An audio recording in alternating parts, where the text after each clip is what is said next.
Chapter 500. In the Spalier World. It has been a day since the Academy tournament ended. Inside Silverio World Institute.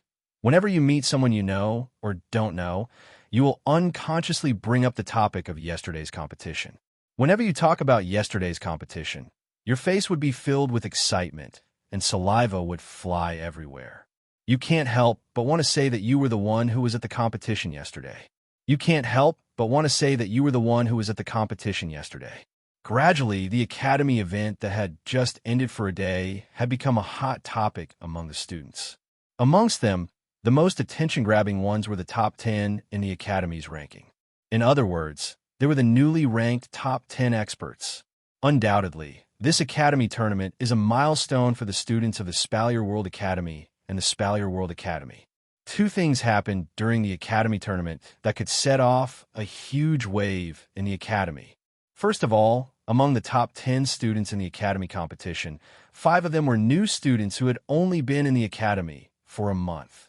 If someone had told any of the students in the Academy before the new students had entered the Academy that there were 5 new students who had been in the Academy for a month who were ranked in the top 10 of the Academy, then that person would definitely have been spat to death by the entire Academy.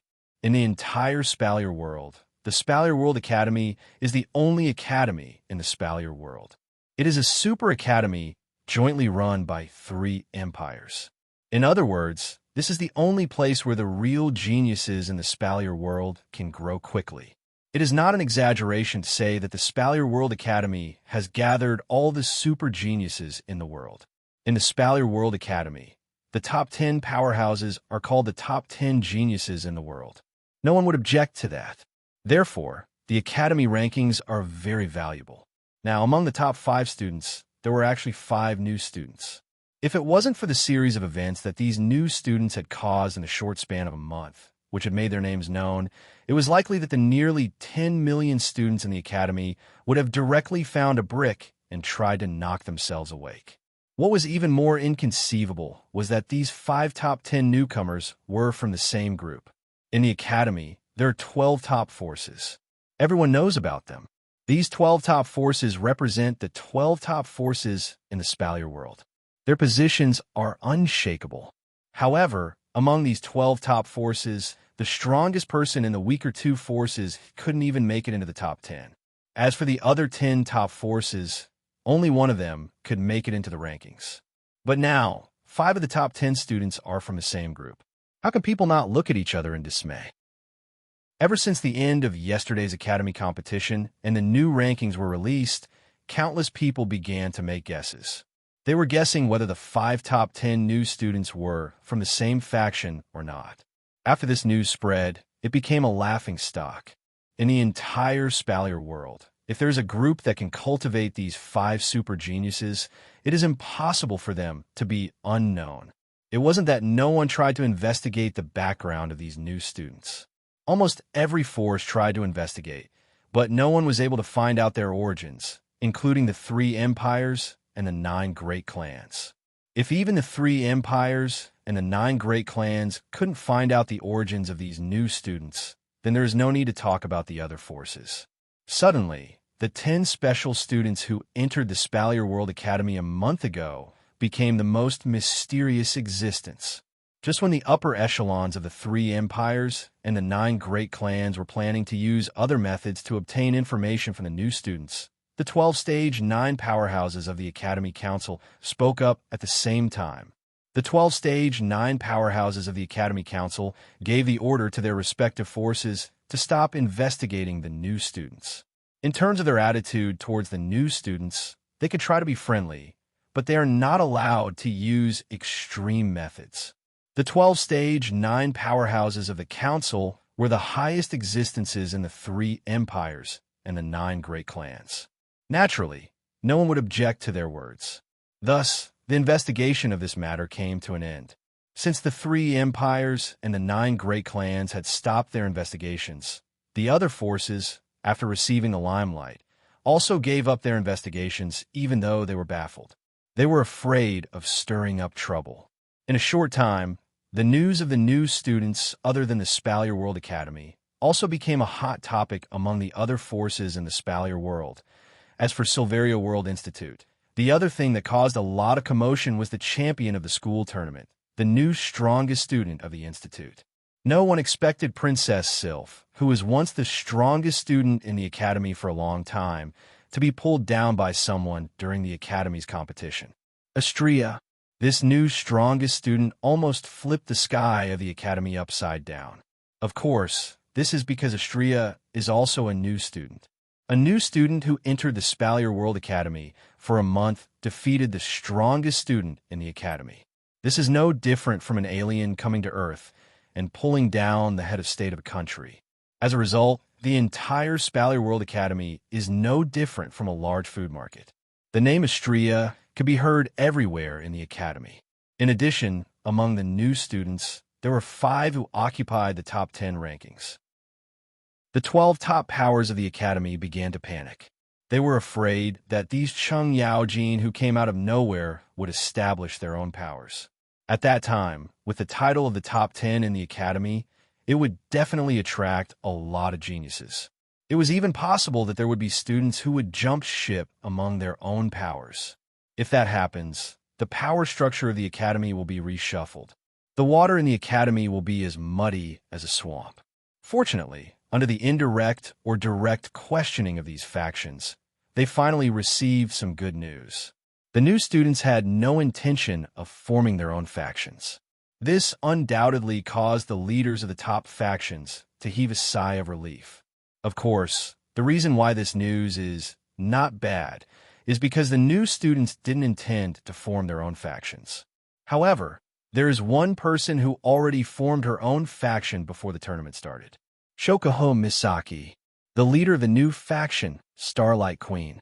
In less than a month, the popular queen of Silveria World Institute became one of the top 10 rankers in the ranking. Not only that, her faction, Starlight Queen, also has the dark horse, the new strongest student, Astrea. These 2 golden words signboards had already become the beehive of the academy, constantly attracting the students of the academy. Countless students came to join the Starlight Queen, allowing the Starlight Queen, who was born a month ago, to quickly grow up. Unfortunately, Starlight Queen only accepts female students. Many male students had no choice but to return empty-handed. Even so, in just a day, Starlight Queen already has the strength of a top faction. She has the strength to rival the other 12 factions of the academy. The 12 factions of the academy officially became the 13 factions of the academy. Chapter 501. Spalier World Academy, Villa District. Since the end of yesterday's academy exam, the villa area had become much more lively. All the students knew that in one of the villas in the villa area, there were 3 powerhouses who were ranked in the top 10. But that's not the most important thing. The most important thing is that these 3 top 10 strongest individuals haven't joined any faction yet. Within the academy, almost all the leaders of the forces were tempted. Even the forces that were usually not well known were the same. After all, if they could obtain the support of one of the top 10 experts, then no matter how weak the force was, it would definitely become famous. Moreover, it would be able to attract new members to join, not to mention 3 of them. Thus, after the event, the Villa District's entrance to Wu Yan's villa was almost broken by people. 90% of them came with the intention of befriending him. If they don't do well, maybe he'll take a liking to them and they'll join him. With this mentality, a lot of people came here with the intention of chatting and paying a visit. Of course, these people don't think it's a big deal, but for Chuju, Mikoto, and the others, that's not the case. 1 or 2 is fine, 3 or 4 is fine. Even 10 is acceptable. But 10 people in a row, almost as soon as the person in front stepped out of the door, the person behind him would take his place. It's been like this for an entire day. Who can stand this kind of chatting? Thus, Hinajiku and the rest closed the door to the villa, using the excuse that the owner of the villa is still recovering from his injuries at the academy and is still recuperating. Only then did the villa become a little more peaceful. But there are pros and cons to doing this. The good thing is that they can chase away those annoying people, but the bad thing is that the girls can't go out anymore. In the living room of the villa, Chuju and Mikoto are drinking the black tea that Ikaros brewed. They looked at each other for the umpteenth time, and sighed at the same time. When is this going to end? Mikoto bitterly smiled. Her tone is full of bitterness. She's not the only one in the villa, but after staying here for so long, the active Mikoto is starting to feel bored. It should be over soon, Chuju said uncertainly as she placed the cup in her hand on the table. Those people are just hot-headed for a moment. That's why they came here to try their luck and see if they can get us to join them. After some time, they will understand that we don't want to join any force at all. But this after a while, how long will it take? Mikoto wanted to cry, but no tears came out. Even if you ask me, I don't know, Chuju said helplessly when she saw Mikoto's exaggerated expression. Although Kaisha-sama is more patient than Mikoto, it's only by a little. It's not easy to keep Chuju in one place unless there's something she's interested in. Mikoto sighed when she heard Chuju's words. You're fine. You just have to deal with those annoying people. Unlike me, I'm constantly being harassed. Chuju chuckled when she heard that. Who can you blame? You were the one who made an agreement with Sylph. If you lost, you would join her faction. Now that Astria defeated Sylph, she's cultivating hard and doesn't have the time to look for you. However, the higher-ups of her faction wouldn't let go of a chance to recruit a top 3 ranker. I didn't lose, Mikoto shouted angrily. I was just careless. Yes, that's right. When Sylph shows up, I will challenge her to a duel to get my revenge. Next time I won't lose. Mikoto clenched her fists and declared proudly. She can already see the moment of her victory. When that happens, I won't have to join those damned factions anymore. Oh, you... Chuju shook her head. She didn't know whether to laugh or cry. She felt sorry for Sylph. With Mikoto's personality, Hinagika knows that no matter how many times she loses, she won't admit defeat so easily. This time, Mikoto will use revenge as an excuse to fight Sylph again. If she loses again, she'll use the same excuse to refuse to join Sylph's faction until the day she actually wins. That's why Hinagika didn't expect Mikoto to be so stubborn. In other words, Mikoto will not only go back on her word, but she will also go all out against Sylph. Mikoto will not rest until she defeats Sylph. Poor Sylph. Not only did she fail to recruit a strong person she fancied in her faction, she even got herself into trouble. At this moment, Chuju can only sympathize with Sylph's situation. If Wu Yan, who is currently in the dating world, knew what Chuju is thinking, he would definitely be happy. He would even pat Chuju's shoulder and tell her that there was a hedgehog named Handyman who was pestered by Mikoto because of this. Ikaros, who is standing on the side with a teapot in her hand, stared blankly at the hot-blooded Mikoto. She then looked at Chuju, who has a strange expression on her face. She has a few question marks above her head. It's obvious that she doesn't understand what these two are thinking. While the 3 people in the hall were deep in thought, a small figure walked down the stairs of the villa. One of her small hands was holding onto a beret flower hat, while the other hand was constantly rubbing her sleepy eyes. Her light yellow hair looked slightly messy, and even the side of her ponytail was listlessly hanging there. She looked very lazy, Flan. Chuju was the first to notice Flandre-chan coming down the stairs. Chuju was surprised to see her. Flan, are you awake? Yes. Flandre-chan yawned and sat on a chair in front of everyone. Flan is hungry. I want to eat cake. Both Chuju and Mikoto laughed at the sight of Flandre-chan yawning and asking for cake. They have to admit, Flandre-chan is really cute like this.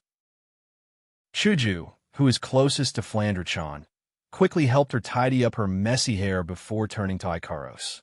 Ikaros, is there any more cake? Cake? Ikaros nodded and pulled out a cake out of nowhere. She placed it in front of Flandre-chan. Flandre-chan couldn't help but smile sweetly at the sight of the cake.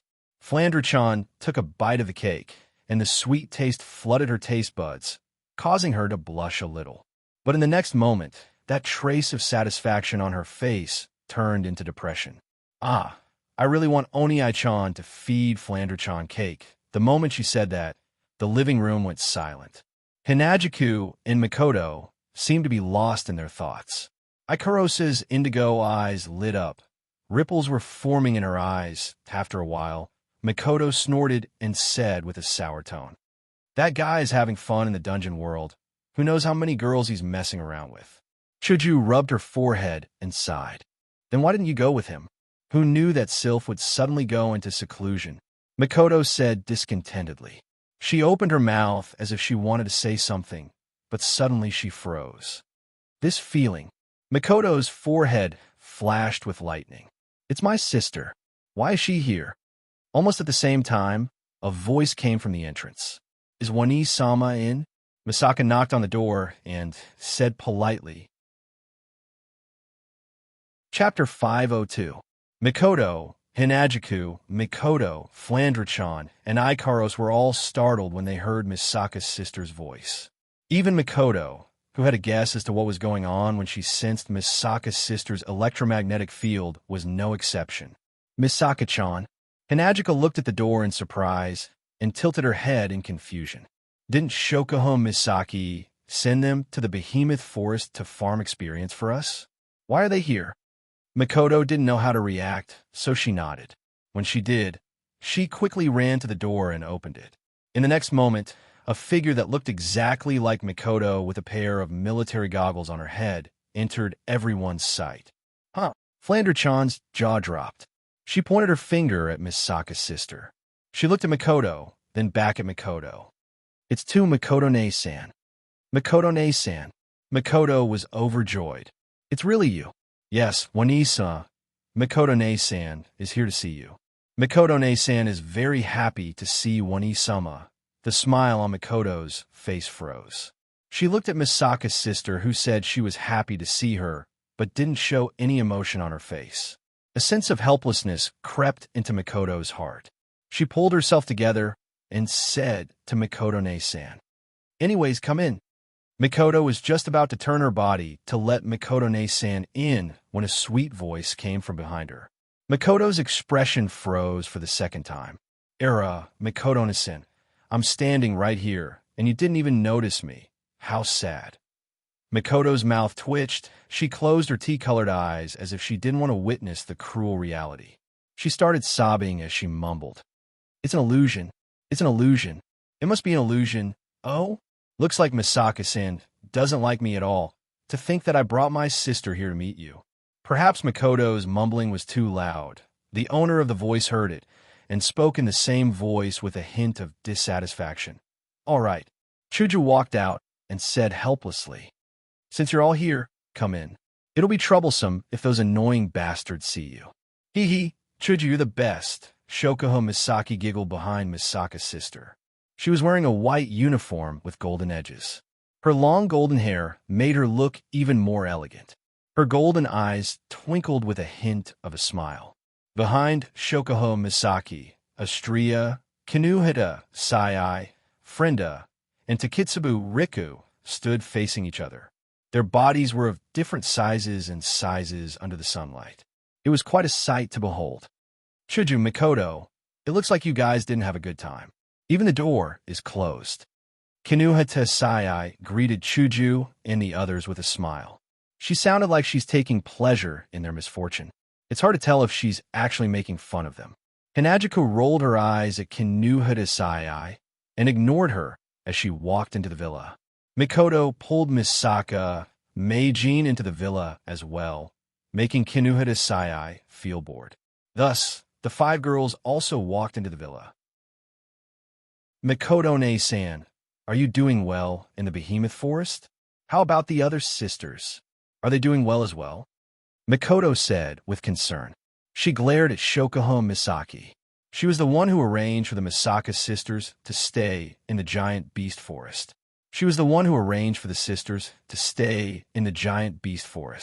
Wani-sama, Mikoto-ne-san, is doing well. The other sisters are doing well too. Mikoto-ne-san answered Wani-sama's question. She started thinking if there's a good place for her to live. You're still the same as always. That's a really annoying way of speaking. Chuju laughed dryly. Mikoto also felt a little helpless about Mikoto-ne-san's way of speaking. However, she has a lot of questions for Mikoto-ne-san, so she didn't have the time to complain. Since you're back, are the other sisters back as well? No. Only Misaka came back this time. The other Misaka are still in the giant beast forest. Misaka answered honestly. At the same time, she hesitated. How should I tell my sister that I came back to ask for help? Misaka's sister stood in front of everyone. Her face was as calm as an ancient well. She said something that shocked everyone. Help! Makoto stood up abruptly. Anxiety flashed through her brown eyes. What do you mean? Why are you asking for help? Could it be that the other sisters are in danger? Makoto-ne-san shook her head. Calm down. Oni-sama. The Misaka aren't in any danger. Misaka looked at the anxious Oni-sama and quickly said, Makoto didn't relax after hearing Makoto-ne-san's words. Then why are you asking for help? Shokuho Misaki, who was standing beside Makoto-ne-san, suddenly spoke up. It's better for me to explain this matter. As soon as Shokuho Misaki finished speaking, Misaka Makoto stopped what she was about to say and looked at Shokuho Misaki. It was as if Shokuho Misaki was the leader, and this made Makoto feel slightly displeased. Shokuho Misaki took 2 steps forward and said, To put it simply, Makoto-ne-san's request for help isn't accurate. To be more precise, she's asking for help. Asking for help. Everyone looked at each other and waited for Shokuho Misaki to continue. According to what Makoto-ne-san said, something strange happened in the behemoth forest. Shokuho Misaki didn't beat around the bush and went straight to the point. In the past, demonic beasts in the behemoth forest, other than those that live in groups, they wouldn't gather together. That's because they see other creatures as enemies. If they bump into each other, they'll start fighting. But today, when Makoto-ne-san and Makoto-ne-san were hunting demonic beasts in the behemoth forest, they noticed that the demonic beasts that usually don't interact with each other suddenly gathered together. The demonic beasts gathered together. Chuju and Makoto were shocked. How is that possible? We don't know the reason yet. Shokuho Misaki shook her head and her expression turned serious. Although I don't know why the magical beasts would gather in such a regular manner, their movements have brought a lot of trouble to my younger sisters. What's going on? Hurry up and tell us. Makoto was so anxious that she couldn't even control the electricity in her body. One can only imagine how anxious she is. Don't panic. Even though Makoto-ne-san and Makoto-ne-san are in big trouble, they aren't in any danger for now. Shokuho Misaki said calmly. The demonic beasts in the behemoth forest didn't just gather together. They stopped attacking each other, and more importantly, these demonic beasts are on the same side. They're trying to expel the humans that appeared in the behemoth forest. Expel the humans? Chuju and Makoto looked at each other. Their eyes were filled with doubt. If that's the case, then something must have happened in the behemoth forest. Otherwise, the demonic beasts wouldn't have acted like this. Then, are Makoto-ne-san and Makoto-ne-san being expelled as well? That's where the problem lies. Shokuho Misaki sighed and said in a serious tone, Due to the sheer number of Makoto-ne-san and their orderly behavior, they were able to resist the demonic beasts. They're still in the behemoth forest. However, due to their resistance, the Makoto-ne-san and Makoto-ne-san were accidentally trapped in the behemoth forest by the demonic beasts. What? Makoto was shocked. Chapter 503. Misaka's sisters are trapped in the behemoth forest? Makoto took 2 steps back, looked at Shokuho Misaki, and then looked at the silent Misaka's sister. Then she turned around and ran out the door. Wait, what are you doing? This time, it was Shokuho Misaki's turn to be shocked. Astria, Kinuhida, Sai, Frenda, and Takitsubu Riku quickly ran up to Makoto and hugged her tightly. Let go of me! Makoto screamed and struggled with all her might. The sisters are in danger. I have to save them. Calm down, Makoto. Hanajuku also ran over and grabbed Makoto's hand. Didn't Shokuho Misaki say that? The sisters won't be in any danger. They won't be in any danger. Makoto was fuming. They're surrounded by an army of demonic beasts, and you say they won't be in any danger? Are you telling me that the demonic beasts will show mercy? Misaki-san, the sisters aren't in any danger at the moment. If you don't believe me, you can ask this sister yourself. Shokuho Misaki said with a bitter smile. Yes, Wani-sama, the sisters won't be in any danger. Makoto's sister walked over and said, "Even though the Misaka sisters are in a terrible situation right now, if we hold our ground, the demonic beasts won't be able to take us down." "Don't worry, Wanisama," Mikoto said confidently. "With the strength of 20,000 sisters, unless a tier 9 demonic beast appears, it'll be hard for us to take them down." Shokuho Misaki reminded him. "Don't forget, while the sisters are helping us gain EXP, they're also gaining EXP themselves." Upon hearing this, everyone suddenly remembered that they had no idea how strong their sisters were. Thus, they quickly activated the system's sensing ability and looked at the sisters. Misaka 10032. Level 52. Level 52? 6th level? Mikoto was taken aback. Looking at her sister's calm expression, she was shocked. Could it be that all 20,000 sisters have reached the 6th rank? What's so strange about that? Kanuhita Sai said nonchalantly. "Even Frenda, Takitsubu, and I have transcended to the 7th order. So what's so strange about our sisters transcending to the 6th order?" Hinajiku was also shocked. "You're saying that you, Frenda, and Takitsubu have all reached rank 7? Kanuhita Sai couldn't help but puff out her chest proudly. Frenda was the same. "In the end, with the help of 20,000 sisters, the 3 of us have all reached the 7th grade. How is that possible?" Chuju tilted her head in confusion. "You guys have all reached the 7th tier. Why did I only rise by a few levels?" "That's not strange," Takitsubu Riku said softly. "You guys are all above the 7th order, so you don't feel much of a difference in the EXP brought by the sisters. However, we were all still at the 6th order, so the EXP that you guys could only level up a few levels is enough for us to level up." Everyone nodded their heads in realization. Indeed, the higher the level, the more experience required to level up. For a tier 7, the experience required to level up was only a few levels, but for a tier 6, the experience required to level up was enough to level up a tier. But Mikoto was still worried. The sisters are only at the 6th order. Even if there are a lot of them, they should be able to take on a tier 7. But against a tier 8, isn't that a bit too much? Shokuho Misaki smiled and shook her head. "It might be hard to take on a tier 8 with only 20,000 of us, but don't forget, the sisters have the Misaka network. They are connected to each other. When they work together, their collective strength is far greater than 20,000 tier 6. I can guarantee that even if there are 10 tier 8 monsters, the sisters won't be able to do anything to them. But for them to take down 20,000 sisters at once is just a pipe dream." "But you said it yourself, it's a tier 8 monster," Mikoto retorted. "What if a tier 9 monster appears? Do you think tier 9 monsters are as common as cabbages?" Shokuho Misaki rolled her eyes at Mikoto. "A tier 9 monster is a terrifying existence in the deepest part of the behemoth forest. Even if there's something wrong with the behemoth forest right now, a tier 9 monster wouldn't appear in the outskirts, right?" "But, stop saying buts. How many times have you said buts already?" Shokuho Misaki smiled bitterly. "Anyway, all you need to know is that the sisters aren't in any danger right now. What we need to do now is to think of a way to help the sisters break out of the encirclement, right?" Shokuho Misaki's words calmed Mikoto down a little. Everyone nodded in agreement and started to think about what to do next. Chuju looked at Shokuho Misaki. "Shokuho, you're a smart one. What do you think we should do?" Everyone turned to look at Shokuho Misaki.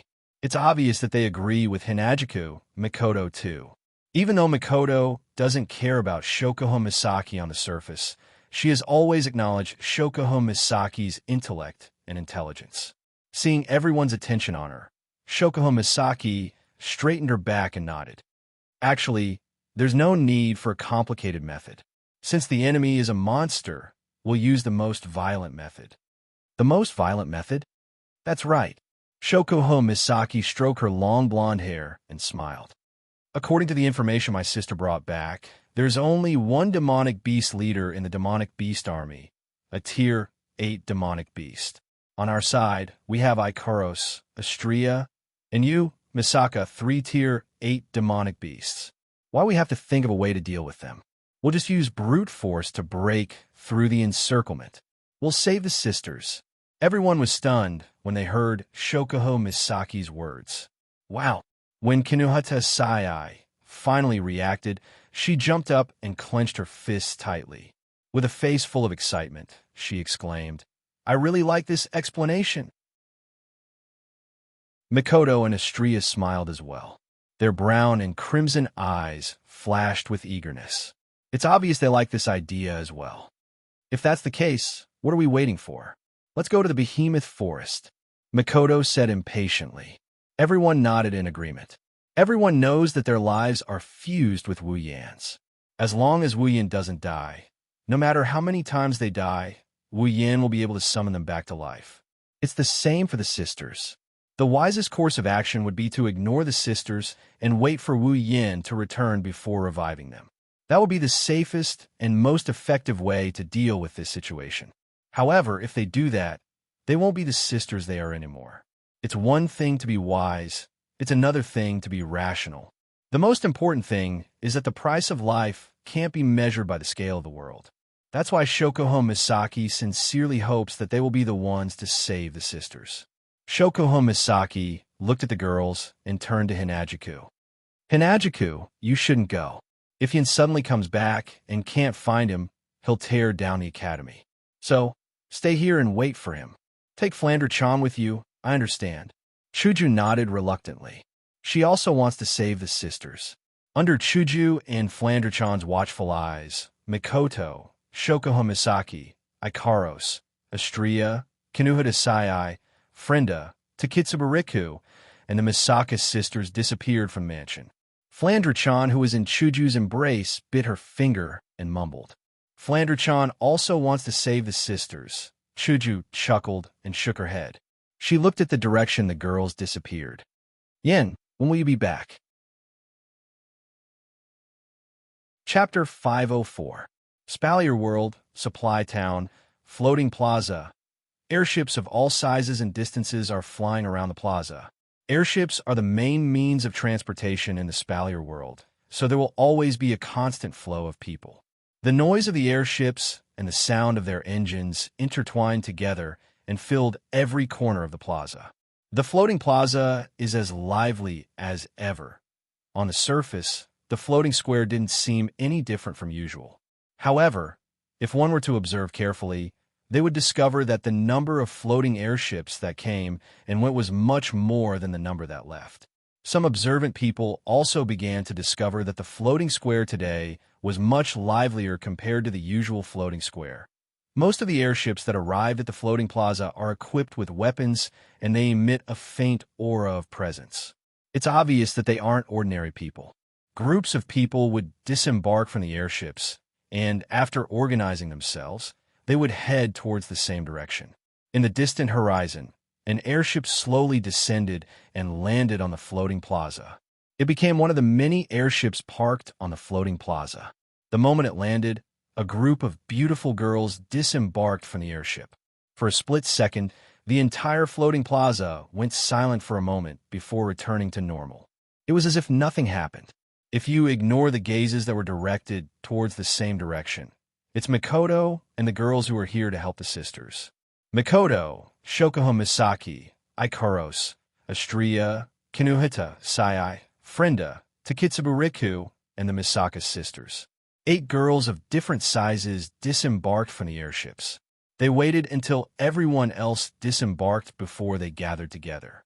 Shokuho Misaki looked around the floating plaza and saw a group of people heading towards the same direction. She furrowed her brows. Why do I feel like the atmosphere is a little weird?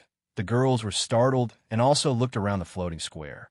When they saw those people who clearly didn't fit in with the people around them and seemed to have a very clear purpose, they all looked at each other. Mikoto pondered for a moment. Are these people going to the behemoth forest as well? Based on the direction they're heading towards, there's a high chance that they're heading towards the behemoth forest. Mikoto, tell Wani-sama the results of her analysis. The girls nodded. They knew the giant beast forest the best. After all, they had been here for quite some time. That's why they're so familiar with the forest. Kinuhata Asai looked around and said, Why do I feel like there are a lot of people heading towards the behemoth forest? In the end, Frenda fell into deep thought. Do they have companions trapped in the behemoth forest? I don't think so. Takitsubu Riku clicked her tongue. There are too many of them. How can there be so many people trapped in the behemoth forest? Is that so? Astria raised her hand to her forehead. She stood on her tiptoes and looked into the distance. But Mikoto-ne-san has a lot of sisters. The girls didn't know what to say. They have to admit, Astria can be a little silly at times, but her words are always accurate. I don't care. Mikoto shook her head and clenched her fists. Who cares if they have companions trapped in the behemoth forest? Let's go to the sisters. The girls nodded in agreement. They passed through the airships parked at the plaza and joined the other teams heading towards the behemoth forest. The behemoth forest is the only place in the Spalier world where demonic beasts can be found. It covers a vast area that spans across the borders of 3 empires. Every demonic beast in the forest has great uses. Their fur can be used to make equipment. Their torso can be used to forge weapons and even armaments. Also, the behemoth forest is rich in all kinds of treasures. For the Spalier world, the behemoth forest is a natural treasure trove. Due to the behemoth forest, the supply town is very developed. There are a lot of resources here. All kinds of rare potions and items can be found here. Everyone who comes to the supply town will come here to look for treasures. However, the situation in the supply town today is a bit strange. A large number of people who came to the supply town didn't walk around. They didn't even look at the stalls on the street. Instead, they formed groups and rushed towards the behemoth forest aggressively. This attracted a lot of whispers from the locals. Makoto's group is the weirdest of them all. Their expressions are serious, and they're rushing towards the giant beast forest. But instead of whispers, they're getting sighs and sighs from the people around them. After passing through the supply town, the girls came to the edge of the supply town, the entrance of the behemoth forest. When the girls saw the situation at the entrance of the behemoth forest, they were all stunned. Kinuhata Sai was stunned as she pointed at the front. Isn't this a bit too many people? That's right, at the entrance of the behemoth forest, there is a sea of people. The black mass of people has completely occupied the area. It's as if they're occupying their own territory. They're talking about something, and it's a mess. What's going on here? The girls looked at each other, unable to react. At this time, a surprised voice came from behind them. Mikoto, why are you girls here? Mikoto quickly turned to the source of the voice. She was surprised when she saw who it was. Feifei, why are you here? Not far away, Feifei came over with a group of fully armed guards.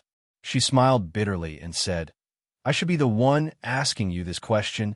Feifei looked at the girls. Even the Academy Queen came with Starlight Queen.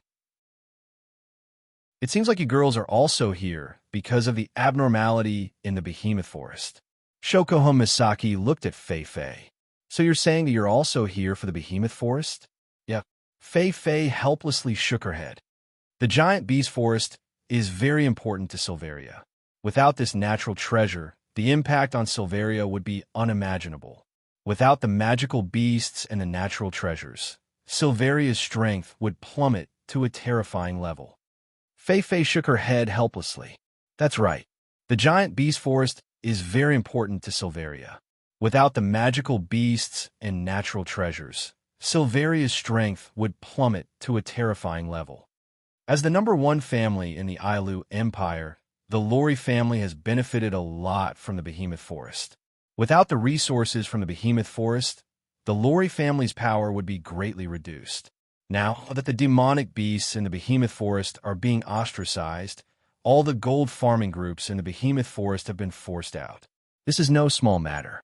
That's why the head of the Lori family sent me here to investigate.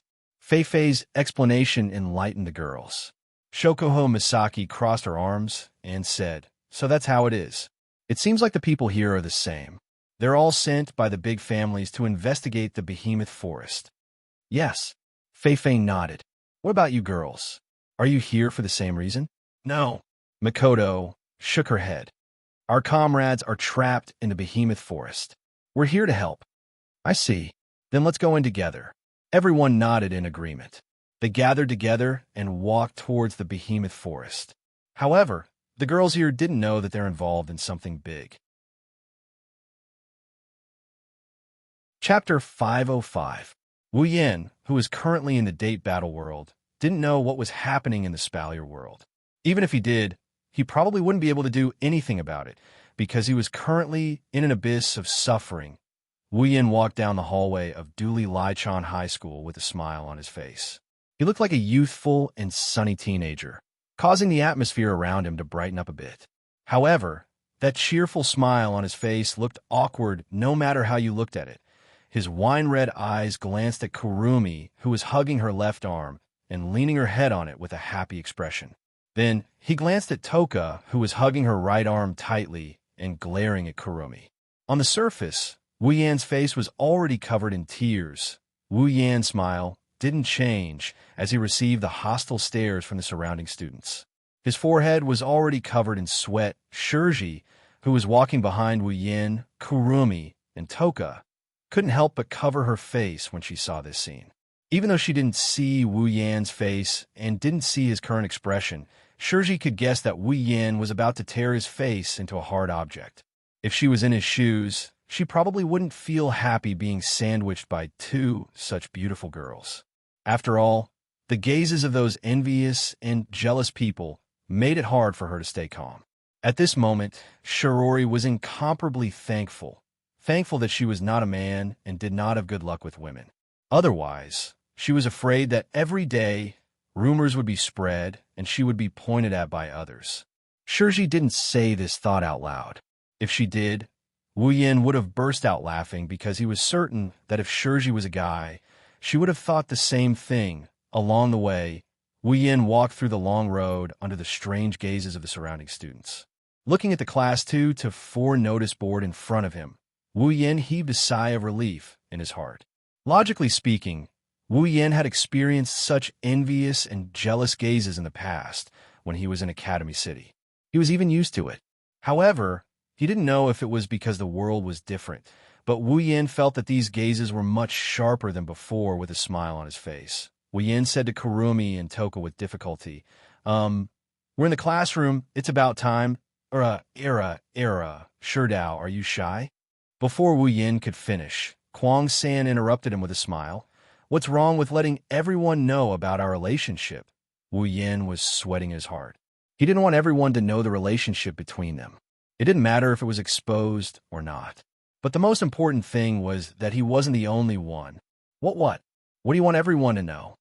Toka tightened her grip on Wu Yan's hand and shouted, Don't just stand there and talk. I want to participate too. Then, Toka immediately looked at Wu Yin and said, Sherdao, you want everyone to know about your relationship? I want everyone to know about our relationship too. Wu Yin pursed his lips. The corner of his mouth pulled into a smile uglier than crying. Toka, do you know what we're talking about or not? Toka tilted her head and said, No matter what you say, don't push me out. Whatever she wants to do with you, I want to do it with you. Wu Yin froze.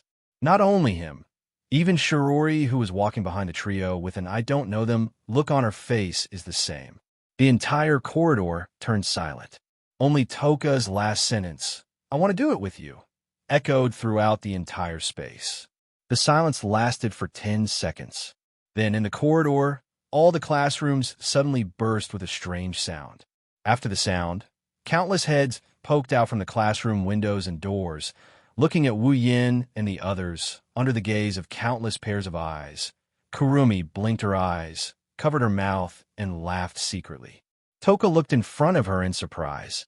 A few question marks appeared above her head. She didn't seem to understand why so many people suddenly came out. As for Shirori, she had already slipped away a long time ago. Wu Yan's whole body trembled, sweating profusely as he looked at the students who poked their heads out of the classroom. The strange look in their eyes made him subconsciously feel bad.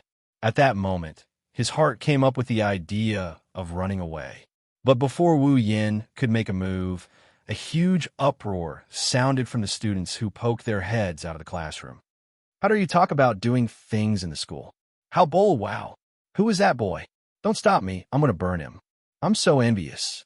The two girls hugging that boy are so cute. Could it be that they said they wanted to do with that boy? That's impossible. That boy looks so ordinary. Only his eyes are a little better.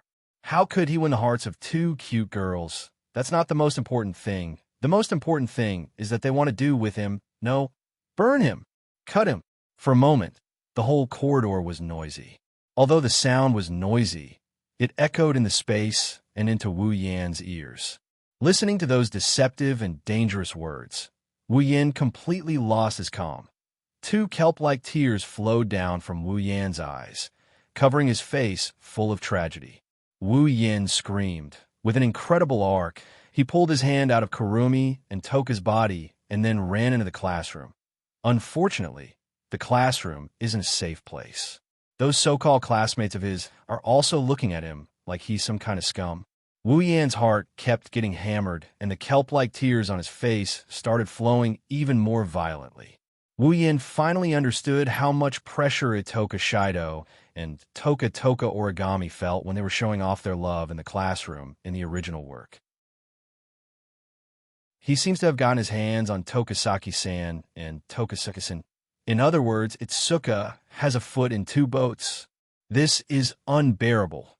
The slanderous words continued to enter Wu Yan's mind. Wu Yan felt like he's about to collapse. He sat down in his seat, lowered his head, and pretended to be dead. When the students saw Wu Yan's reaction, they stopped slandering him. They curled their lips and turned to look at Kurumi and Toka. One of the boys spoke. Tokasaki-san, Onishikami, are you really with Itsuka?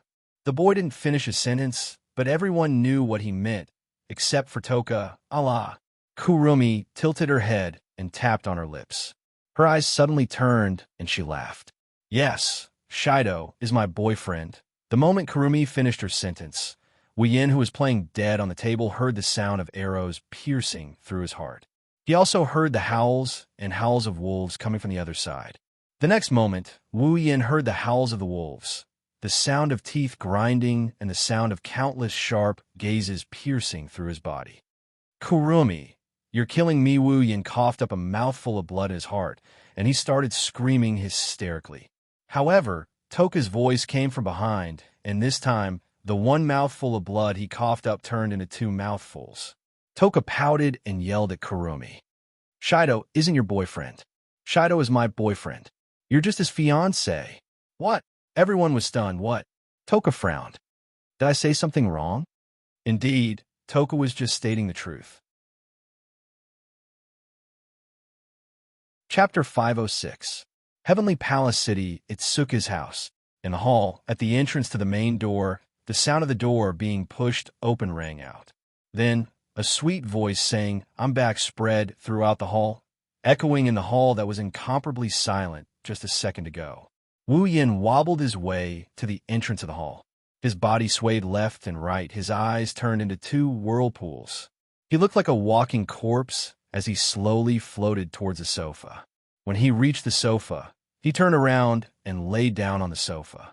Really, you look so listless as soon as you come back. You look like an old man, Shiori said to Wu Yan, who was lying on the sofa, her voice full of dissatisfaction. You don't understand. Wu Yan didn't even raise his head. He only raised his hand and mumbled in a half-dead manner. Why don't you try persevering for an entire day under the unwavering stares of those guys and menopausal girls, and you will understand why I am like this.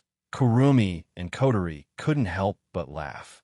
Shiori thought back to the whole day, when her classmates stared at Wu Yan, who pretended to be asleep. A chill ran down her spine. She looked at Wu Yan with dissatisfaction. It turned into sympathy. Shido. Toka walked to the sofa and looked at the lifeless Wu Yan. She blamed herself. It's all my fault, I'm sorry, Shido. Wu Yan opened his eyes and looked at Toka. He bitterly laughed when he saw the guilty look on Toka's face. Why are you apologizing? It's not your fault. Really? Toka carefully glanced at Wu Yan. It's not because I said something wrong today that you're so listless, Shido. It's not your fault. It's not because of your words, 10 fragrances. It's just that your words have increased the pain I'm going through by a few times. Wu Yan couldn't say the last sentence out loud. He sat up on the sofa and patted Toka's head with a smile. Okay, don't be like this. Cheer up. You should be the one who should cheer up the most, Shido. Shiori snickered. Kurumi and Kotori giggled again. Wu Yan also felt a bit awkward. However, Toka seems to be enjoying Wu Yan's touch. She smiled happily and even blushed a little. She closed her eyes and rubbed against Wu Yan's hand as if she's enjoying herself. She looked like a kitten that's trying to act cute. Not far away, Kwang-san touched her chin and tilted her head. She smiled. Sure, Dao. I have a request. Kurumi's words attracted everyone's attention. Wu Yan looked at the smiling Kurumi and asked, What's wrong? Era. Kurumi held her cheeks and said to Wu Yan with an embarrassed tone, let me cook tonight's dinner. Huh? Wu Yan, Kotori, Toka, and Shiori were stunned.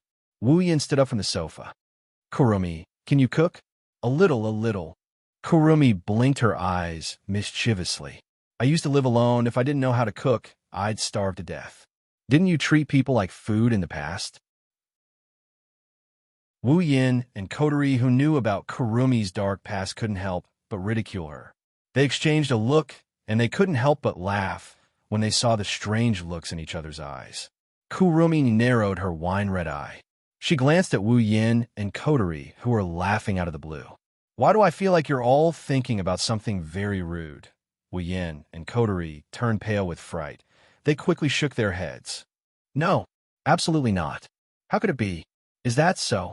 Kurumi turned sideways and stared at them for a while. Wu Yan and Kotori's expression became unnatural. She turned around with a smile. I thought all of you were digging up my dark history in your hearts. Wu Yan and Kotori's lips twitched.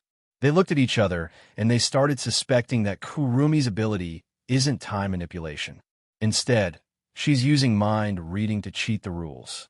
Suddenly, a ringtone came from Shiori's pocket. It attracted Kurumi's attention and saved Wu Yan and Kotori's lives. They sighed in relief. Shirji looked at her pocket in surprise. Shirji's circle of friends was not very wide. There were even fewer people who were close enough to call each other. Therefore, Shirji's phone was usually idle. It was rare for there to be a call. No wonder she reacted like this when she heard her phone ring. Shiori took out her phone and picked it up. Hello, I'm Five Rivers. I'm Tabichi Origami. A very straightforward sentence rang out from Shirji's phone. It was abnormally clear. That calm voice caused Shirji's entire face to freeze. Tabichi Origami? The people present all had exceptional hearing, so they also heard the voice from Shirji's phone. That Tabichi Origami from AST? Kotori muttered. The Tabichi Origami in this world is very different from the Tabichi Origami in the original work. That's why Kotori's impression of Tabichi Origami isn't as deep as the original work. She's only a member of AST. Why is she calling? Kotori wasn't the only one confused. Everyone except Wu Yan had a weird expression when he heard Tabichi Origami's voice. Shiori, who reacted, quickly coughed and said with a smile, Student Taruchi, call me Origami. It was still the same emotionless voice. However, this time, there was a large degree of unquestionable authority in the voice, causing Shirji's expression to be a little resentful. She had no choice but to compromise. Origami, you're looking for me? Yes. On the other side of the phone, Yuichi Origami said straightforwardly, Tomorrow, I really want to go to the Heavenly Palace City, so I want to invite me to go to the city. Shiori was confused. She didn't have a good relationship with Tabichi Origami, so why would she invite her to go to the city? Tabichi Origami invited Shiori to go to the city? Wu Yan is dumbfounded. Could it be that Tabichi Origami is planning to kill Shiori? Shirji didn't seem to understand the meaning behind Tokichi Origami's invitation. With Shirji's ability to understand, she naturally wouldn't think of Tokichi Origami's invitation in that direction. Shirji would only think that this was an invitation from a friend of the same surname, asking her out to play. Thus, even though Shiori is very doubtful, she didn't reject him. She nodded in agreement when Wu Yan's face turned red. Okay, I'll be there on time tomorrow. With that, Shirji hung up the phone and looked at the crowd.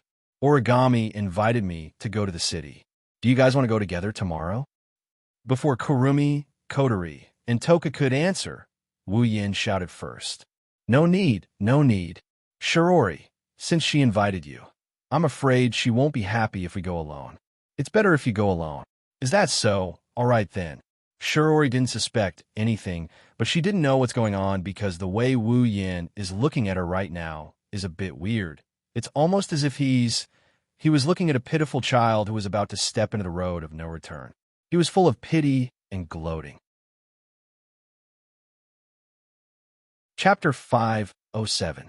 The next morning, Shirji cleaned up all the plates that everyone had finished eating. She tidied herself up a little and carried a small bag on her back. Then, she casually said to everyone, "Thank you. Then I'm going out. Got it, come back soon." Kotori, Toka, and Yoshino said in unison and then ignored her. For them, Shiori's trip is just an ordinary trip to the street. It's normal, a girl asking another girl to go out on the street. No one would think that way at first. Shirji had the same thought as well. She waved her hand and left the room. Following the sound of the door opening and closing, Wu Yin, who kept his presence low, suddenly raised his head. His wine-red eyes flashed with a strange light. Rolling his eyes, Wu Yin coughed, and he nonchalantly told the girls in the hall, I'm going out to buy some stuff. I will be back soon." Going out to buy something? 10 fragrances raised her pretty face. She seemed to be very interested. "Shido, I'll go with you." "No need." Wu Yin quickly waved his hand. "I'm just nearby. I'll be back soon." "Is that so?" Toka nodded disappointedly. She listlessly leaned on the table. She's not interested in buying anything. She just wants to stay with Wu Yin. Wu Yin knew what Toka was thinking. He could only apologetically put his hands together and ran out without looking back. If he was any slower, Shirori would be gone by now. That's right, Wu Yin's purpose isn't to buy anything. He's here to watch a good show. Wasn't it interesting to watch a cute girl trying to woo another cute girl? From a certain point of view, Wu Yin's interests are truly vile. Heavenly Palace City, downtown. The rendezvous point with Origami Oriole was not far away. Shirori quickened her pace and ran forward. Soon, Origami Oriole dressed in casual clothes appeared in Shiori's line of sight. Shirori quickened her pace even more. "Sorry, Origami. You've been waiting for a long time, right?" Shirori ran in front of Toichi Origami and lowered her head to catch her breath as she looked up and said those words. But when she looked at Toichi Origami, her voice became weaker and weaker. In the end, her voice was almost inaudible. "No, I haven't been waiting for a long time." Origami, with a few birds on her head and shoulders, said, Is that so?" Shirori laughed dryly. Her expression became a little awkward. She didn't know what to say and quickly changed the topic. "Then let's go." "Yes." Tabichi Origami immediately nodded. Her face was expressionless, but when Shirori said, "Let's go," her blue eyes flashed with joy within 1,000th of a second. The two of them gathered together and walked towards the streets of the city. They looked like a pair of ordinary friends who were out shopping. Unfortunately, one of the two didn't seem to think that way. As the two of them walked on the streets of the city, they did not notice that behind one of the big trees behind them, there were some blurry shadows looming there. Wu Yin poked his head out from behind the tree and looked at Shirori and Origami, who walked away. He didn't follow them. His eyebrows twitched and his mouth twitched. "Then, can you tell me?" Wu Yin turned around. "Why are you here?" Era. Who asked you to look a little sneaky, Shido?" Kurumi, who was wearing a noble black princess dress, covered her mouth and chuckled softly. "That's why I'm curious." Tisk. Kotori curled her lips. Her red eyes were fixated on Shirori and Tabichi Origami. That Toichi Origami is not familiar with Elder Sister to begin with. She actually asked Elder Sister out. There must be a reason behind it. I am very worried. If you want to spy, you can do it on Fraxinus. Why do you have to go through so much trouble? Wu Yin shook his head. He didn't know whether to laugh or cry. Origami has her reasons for asking Shirori out, but Kotori will despise him if he tells her about it. Kotori glanced at Wu Yin. "Do you think I don't want to keep an eye on the Fraxinus? It's just that something happened on Fraxinus recently. It's inconvenient." "Something happened?" Wu Yan was surprised. What happened? Kotori didn't answer Wu Yan's question. She turned her head away and ignored Wu Yan. Wu Yan shrugged and sighed. Fine, I think I know why you're here. Wu Yan took a deep breath and looked behind Kotori and Kurumi with a bitter smile. But why are Toka and Yoshino here? Because Toka pursed her lips and said pitifully, I want to follow Shido's lead. I'm sorry. Yoshino lowered her head and apologized. I saw everyone come out, so. Wu Yan choked when he saw Toka's pitiful face and Yono's apologetic expression. He helplessly said, Fine, come with me if you want. But remember, don't do anything stupid. Listen to me. Toka and Yoshino nodded. Kurumi asked Wu Yan curiously. Then, Shido, can you tell me why you followed Shirori?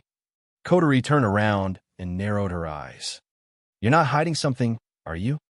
Wu Yan raised an eyebrow and straightened his back. Do I look like that kind of person? Kurumi, Kotori, Toka, and Yono looked at each other, and they nodded without hesitation. Wu Yan's righteous expression froze on his face. He pointed at the girls with a trembling finger, and he lamented. Am I that kind of person in your eyes? Shido, don't be so sad. Kurumi chuckled. Even if Shido is that kind of person, I would still like him. Wu Yan sucked in a deep breath, and he looked at Toka with a sad expression. Toka, do you think I'm that kind of person? Is there something wrong? Toka shrunk her head in confusion. Everyone says so. Wu Yan's heart skipped a beat when he heard Toka's words. Looking at Toka's confused expression, Wu Yan felt like he made the wrong choice by asking her this question. Maybe Toka doesn't even know what kind of person she's talking about. As for Kotori, Wu Yan doesn't need to ask. He has lost track of how many times he lost track of himself. Even if he were to talk about the end of the world, Kotori wouldn't change her mind about him. Thus, Wu Yan held on to his last hope as he slowly turned his head towards Yoshino. Yoshino blushed a little, and she looked away. Wu Yan caught sight of her shy expression. Her expression was like a sharp sword that pierced through Wu Yan's heart. She didn't say anything, but her expression hurt him even more. With a thud, Wu Yan fell to his knees with his body bent forward. His whole body turned ashen white. I've always maintained a good image in front of everyone. All right, stop fooling around. Kotori waved her hand and said impatiently, They've gone far. Let's hurry up and follow them. The four girls left Wu Yan behind and rushed forward. Wu Yan's ashen skin got darker by a few notches. Chapter 508. Heavenly Palace City, City Center. Two young ladies with good looks were walking on the street. Each of them had a bag hanging from their body. They looked like ordinary young ladies who were shopping on the street. However, this pair of young ladies frequently attracted the attention of passersby. Of course, these two girls are pretty, so it's normal for them to attract the attention of the surrounding people. However, the strange thing is the passersby who are looking at them don't have the slightest bit of appreciation in their eyes. Instead, their expressions are quite strange. Under the strange gaze of the passersby, Shirori is so embarrassed that she doesn't have the face to see anyone. Her pair of brown eyes are filled with all kinds of unnatural emotions. Even her face is flushed. At a certain moment, Shirori finally can't hold it in anymore. She pulled out an ugly smile at Tabichi Origami. Origami, can you please not get so close? Is it very close? Tabichi Origami leaned her whole body on Shiori's body and said expressionlessly, I don't think so. Shiori's face is red. Didn't you notice that the surrounding people are looking at us? Oh, I think so. Tabichi Origami said like that, but she didn't move her body away from Shiori's body. She ignored the surrounding passersby's gaze. Her face is indifferent, as if nothing happened. It's true. It's true. Shiori screamed a bit frantically. Her voice is filled with madness. She didn't dare to speak too loudly for fear of attracting more attention. Shiori's head is about to explode from holding back her voice. However, Tabichi Origami's tone is still calm when Shirori is going crazy. Please don't mind. Shirori wants to cry, but no tears come out. She can only endure the surrounding people's strange gazes and walk to the next destination. Without a doubt, at this moment, Shirori is already regretting. She regretted that she came out for a walk. It would be better if she stayed at home. Thus, under the gazes of tens of thousands of people, this strange duo leisurely walked forward. However, Shirji seemed to have forgotten that the further they walked, the closer they got to the city center, the more people there would be. Shiori's heart is filled with only one thought, and that is to quickly end this journey. Wuyin, Kotori, Kurumi, Toka, and Yoshino peeked their heads out from behind curtains. They looked at Shirori and Kitaichi Origami with strange looks on their faces. Kotori gulped in disbelief. Why do I feel like Big Sister and Tokichi Origami are more like a date than a shopping trip? Kotori felt a little guilty when she said that. After all, her feeling is a little too funny. When a girl was with another girl, it actually gave people the feeling that they were on a date. Wasn't this feeling funny? Unfortunately, Wuyin, Kurumi, Toka, and Yoshino didn't think it was funny. Kwang-sin narrowed her eyes and said with a smile that wasn't a smile. Era, I happen to have the same feeling. Fourth Aunt clenched one of her hands into a fist and placed it beside her mouth to hide her shock.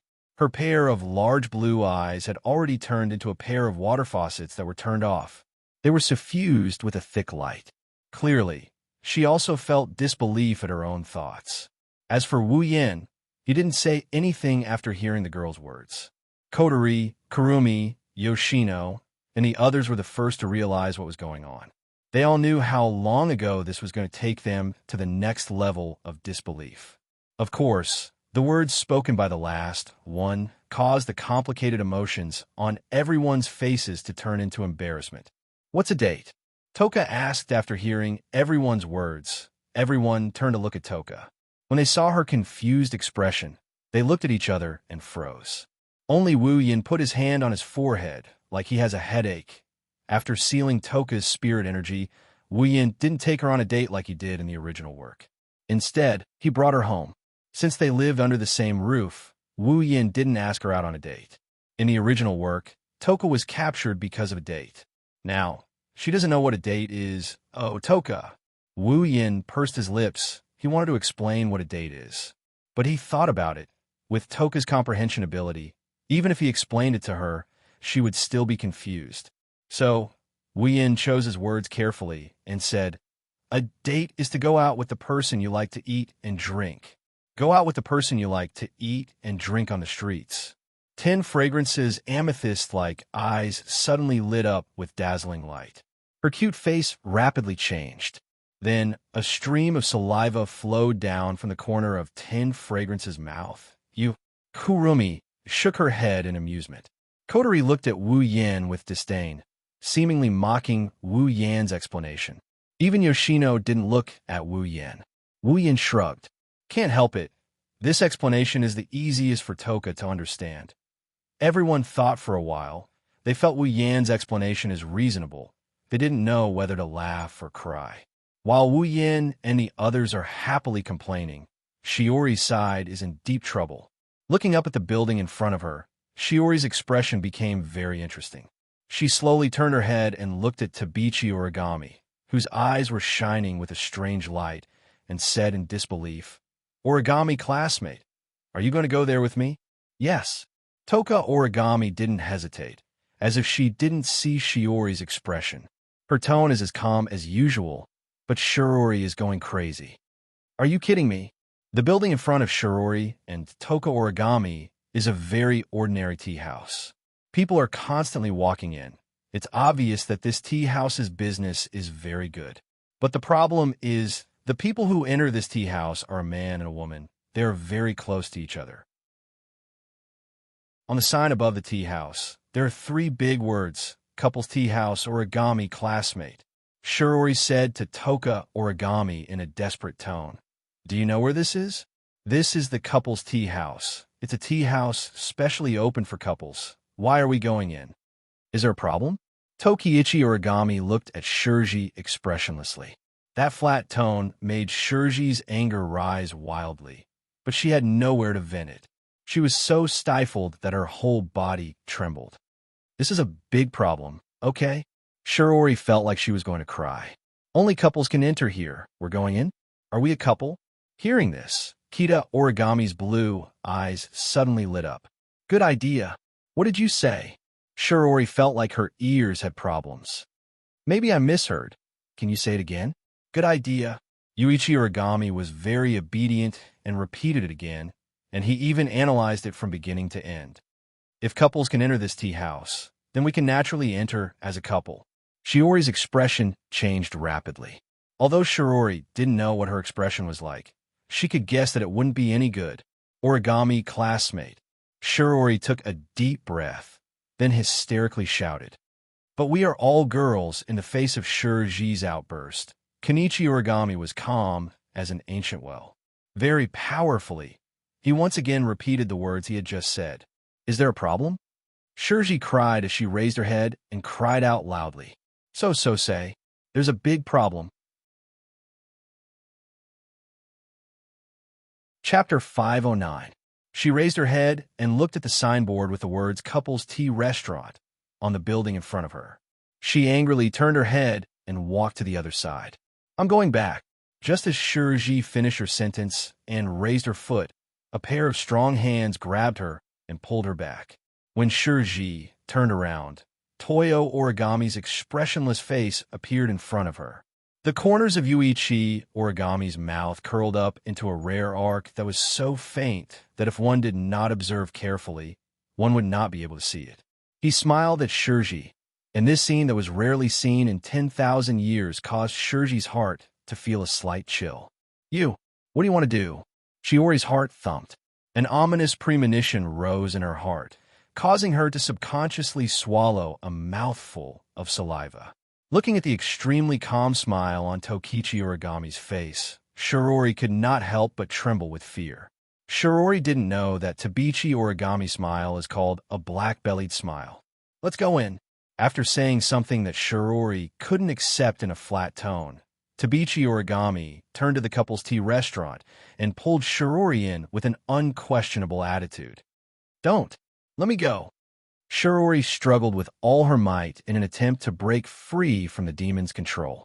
Unfortunately, her meager strength was nothing to Tashiichi Origami, an elite of AST. Thus, the two of them slowly but surely walked into the couple's tea house.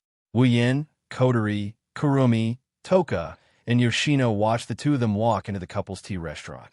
They didn't recover from their shock for a long time. They went in. Just like that, couple's tea restaurant. Kotori's mouth was wide open.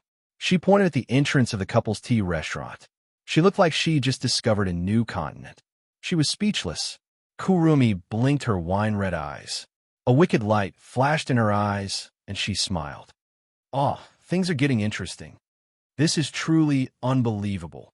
Fourth Aunt grabbed the hat on her head and hid her face under it. No one was able to see her current expression. The only thing that could be seen was her slightly flushed cheeks. I knew it. Wu Yan's face contorted in an interesting manner. Tabichi Origami is going to attack Shiori. That guy.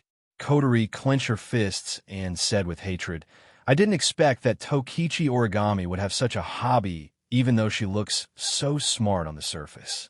Could it be that the surname Three Nothingness is something she uses to hide her true colors?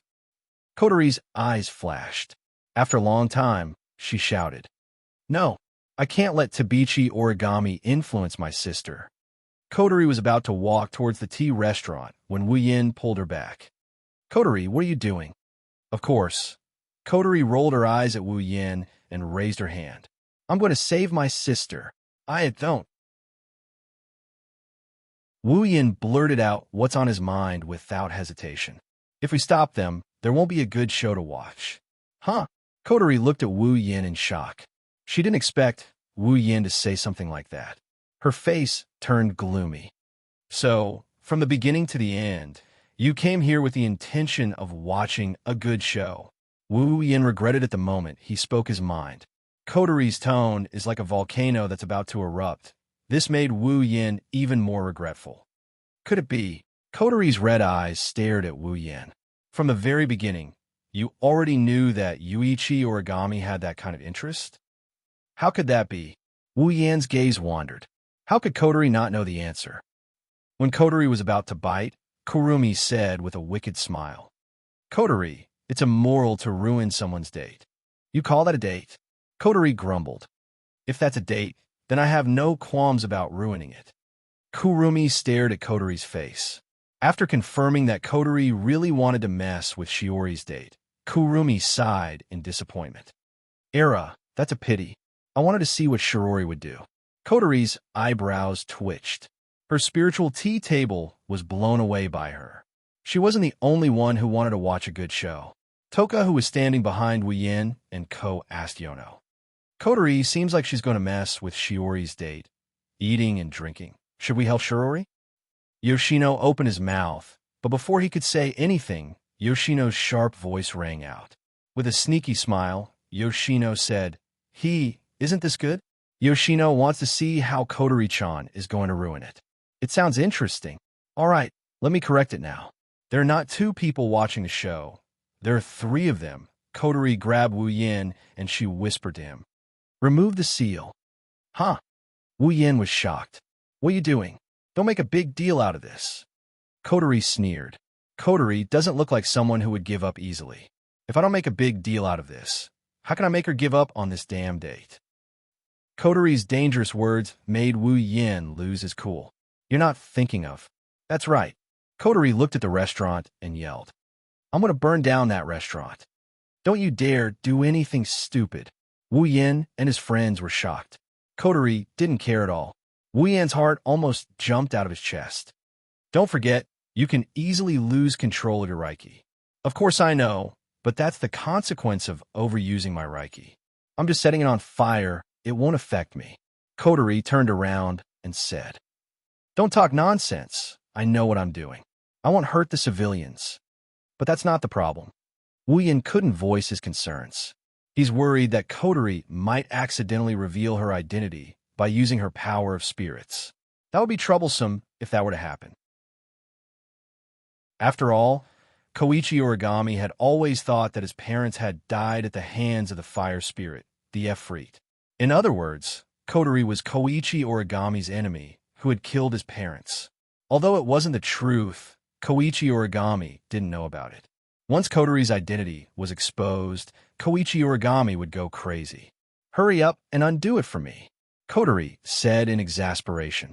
I'm not going to summon my Reiki equipment or show myself. What are you worried about? Wu Yin let out an imperceptible sigh of relief, but he is still a bit hesitant. But it's not good to burn down someone's restaurant just because of that, right? Don't worry. Don't worry. Kotori smiled sinisterly. In any case, Ratatoskra is lacking in everything except financial resources. We can just rebuild it and return it to the owner after the war. Kotori ignored Wu Yan's petrified expression and walked towards the restaurant. Era. What an extreme little girl. Kwang-san tilted her head and shook her head while laughing. Shido. Toka looked at the petrified Wu Yan and asked with concern. What's wrong? Wu Yan regained his senses and looked at Kotori, who was about to set the restaurant on fire. He clenched his fist and said with hatred, I hate beautiful women. Chapter 510. Heavenly Palace City, downtown, in a couple's restaurant. Sitting at a luxurious dining table, Shirji stared at the menu in front of her. Her expression was extremely serious, as if she was about to win $5 million in the lottery. She didn't even blink her eyes. However, that little head of hers was slowly lowering down. Under those weird gazes, Shiori couldn't help but lower her head a bit faster. The tears in her heart already flowed through her soul. Now, Shiori finally understood how much pain Wu Yin must have felt when he had to bear the weird gazes of the entire class yesterday. Yuichi Origami, who was sitting opposite Shiori, was completely different from Shiori. He flipped through the menu in his hand and saw Shiori lowering her head. Yuichi Origami very naturally asked the question, What's wrong? I want to kill someone, I want to leave, I want to fight with you. If I don't succeed, I'll die. Try, Shiori fiercely shouted in her heart, but she didn't show it on her face. She said very quietly, Nothing. Let's order quickly and leave after we finish eating. It's not that Shiori didn't think of running away. Although it would attract strange gazes from the surrounding people, it's better than staying here and enjoying the strange gazes. However, Yuichi Origami, who was with her, is a very strange person. As long as Shirori had the thought of running away, Yuichi Origami would immediately notice as soon as she raised her foot. Then, that pair of indifferent eyes would shoot over like an arrow. Shiori's thoughts of running away would be strangled to death in her heart, causing tears to flow down her face. Now that things have reached this point, Shirori has already thrown caution to the wind. Even if time is passing by like a year, Shirori can only hope that this incomparably painful meal can quickly end. So, she's very straightforward when she acts. In a short moment, Shirori trained her face to the extreme. With an incomparably fast attitude, she finished discussing the menu with Yuichi Origami. Then, Yuichi Origami immediately went to order. Under the distorted expression of the waiter, Yuichi Origami calmly handed the menu to him and said the dishes they ordered. Then, under the situation where the waiter desperately tried to hold back his laughter, began the long wait. Looking at Shirori, who buried her head in the menu, Yuichi Origami suddenly said something. "After we finish eating, let's go to the next place." Shiori's hand that was holding the menu trembled. She almost threw it at Tokichi Origami's face. On her forehead, large amounts of sweat began to flow out. "Go to the next place? If we go to the next place, I will directly die of old age." Shiori's head drooped down like a corpse. Her entire young heart, under the ravaging of Yuichi Origami, is already full of holes. Today, without a doubt, is the most difficult day for Shirori. Even she herself felt that after living through today, she doesn't know how many years of life she would lose. Fortunately, when Shiori's heart was about to wither like ashes, a savior finally appeared. On the ceiling of the tea house, a strange flame suddenly ignited, igniting the ceiling. The smoke from the flame floated above the tea house. A loud and clear alarm suddenly sounded. The sound of the alarm came without warning. In the tea house, the couples who were watching Shirori were inevitably shocked. When they all felt the abnormality and heat above their heads and looked up, they were collectively stunned by the raging fire burning on the ceiling in front of them. Fire. At some point, no one knows who it was, but at some point in time, someone shouted in the tea house, awakening the stunned crowd. When they reacted, all of the couples screamed and stood up with a face full of fear. Then, all of them ran out of the door like their lives depended on it. Ow! Shirori stared blankly at the fire on the ceiling. She didn't expect to encounter such a thing when she was suffering. Should she say it was good luck? Or bad luck? At this time, Yuichi Origami's quality as an elite member of AST was revealed. She calmly stood up from the table and said to Shirori, "Now, quickly go out and take shelter." Shirori nodded blankly and stood up from the table. When Shirori was about to escape, the people in the tea house were almost all squeezed at the entrance. Some of the guys even abandoned their girlfriends and ran out. Looks like after this incident, a lot of couples will break up. Shirori and Yuichi Origami belong to the category of girls with weaker physiques. It's impossible for them to squeeze at the entrance with the strong guys. At this moment, the two of them could only stand behind a group of people who were squeezing at the entrance and watch as they desperately try to squeeze out. They fell silent. If everyone could leave the scene in an orderly manner, they would have already left by now. However, these people did not think about this at all. They only wanted to escape as soon as possible. Little did they know that if they did that, they might really cause their own deaths and also cause the deaths of other people. They should be thankful that this fire was controlled by someone. Otherwise, they would have all died. Humans are always so selfish. Not far from the restaurant, Kwang-san looked at the crowded scene and said with a smile. However, her smile was very cold. Wu Yin bitterly smiled. He knows that Kurumi's position towards humans is not as friendly as Toka and Yoshino. After all, Kurumi suffered a lot because of humans. She was able to befriend Shirori because of them. He looked at the direction of the tea house, and then he looked at the sky above the tea house, and he mumbled, "I hope Kotori doesn't go too far. These guys, they really know how to cause trouble." In the sky above the tea house, A small red figure seemed to be able to see the situation inside the tea house.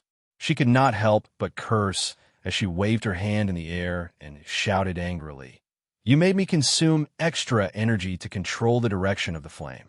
I really want to burn all of you. At the very least, I'll let all of you go home naked." Of course, Coterie won't do that. She sighed helplessly and tried to control the fire in the tea house. It's burning on the ceiling so that it won't affect others in the tea house. Shirori worriedly looked at the crowded entrance. She whispered, "Are we going to die like this?" Tabichi Origami gently turned to Shirori and said, "It's okay. I won't let anything happen to you."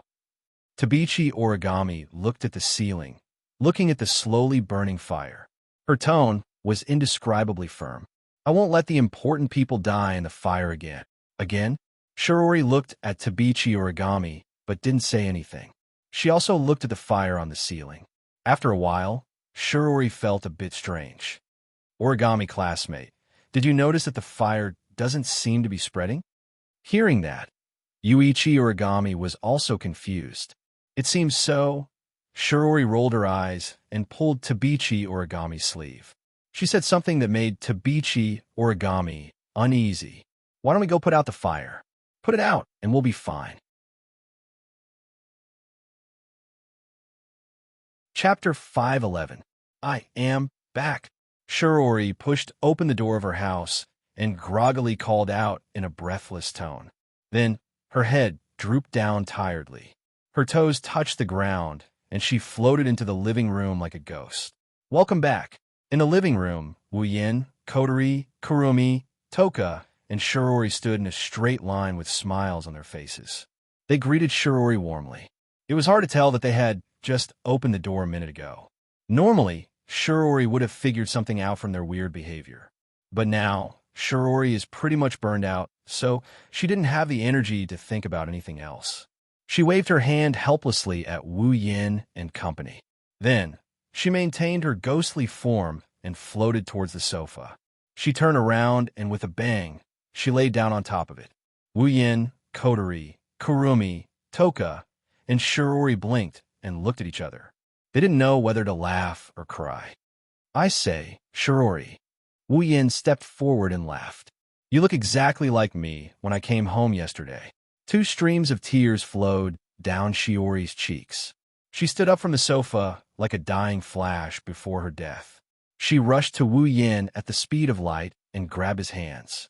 Wu Yin jumped in fright. "I'm sorry, Shido. I shouldn't have said those things to you yesterday." "Huh?" Wu Yin was stunned by Shiori's actions and didn't react in time. He just let out a questioning sigh to express his thoughts. "Now, I finally understand how sad you were in the classroom yesterday." Shirji cried with snot and tears. "I didn't understand you at that time. I really deserve to die." Shirori." Wu Yin felt uncomfortable looking at Shiori's strange behavior. He laughed dryly and said, "I'm happy you can think like that. But can you be a little more normal?" Shiori's expression crumbled as she let go of Wu Yan's hands. She laid back down on the sofa and raised one of her hands while mumbling in a half-dead manner. "Give me 5 minutes. No, 10 minutes." Shiori's head drooped, and she fell into a dead silence. Everyone present looked at each other in dismay. Looking at the dead silent Shirji, they tacitly took 2 steps back, formed a circle, turned around, and put their heads together. "Why do I feel like it's our fault that the Shirori guild ended up like this?" Wu Yin scratched his cheeks, and he smiled sheepishly as he whispered to the girls. "It's not our fault. It's your fault." Kotori pushed a certain wolf into the quagmire of his fault without any hesitation. "You knew that Tabichi Origami had strange fetishes. Why didn't you tell Sis? If you told Sis, she wouldn't have gone." Wu Yin choked. He didn't know what to say. Indeed, the reason why Shirori ended up like this is because he wanted to watch the drama unfold. That's why he acted like an ignorant fool and got caught up in this torturous day. Wu Yin didn't want to be outdone by Kotori, so he retorted. "Kotori, you're not any better, right? Without that fire of yours, Shirji wouldn't be so exhausted. I'm destroying her body, but you're destroying her spirit." This time, it's Kotori's turn to choke. In fact, seeing Shirori like this Kotori started to regret. After all, Shirori was different from them. She was just an ordinary person. For them, a fire is just child's play. But for Shirori, a fire is a very scary thing. If it were an ordinary person in a fire scene with a raging fire above their head and the only escape route being blocked by the flow of people, they would definitely be frightened to the point that their mental state would shrivel up. As for Shirori, although her mental fortitude was not bad, anyone who was at the scene of a fire a moment ago would feel powerless when they returned home. That's why Kotori didn't think it through. All right, stop blaming each other. Kurumi pressed her hands together and smiled at Wu Yin and Kotori. The most important thing now is to get Shirori to focus. You're right. Everyone pondered for a while before Kotori spoke up. Sure, Dao, why don't you go and cook a table of delicious food for me? I like your cooking very much. With your cooking, I'm sure she'll be more or less energized. Hearing this, the others didn't say anything, but Ten Fragrance's eyes suddenly lit up and her little head nodded vigorously. That's a good idea. If I'm in a bad mood, Shido can make a table of good food for me. I'll definitely cheer myself up. Wu Yan's mouth twitched. No, as long as you have something to eat, your spirit will be stimulated. What? Toka pouted and said with dissatisfaction. What's so bad about it? No, I can't say that it's bad. After all, from another point of view, it's also a cute point. It's just that the person who wants to conquer it doesn't have good cooking skills. It'll be very difficult. If he wants to support you, Wu Yin ridiculed her, but the words that came out of his mouth were incomprehensible. At the very least, Toka and Yoshino couldn't understand what Wu Yin meant, except for Kurumi and Kotori. Immediately, Toka and Yoshino quickly gathered around Shirori. Toka said to Shirori in a seductive tone, Shirori, let me tell you, Shido is going to make some delicious dishes for you to eat. Really? Shirori took pity on Wu Yan's cooking. It should be said that most people wouldn't be able to resist Wu Yan's cooking. Shirori is the same. She opened her eyes when she heard Toka's words. Really? Yoshino blinked her big eyes and said softly. Brother Shido said it himself. I see. I'm looking forward to it. Shirori looked at Wu Yin and her face looked better. She also cheered up a bit. Everyone breathed a sigh of relief. Yeah, I'm looking forward to it. Toka narrowed her eyes and made an intoxicated expression. She looked like the food was made just for her. Wu Yin, Kotori, and Kurumi exchanged glances when they saw Shirori recovering. They chuckled. Whatever the case, if Shirori can recover a bit, their moods will be lifted a bit. Kotori's red eyes stared at Shirori, who sat up from the sofa. Kotori suddenly said something that made Wu Yan's jaw drop. Fraxinus, it's yours. Wu Yan almost spat out a mouthful of saliva. He turned to Kotori, and he was surprised by Kotori's words. What did you say? Say it again. I said it. Kotori glared at Wu Yan. Fraxinus, it's yours. It's mine. Wu Yan pointed at his nose and asked in disbelief. I thought you were against it? Kotori gulped. Then Rin shouted. I'm agreeing now, can't I? Wu Yan opened his mouth and recalled Kotori's words. Could it be that what you just said about Fraxinus has something to do with this? Are you going to put Fraxinus into your gate of Babylon in front of all the Ratatosker members? Kotori said in a huff and turned around. I've given everyone a day off. Do as you see fit. Wu Yan looked at Kotori, who had her back facing him. He resisted the urge to hug her and whispered, Thank you, Kotori. Chapter 512. High above Heaven Palace City, inside Fraxinus. Today, Fraxinus is experiencing a rare moment of tranquility. Other than the sound of machinery, there's no other sound. There's not a single person inside. It's very quiet. It's not an exaggeration to say that it's a rare occurrence in 100 years. In the past, even when Ratatoskers members went on vacation, they would take turns to go on vacation. Fraxinus would never be empty. After all, no one could guarantee when the elves would descend upon the world. Therefore, in today's Fraxinus, all the members of Ratatosker had a collective holiday. This was unprecedented. Therefore, when Kotori announced the day off in front of everyone, the members of Ratatosker immediately had the same thought, and that was disbelief. but it's fine if they don't believe it. Coteries already given the order. Ratatasker's members can only return home with doubts in their hearts. Coteries done a lot for Wu Yan. She hid it from everyone in Ratatasker and gave Fraxinus to Wu Yan. How can this be a small matter? In the quiet Fraxinus, the teleportation device flashed with an illusory light. It's a sign that someone was teleported here. The person who arrived here is naturally Wu Yan. The light faded and Wu Yan's figure appeared. His closed eyes slowly opened, revealing a pair of wine-red pupils. He scanned the space in front of him. Wu Yan sensed the quiet atmosphere. Wu Yan couldn't help but smile. Looks like there really isn't a single person left in Fraxinus. Exiting the teleportation device, Wu Yan slowly made his way toward the command room. Along the way, he could hear the faint sounds of machinery running. It made his hair stand on end as the sound reverberated through the silent corridor. The atmosphere of the airship is different from before. At this moment, Wu Yan has a strange feeling. It's like stepping into a haunted house. It's creepy. When they arrived at the command room, this feeling was more or less dispelled. At this time, the big screen in the command room was still bright, and the surrounding facilities were still in operation, supporting the normal operation of the airship. It's just that those familiar figures, one by one, were no longer there. Wu Yan raised his head and sighed. Once he transforms this place into a noble artifact, this airship will no longer be a simple base. If the members of Ratatasker knew that Coterie gave them a day off to give Fraxinus to someone else, they'd probably tear Coterie's face apart. After he transforms Fraxinus into a noble artifact, Fraxinus will be completely under his control. Without his permission, no one will be able to use it. However, Coterie still chose to give it to him. This gift is too big, and it's sentimental. Commander Coterie's identity might be challenged. If he doesn't let the members of Ratatasker use Fraxinus, Coterie will become Ratatasker's sinner. Wu Yan hid everything Coterie did for him deep in his heart. He knew she did it for him. Don't worry, Coterie. You're my cute little sister. Since you've taken care of me, I won't bring you any trouble. After muttering, Wu Yan calmed himself down and looked at the command room. Wu Yan's wine-red eyes narrowed, and he tensed up his body. He jumped onto the command deck, and he raised one of his hands high up in the air. The next moment, on the back of Wu Yan's raised hand, a dazzling light swirled around like a whirlpool.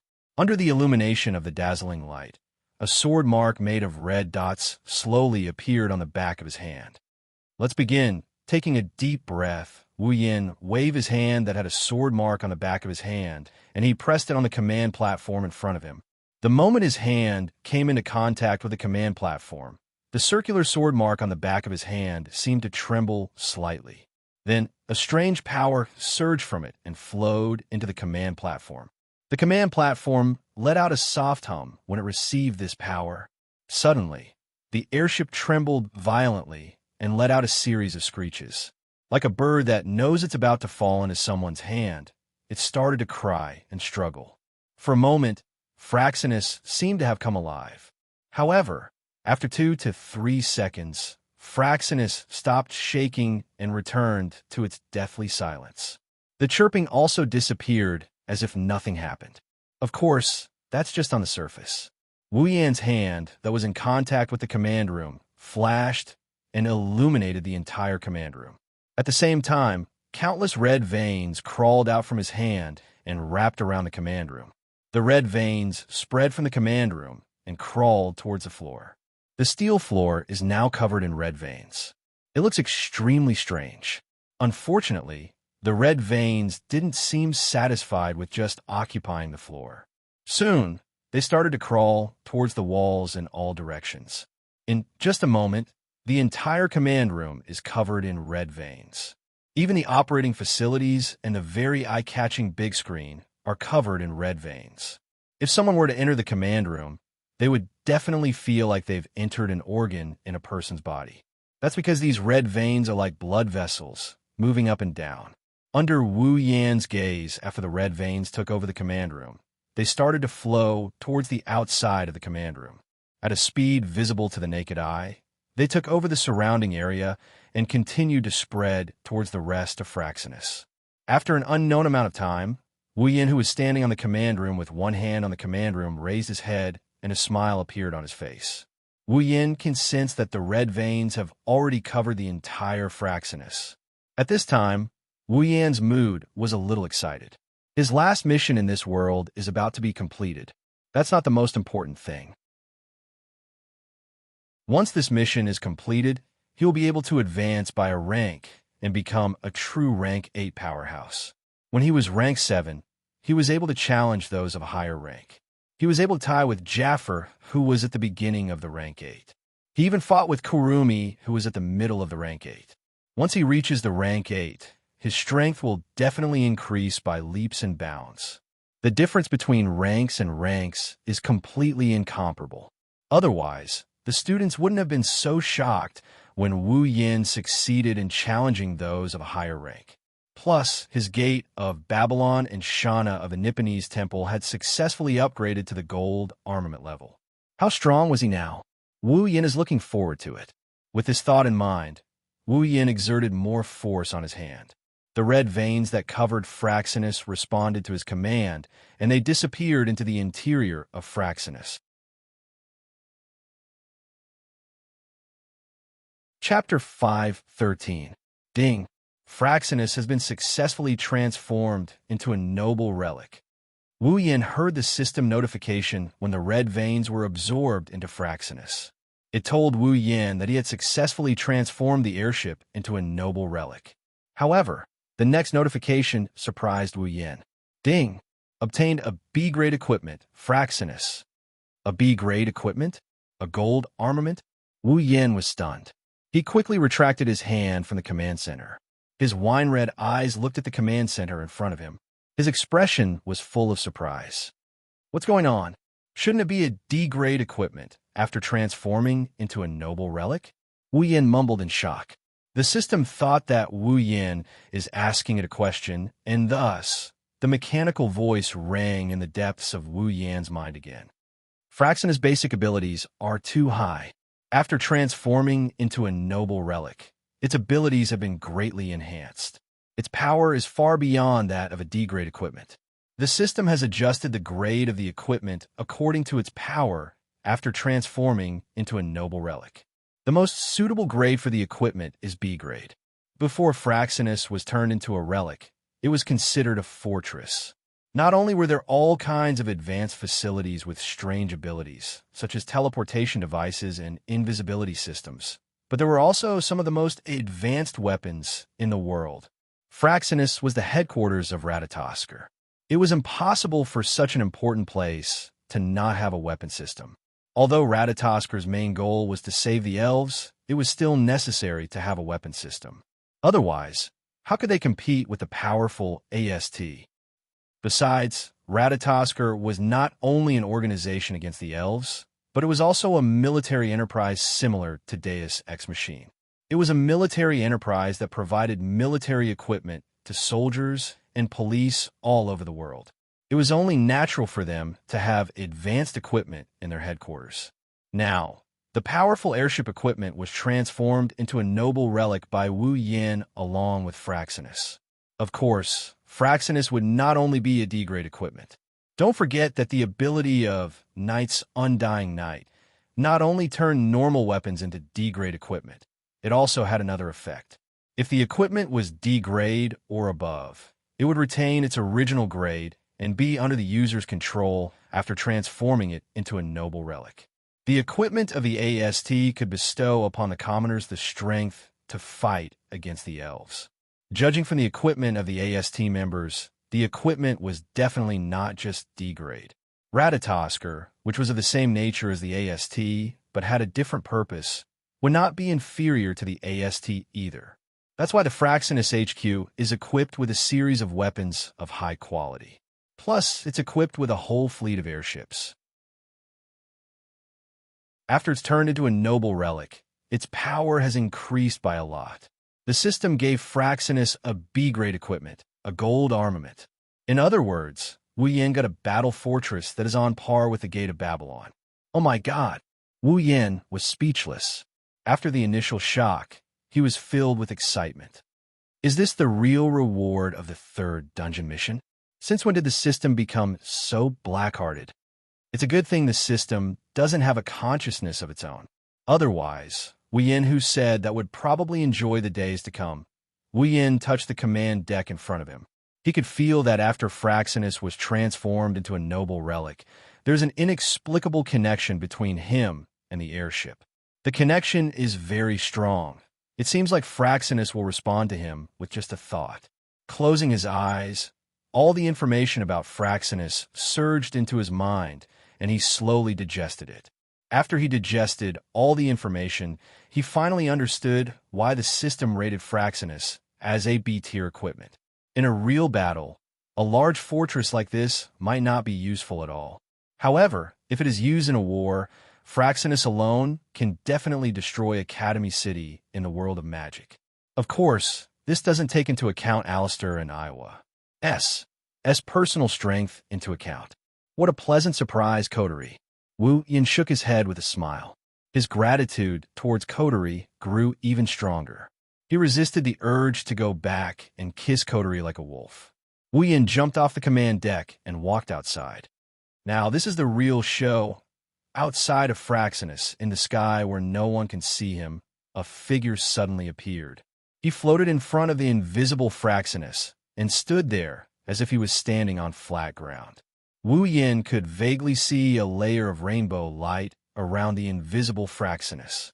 Wu Yin can see it because he is the owner of Fraxinus. He raised his hand and pointed at Fraxinus. In an instant, a crimson ripple appeared at the tip of his finger and spread out in all directions. The crimson ripple is like a red lotus blooming in the sky. It spread across a flat area and got bigger and bigger until it was the same size as Fraxinus. The ripple stopped expanding and stopped there. Wu Yin raised his other hand and waved it at Fraxinus. Fraxinus floated into the crimson ripples like a boulder thrown into a lake. The gate of Babylon shuddered violently, and the ripples around it were extinguished by Wu Yan's action. In the end, Fraxinus safely entered the gate of Babylon and was put away by Wu Yan. Wu Yan's final mission in this world is complete. Ding! Mission 3 completed. World Date Battle. Mission Collect. Mission 1. Materialize all the spatial quakes around the world and collect them. Current progress. 10 completed. Reward. 50,000 equipment points, item points, ability points, summoning points. Mission 2. Use the sealing ring to seal the elven powers of storyline characters Toka, Yoshino, Tokisaki Kurumi, and Itsuka Kotori. Completed. Mission reward. Any 2 pieces of equipment below Grade B will be upgraded by 1 level, excluding Grade B and Gate of Babylon. Mission 3. Use the ability of the Knight Never Die by bare hands to turn Latitasker's airship Fraxinus into a relic and store it in the Gate of Babylon. Completed. Reward. Level up by 1. Ding. Mission 3 reward released. Level up by 1. Ding.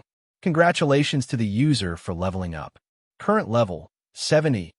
Character, Wu Yin abilities, True Ancestor Bloodline, Endless Martial Training, Knight Never Die by bare hands, Electromancer, LV5, Equipment, Gate of Babylon B grade, Summons, Misaka Mikoto, Katsura Hanajiku, Ikaros, Astria, Flandra, Scarlet, Shokuho Misaki, Kinuhata Sai, Frenda, Takitsubu Riku, Misaka's sister, 20,000 equipment points, 170,000, 0 item points, 0 ability points, 170,000, summoning points, 230,000, 0 level, 70. The moment the system beep rang, Wu Yan's body started acting strange.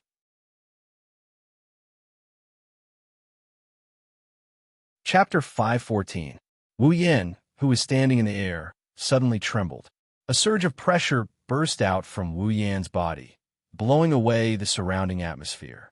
The sudden force caused the surrounding atmosphere to gather into a shockwave.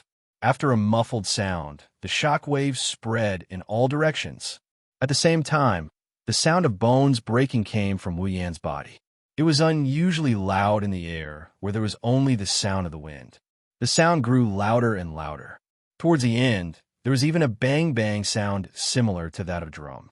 Under the echo of this sound, Wu Yan's body trembled even more violently. What's going on? Wu Yan felt the abnormality in his body in horror. His wine-red eyes were full of panic. I've never heard of such a change after advancing to rank 8. Shouldn't I be like Mikoto when I advanced to rank 8 and be covered in lightning? Not long after this thought came to his mind, Wu Yan felt a strange itch coming from inside his body. Wu Yan's thoughts were drowned out. Oh! The unbearable itch made Wu Yan hug his body and squat down in the air. His eyes were slightly protruding and a vein was popping out on his forehead. It could be seen that this itch was absolutely incomparable to the usual itch. What is going on? Wu Yan gritted his teeth and clenched his hands into fists. He was desperately trying to endure this itch. A strange red color had already appeared on his skin. However, Wu Yan didn't know all this. His mind was already occupied by the itch. Inside his body where Wu Yan couldn't see, the blood that was originally flowing orderly in his blood vessels suddenly accelerated and flowed rapidly. If the normal blood flow was the speed of an ant, then the current blood flow was the speed of a faucet running at full speed. The blood surged wildly in all parts of his blood vessels. The rapid blood flow caused the blood vessels to swell. They couldn't bear the burden and let out a whine. However, the blood didn't seem to be affected. It continued to flow through Wu Yan's body at an extremely fast speed. In a short while, all the blood vessels on Wu Yan's body had appeared from under his skin. His entire body was covered with bulging blood vessels. Even the tissues on his face were the same. At this time, Wu Yan's entire body was incomparably ferocious. Especially his expression, it was almost comparable to a hairless lichen. Under such circumstances, the blood in Wu Yan's body flowed even faster. The itch feeling also became more and more intense. Wu Yan's fists clenched and unclenched. He couldn't bear this feeling anymore. Wu Yan suddenly stood up and raised his head. Roar! A roar like that of a beast on the verge of death rang out from Wu Yan's mouth and spread to the surroundings. Following this roar, the surrounding space actually rippled. With Wu Yan's raised mouth as the center, it reverberated like a ripple. Wu Yan didn't notice that when he couldn't help but roar out, the rapidly flowing blood in his body also rippled. The ripple also spread throughout Wu Yan's body. After a while, it was all absorbed by the organs and tissues in his body. The bright red color on his skin began to recede. His blood vessels gradually calmed down. Inside his body, the rapidly flowing blood also slowly returned to its original speed. Everything returned to its original state. It was as if nothing had happened at all. However, the system's prompt immediately told its owner that everything that had happened just now was not an illusion. Ding! User's level meets the bloodline requirement of True Ancestor Bloodline. True Ancestor Bloodline awakened. Ding! Bloodline ability Red Jade obtained. The system notification reverberated in his mind like an echo. Wu Yan, who just regained his consciousness from the itch, got knocked out of his mind. True Ancestor Bloodline awakened? Bloodline ability? Wu Yan shook his head in a daze. What entered his sight is the endless blue sky. His eyes that had turned golden at some point in time turned back to a wine-red color. The wine-red color is even deeper than before, but the expression in his eyes is one of confusion. What's going on? Wu Yan said this for the third time. He didn't know what to do with this sudden development. As if seeing Wu Yan's confusion, the system answered. Because the user's previous level could not fully accommodate all the mysteries of the True Ancestor Bloodline. The True Ancestor Bloodline automatically hides within the user's body, so the user can only use the True Ancestor Bloodline's immortal body ability. Only when the user's level meets the bloodline requirement of the True Ancestor Bloodline will the True Ancestor Bloodline be able to unleash its true ability and awaken. Hearing the system's monotonous voice, Wu Yan gradually calmed down. In other words, the current me truly has the ability to become a true ancestor? Yes. The system answered Wu Yin very simply. In a way, it was telling Wu Yin that he was too weak in the past and couldn't even unleash the full potential of his bloodline. However, Wu Yin wasn't upset at all. Instead, he smiled. This meant that the current him finally had the qualifications to become a true ancestor. Moreover, the awakening of the bloodline had brought him many benefits. Wu Yin himself felt that his physical strength had increased by at least 3 or 4 times. His body's recovery ability had also increased by a lot.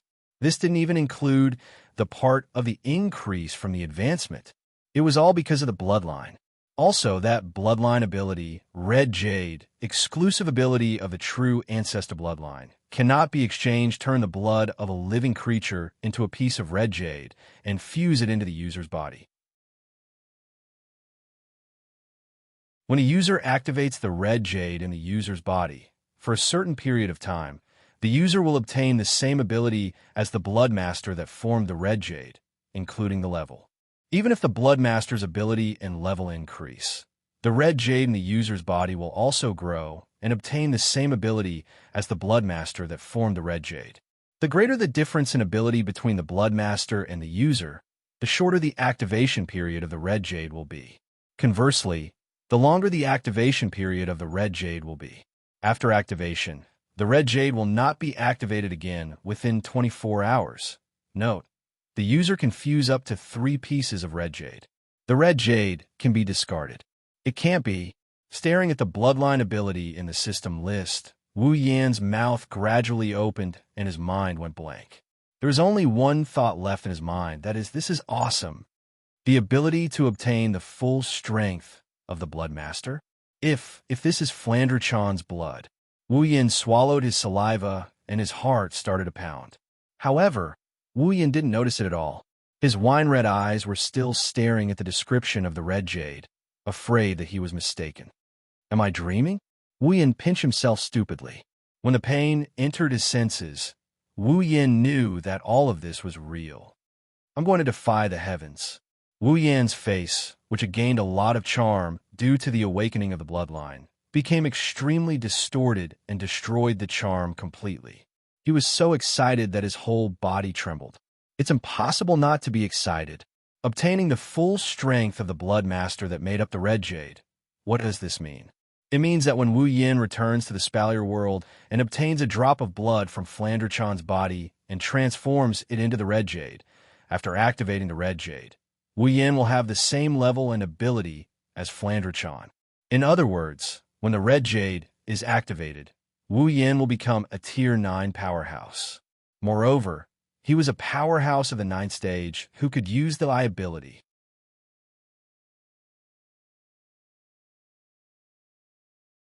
Chapter 5:15. In the sky, Wu Yin is slowly flying towards Wu He's house. His face is still in a daze, which means he still hasn't recovered from the shock of his heaven-defying bloodline ability. After all, the Red Jade is just too amazing.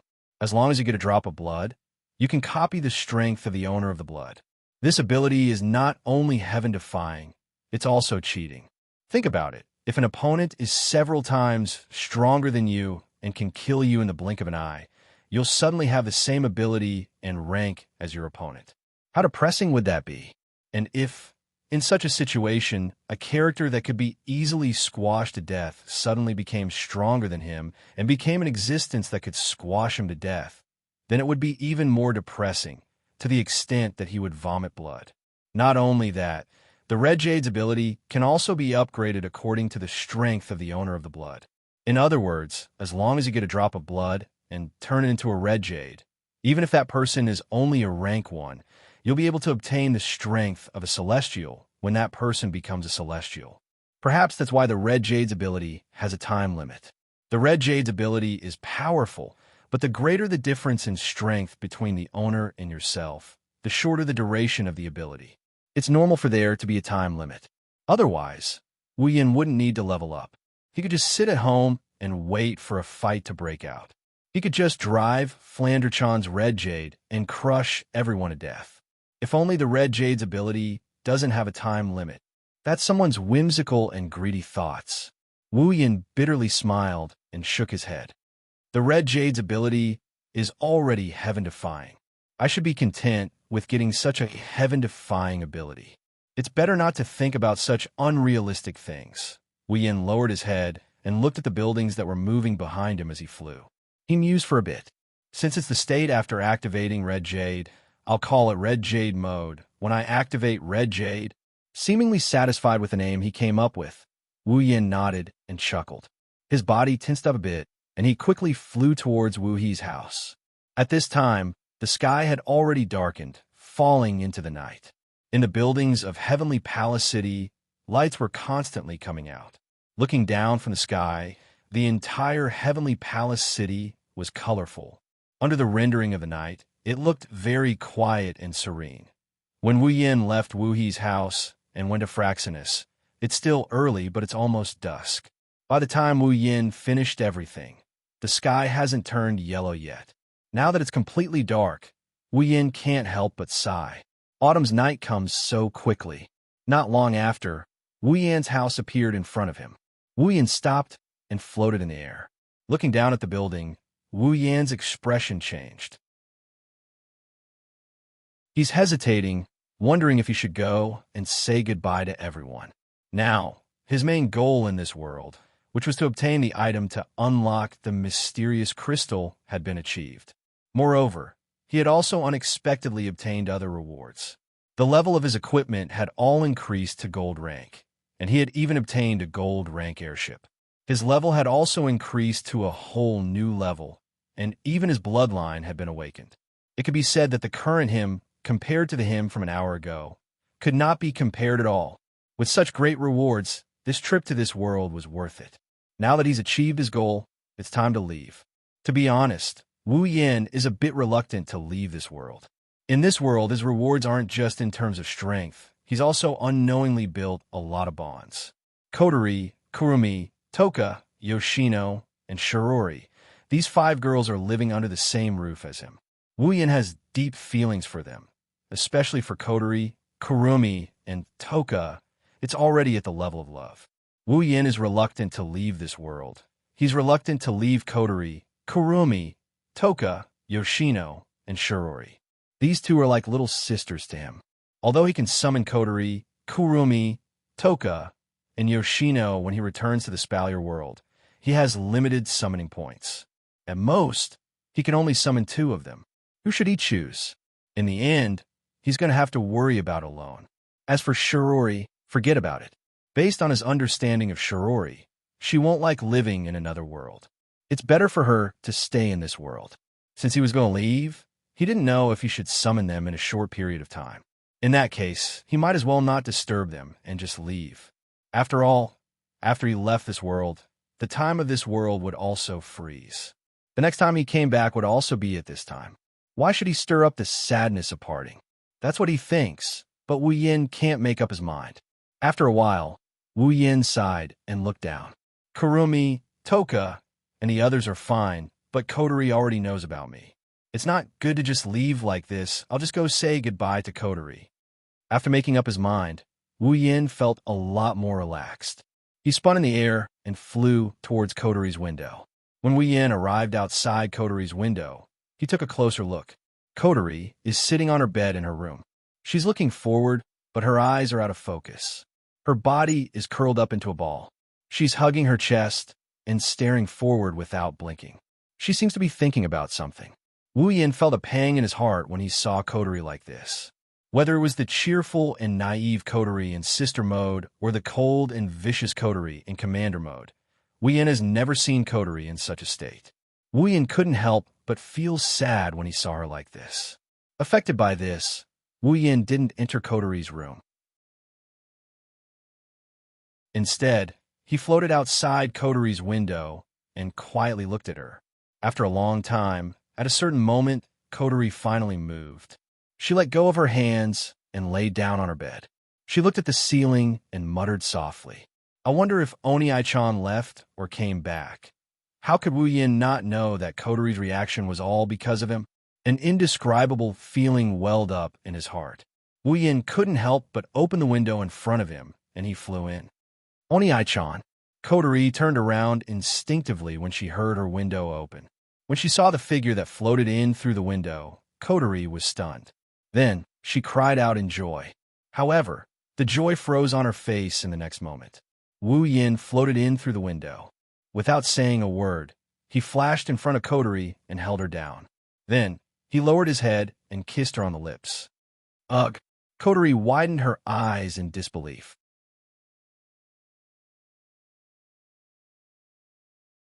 Chapter 516. Coterie was dumbfounded, completely dumbfounded, looking at the familiar face that was right in front of her, pressing down on her body and kissing her lips. Her pair of red eyes had already widened to the maximum, filled with a thick sense of disbelief. Coterie didn't expect him to suddenly appear when she missed him. She also didn't expect him to treat her like this as soon as he appeared and before she could even say a word. Coterie couldn't react in time and just stared blankly at Wu Yin, who was teasing her lips. It wasn't until a soft tongue pierced her teeth and entered her mouth, capturing her tongue and wrapping it around it, that Coterie finally realized what was going on. Wu! Coterie's cheeks flushed red when she felt her tongue being entangled. She clenched her fists and pounded on Wu Yan's chest. She whimpered and complained about Wu Yan's tyrannical behavior with monotonous words. Coterie twisted her head left and right in an attempt to break free from Wu Yan's control. Unfortunately, Wu Yan seemed to be able to read her mind. Coterie's head moved to the left. Wu Yan's head also moved to the left. When Coterie's head moved to the right, Wu Yan's head also moved to the right. His lips were tightly pressed against Coterie's. Gradually, the sounds of their tongues intertwining entered Coterie's mind. She slowed down her swinging movements, and her fists that were pounding Wu Yan's chest became weaker and weaker. In the end, Coterie stopped all her movements. Her eyes were glistening with tears. The weakening and disappearance of Coterie's resistance only served to further fuel a certain someone's arrogance. He lowered his head, and their lips, which were already stuck together, became even more glued to each other. Their tongues ran wild as they played with Coterie's soft tongue here and there, having the time of their lives. As Wu Yan's actions intensified, the tears in Coterie's eyes became more intense. Her cheeks became redder and redder. Her body became weak, and she could only place her hands on Wu Yan's chest.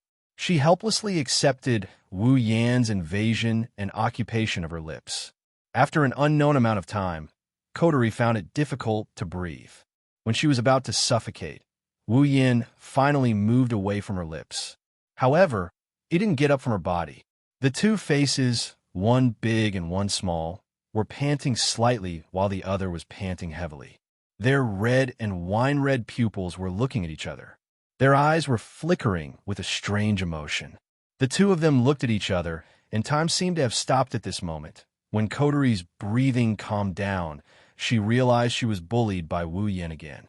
She couldn't help but get angry. "What are you doing? You came back and you're not allowed to object." Wu Yan domineeringly interrupted Coterie. His body pressed down heavily on Coterie's body. Coterie's complaint turned into a muffled groan. "Today is the only day you're not allowed to be arrogant." "Who? Who's being arrogant?" Coterie shouted in exasperation. However, she quickly reacted. "Today is the only day. Why do you say today is the only day? Is there something special today?" Coterie ignored the fact that Wu Yan is on top of her. She met Wu Yan's gaze. When she heard Wu Yan's words, Coterie had a guess. Because of this, Coterie's heart sank to the bottom. She had a bad premonition. Wu Yan shook his head and smiled helplessly. "Haven't you already guessed it?" This indirect admission made Coterie's expression change. She bit her lips. You're leaving? Don't make such an expression, okay?" Wu Yan bitterly smiled when he saw Coterie's reluctant and sad expression. "I should be the one feeling reluctant. Once Wu Yan leaves this world, the world will enter a state of frozen time. Everything will come to a halt until Wu Yan returns to this world. Only then will the world's time restart. Therefore, no matter how long he spends in the Spalier world or other dungeons, it will only take an instant for Coterie to see him again. Even if Wu Yan summons Coterie in another world, it will still be the same. The one who should feel reluctant is indeed Wu Yan. Kotori's longing can only last for an instant, but Wu Yin has to wait until he returns to this world or summons Kotori. Kotori learned a lot about Wu Yin from Wu Yin that night. She knows that it will only take an instant for her to see Wu Yin again. Her expression improved a lot. However, Wu Yan's face is only 10 centimeters away from Kotori's. He can see that she still feels reluctant. Wu Yin didn't know whether to laugh or cry. Didn't I say it will only be an instant? What? You still feel reluctant? It's none of your business. Kotori turned her head away, blushing a little. I'm not reluctant. Is that so? Wu Yin giggled as he leaned forward a bit. Didn't I tell you? You're not allowed to be arrogant. Kotori glared at Wu Yin. She's obviously unhappy with Wu Yan's use of the word arrogant. However, when she remembered that Wu Yin is about to leave, she opened her mouth but didn't say anything. Kotori shifted her gaze away when she saw Wu Yan's huge face at such a close distance. She twisted her body a little. Get up. Get up. Wu Yin blinked and replied without hesitation. No way. Kotori was furious. She glared at Wu Yin and started twisting her body. Get up. No. Wu Yin didn't get up. Instead, he pressed his body down. Every part of Kotori's soft body was pressed against his. It was a wonderful feeling. Kotori kept twisting her body, making it even more wonderful. Wu Yin narrowed his eyes and said carelessly, You're going to marry Oni-chan anyway. How dare you bring that up? Kotori exploded. Maybe it's because Wu Yan's words reminded her of what happened that night in the bathroom and ripples in the hot spring. Her face turned bright red, and she looked incredibly adorable. Kotori's cute and embarrassed expression touched the softest part of his heart. He licked his lips, and he moved his head closer to Kotori's lips. Kotori stopped struggling, and a trace of panic appeared in her eyes. She watched as the face grew larger and larger in her sight. Kotori's heartbeat sped up. Her lips were about to be occupied by the man in front of her. She closed her eyes as if she had resigned herself to her fate. As expected, it was soft and beautiful. Kotori couldn't help but whimper when she felt the other party's tongue pushing against her teeth, and a nervous expression appeared on her face. Including the previous kiss, Wu Yin and Kotori have kissed less than 5 times. In the past, Wu Yin was the one who stole the kiss before Kotori could react. This is the first time Wu Yin kissed Kotori, so much that she was mentally prepared for it. In a sense, this is Kotori's first kiss. How could she not be nervous? The familiar sensation of their tongues intertwining with each other assaulted Kotori's mind. Kotori let Wu Yin tease her tongue. She fell into his gentleness, and she couldn't extricate herself from it.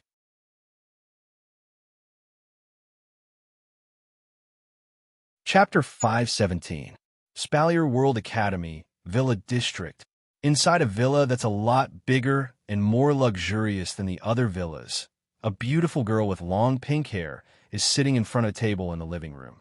Her yellow-green eyes stared straight ahead as she sighed softly. The originally lively villa is now so quiet that not even the slightest noise can be heard from outside the villa. Due to the sound insulation, the whole villa is eerily quiet. It's so quiet that Chuju can't get used to it. Chuju sighed again as if she's thinking of something. She leaned on the table in annoyance and mumbled softly under her head. I wonder how they're doing. Beside Chuju is Flandre-chan. She's wearing a beret hat with a ponytail tied into a ponytail. She's also wearing the same white uniform as Flandre-chan. She's scratching the edge of the cake that she just finished. She's clearly depressed. Chuju Jiejia. When is Oni-chan coming back? Flandre-chan misses him. Flandre-chan's heart is filled with regret. Why didn't she leave with Wu Yin in the morning and go to that dungeon world? Now she's stuck in this boring villa with nothing to do. Well, it can't be helped. Flandre-chan didn't go with Wu Yin because she promised to hang out with Liren. Who would have thought that due to the Academy's security incident, Flandre-chan's status as a new student would change and she'd become the most popular person in the Academy?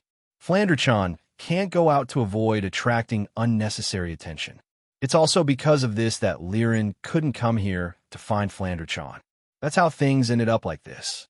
Ikaros and Mikoto's departure also made the villa a lot colder. Even Chuju can't stand it anymore.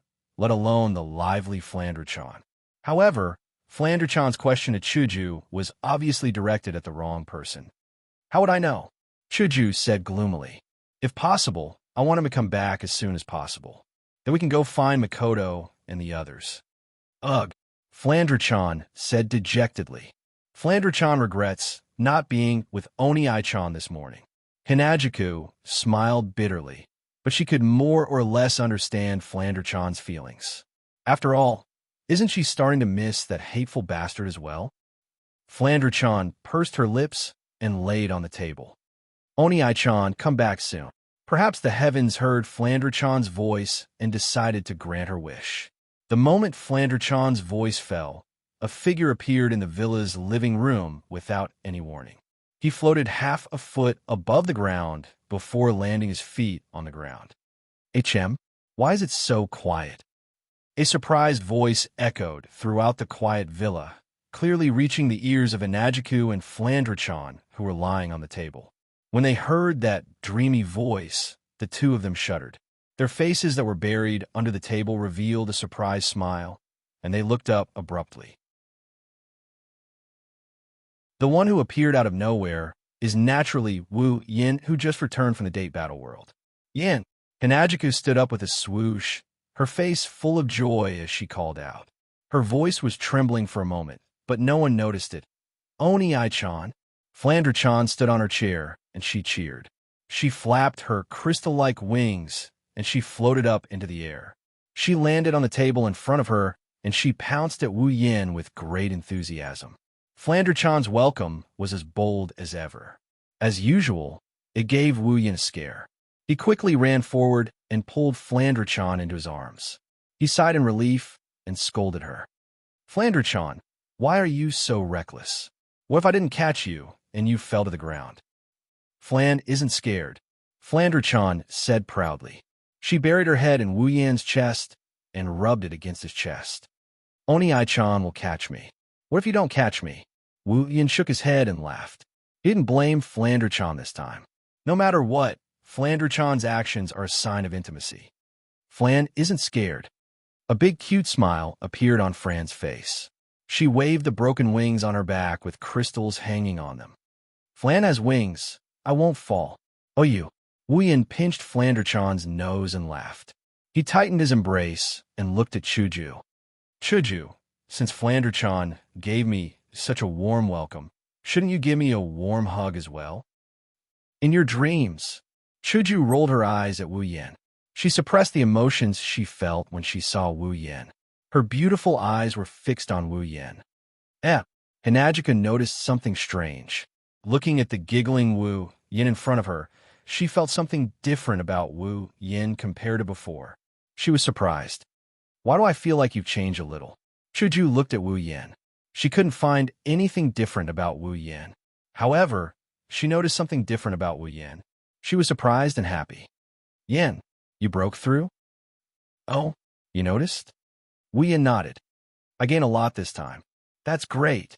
Hinajuku clenched her fist and shouted excitedly. You've reached level 70. This time, your strength will definitely increase by leaps and bounds. You'll be of great help to Makoto and the others. Wu Yin couldn't help but frown as he woke up from his stupor. All right, where's Makoto? Ikaros. What happened? Did they go out? Yeah, they went out. Chuju shook her head and sighed. And they didn't go far. What do you mean? Wu Yan's smile slowly faded as he looked at Hinajuku with a serious expression. His instincts are telling him that something is going on. Chuju walked up to Wu Yan. Something big happened while you were gone. Something big. Wu Yan's heart tightened. He calmed down and asked, what happened? Chuju pondered for a moment. She chose her words carefully. Today, not long after you left, one of the Misaka sisters suddenly came here. Wu Yan's heart tightened as he listened to Chuju's explanation. His expression changed slightly. After Chuju finished, Wu Yan returned to normal. So you're saying that Makoto and the others are at the Behemoth Forest? Chuju nodded. I was left here to wait for you. Shokuho said that if you don't find anyone when you come back, you'll go crazy. Chuju looked into Wu Yan's eyes. Yin, since you're back, Let's go meet up with Mikoto and the others. Okay. Wu Yin nodded. He brought Chuju out of the villa. Chuju let out a cry of surprise. He picked her up and flew into the sky. I didn't think I'd need your help so soon. Wu Yin chuckled. Chuju and Flander-chan didn't know what he was talking about. But when they continued to look, their eyes almost popped out of their sockets. In midair, a huge crimson spatial ripple suddenly fluctuated and swayed behind the three of them. The next moment, a huge airship flew out with a rumbling sound and arrived in front of them. Fraxinus. It's here.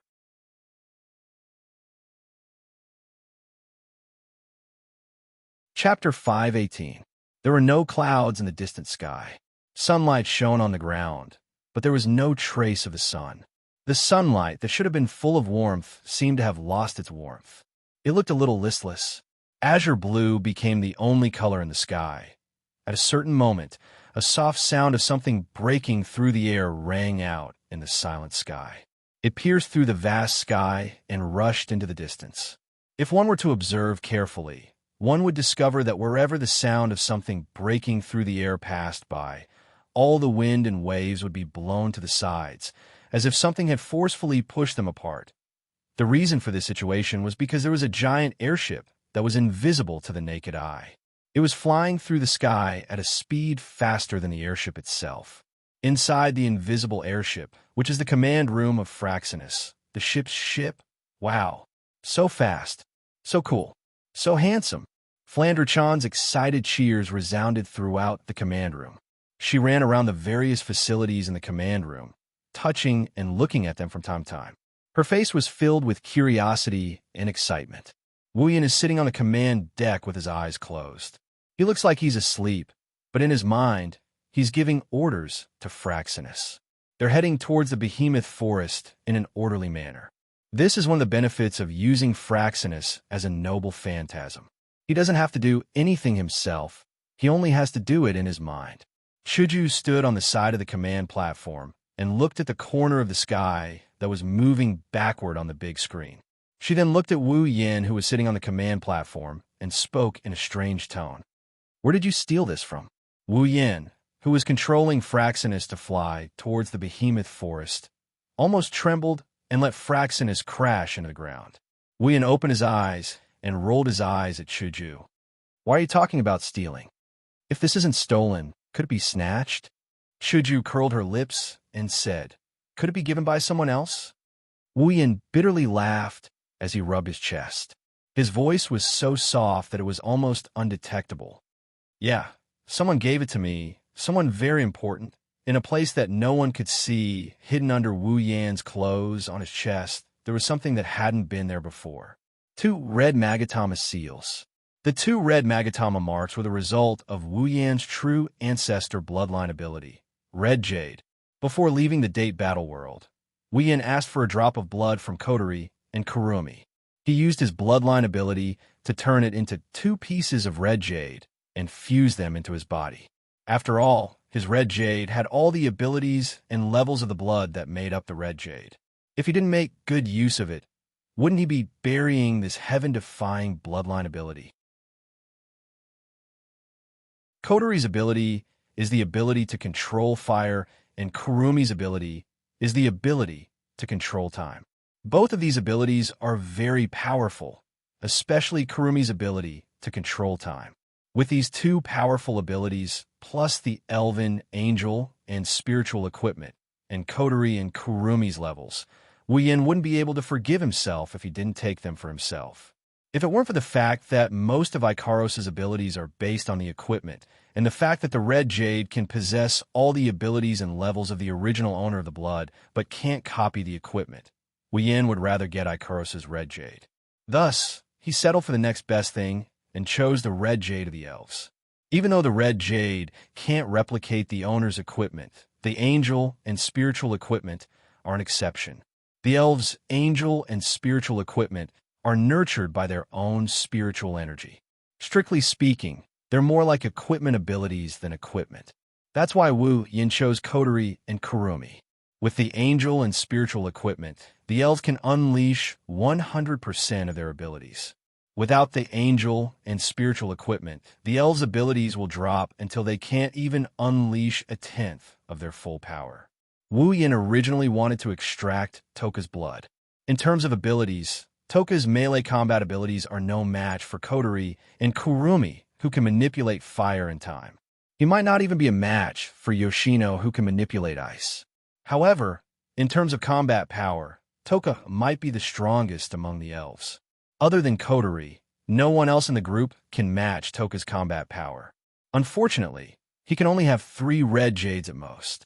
After getting Kotori and Kurumi's red jades, he had no choice but to give up on Toka's red jades. Wu Yin had already made up his mind about the 3rd red jade. Flander-chan, come here for a second. Flander-chan, who was running all over the place, heard Wu Yin calling for her. She gave up on exploring the area and ran towards Wu Yin without hesitation. Oni-chan, what's wrong? There's something I need your help with. Wu Yin reached out and pulled Flander-chan into his arms. He hesitated for a bit before saying, "It might hurt a little later. Flander-chan isn't afraid of pain. I'm not an older sister." Flander-chan wrinkled her nose and said. Wu Yin raised an eyebrow. He silently mourned for Ramilia, who was raped by Flander-chan without hesitation. Grabbing Flander-chan's hand, under Chuju and Flander-chan's curious gaze, Wu Yin made a small cut on Flander-chan's finger. Before the 2 girls could react, Wu Yin quickly squeezed Flander-chan's finger and squeezed out a small drop of blood from the cut. He transferred it to his hand, and the cut on Flander-chan's finger disappeared the moment the blood was squeezed out. Even if her power is sealed, Flander-chan's vampire physique can't be removed. The most basic ability of a vampire is their powerful vitality and regenerative ability. Although it's not as strong as a true ancestor, Flander-chan is no ordinary vampire. Wounds like this can be healed in an instant. Flander-chan looked at her finger and blinked. It doesn't hurt at all. Chuju looked at the blood in Wu Yin's hand and asked curiously, "What are you doing?" "Yin." Wu Yin smiled and didn't answer Chuju's question. He raised the blood in his hand and clenched his fist. A muffled sound came from Wu Yan's palm. Chuju and Flander-chan could see a flash of blood, but it quickly disappeared. When Wu Yin opened his hand, the blood was gone, and in its place was a small red jade magatama. "What is this?" Chuju and Flander-chan were stunned. They tilted their heads and stared at the red jade magatama. It's as if they can see a flower in it. This is my strongest combat power at the moment." Tightening his grip on the red jade, Wu Yan's mood was a little excited. As long as he can fuse it with his body and activate it, he will have the strength of a rank 9 for a short period of time. How can Wu Yin not be excited? Thus, Wu Yin impatiently tore off his clothes and pressed the red jade on his chest. The 3 red jades lined up neatly on Wu Yan's chest. Rubbing his chest, Wu Yan's heart surged with excitement.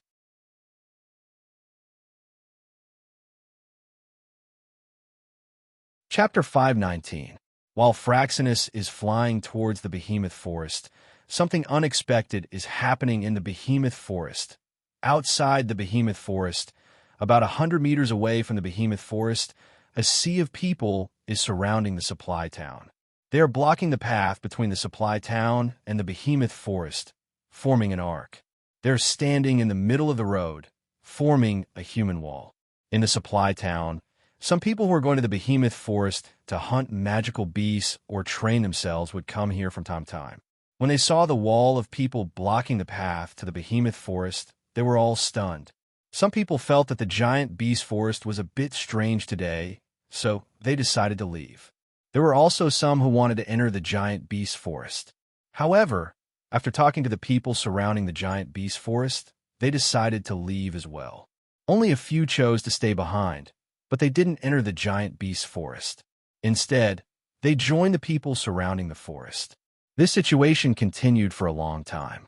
As time passed, more and more people surrounded the supply town. In the end, the people who came out of the supply town couldn't see the Behemoth Forest anymore. They could only see a black mass of people. On the other hand, the people at the front of the encirclement were not squeezed together like the people at the back. They were clearly divided into several groups and kept a distance away from each other. These people were all equipped with decent equipment and armaments.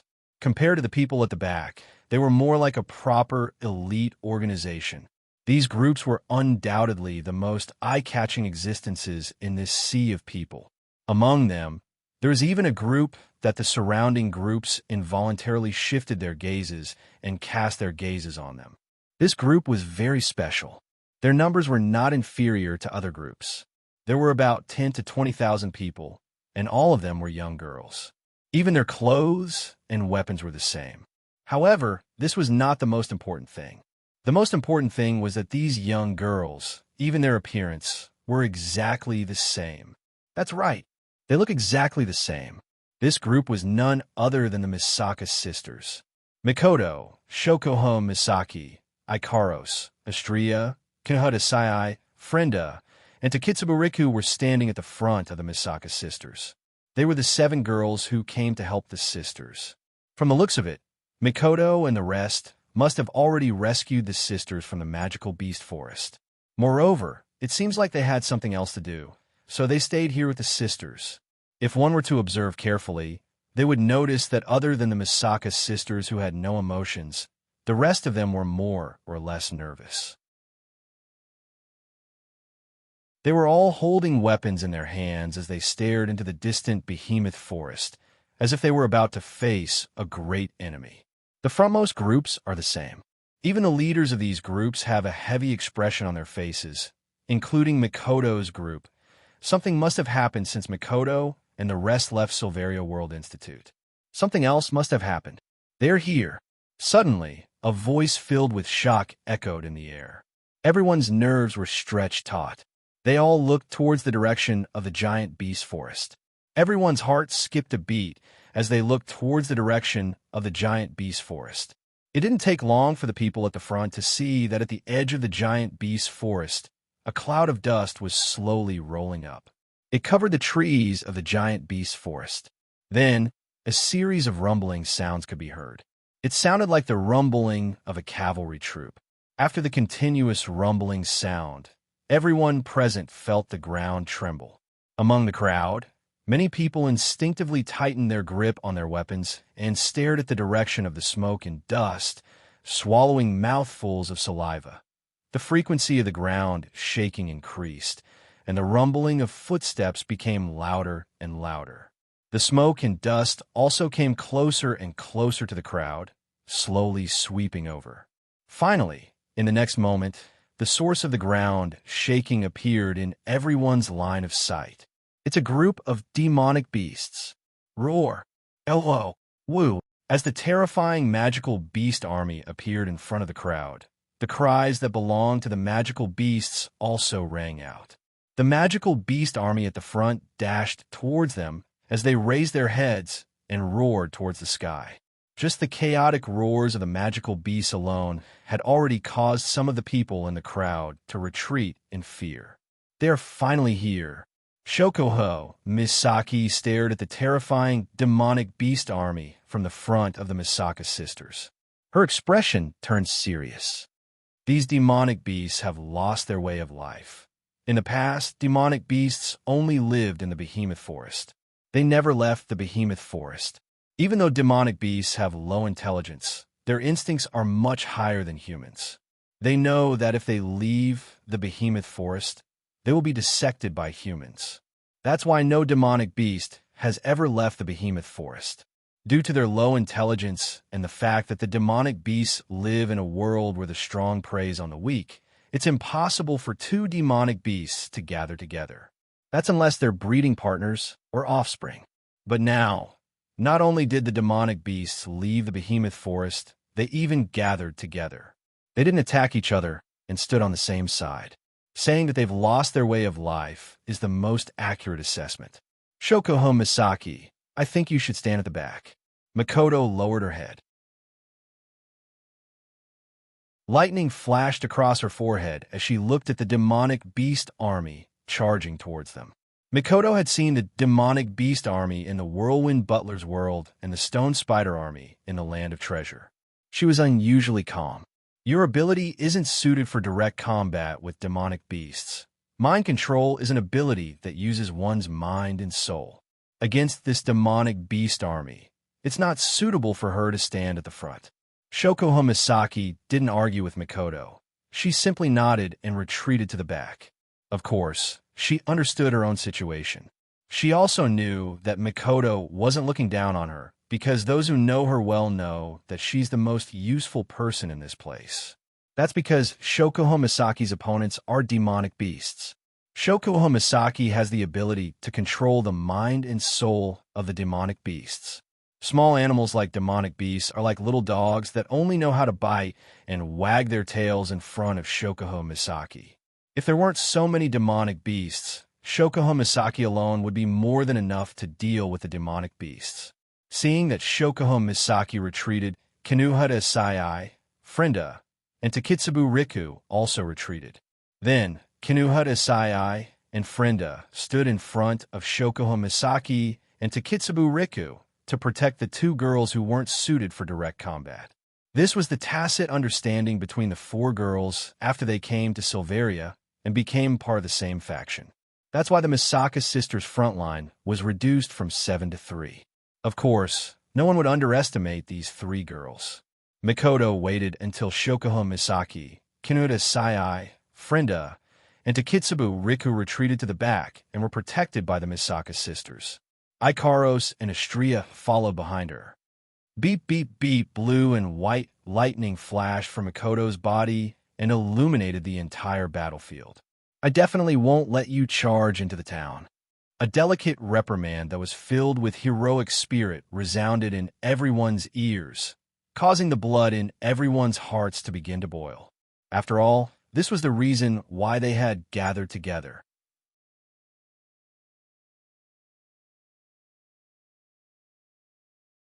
Chapter 520. Sky Queen Mode. On Ikaro's body, the gold-lined white uniform slowly faded away, replaced by a white sensual light armor. A pair of pink wings, freed from the binding of her clothes, swelled up and transformed into a pair of blue wings in an instant. Following that, a pure white halo floated above her fluffy hair. A stream of light flashed past his indigo eyes, and they turned crimson in an instant.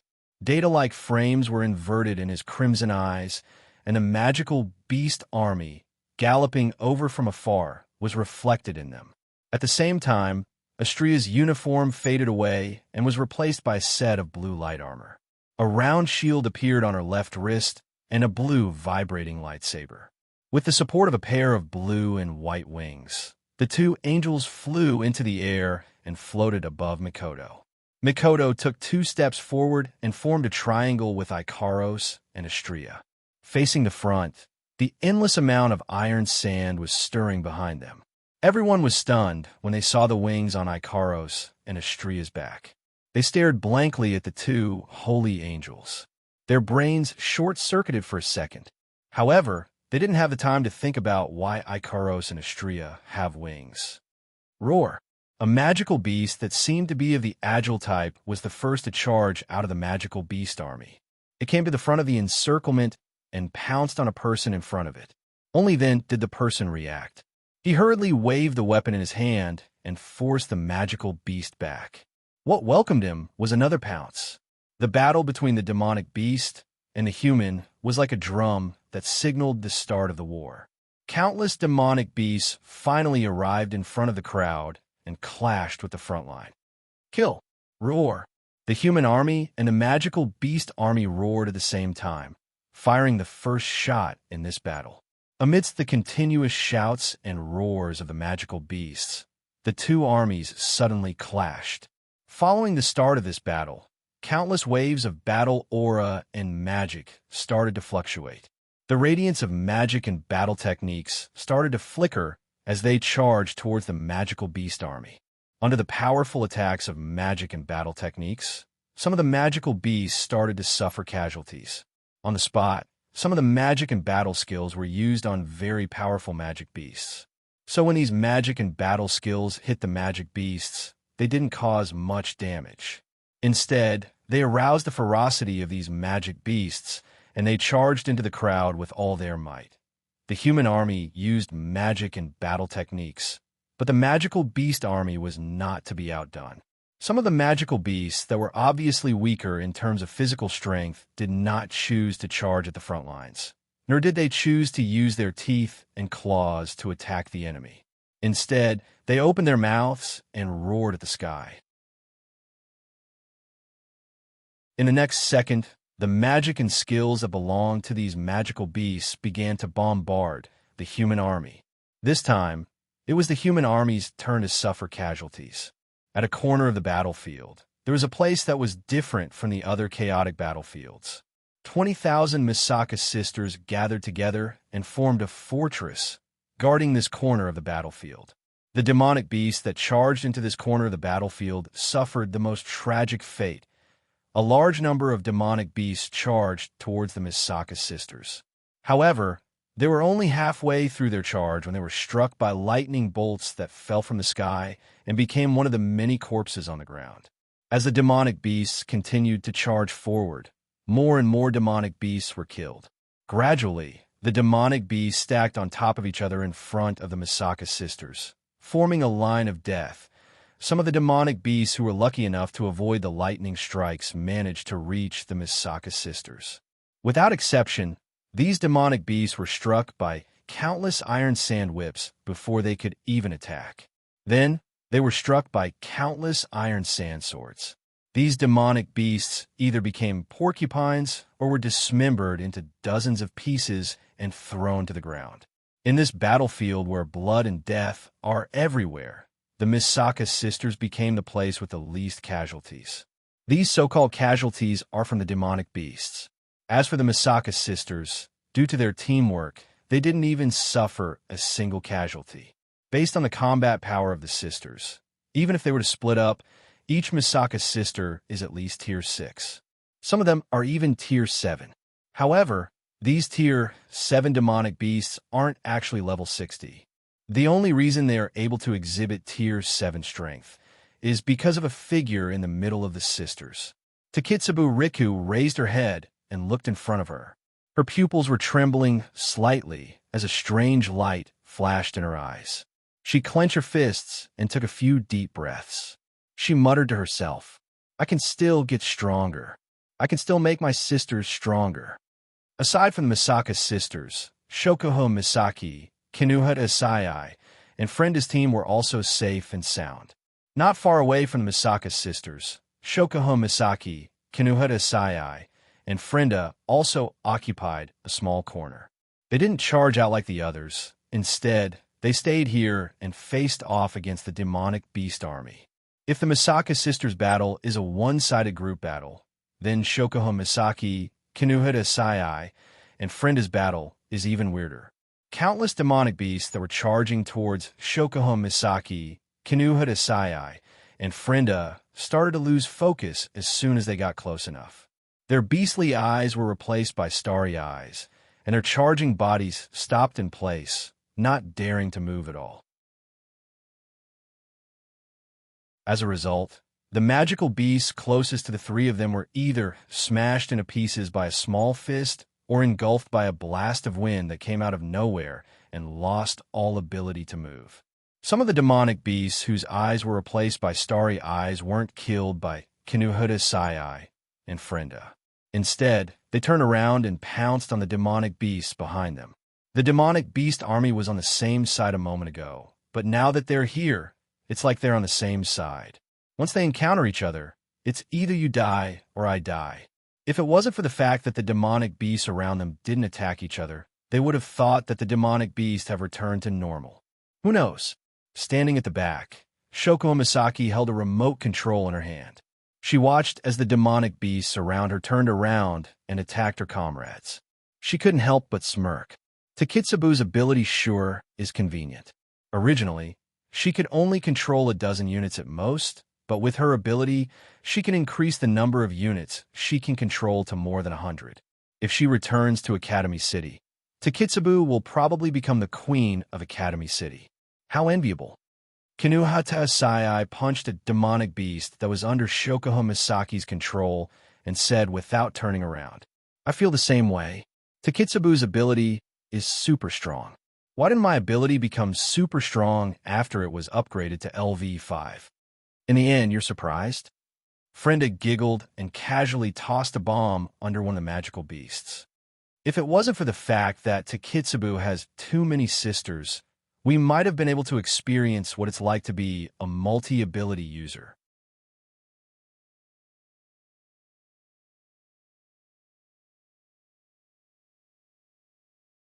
Chapter 521.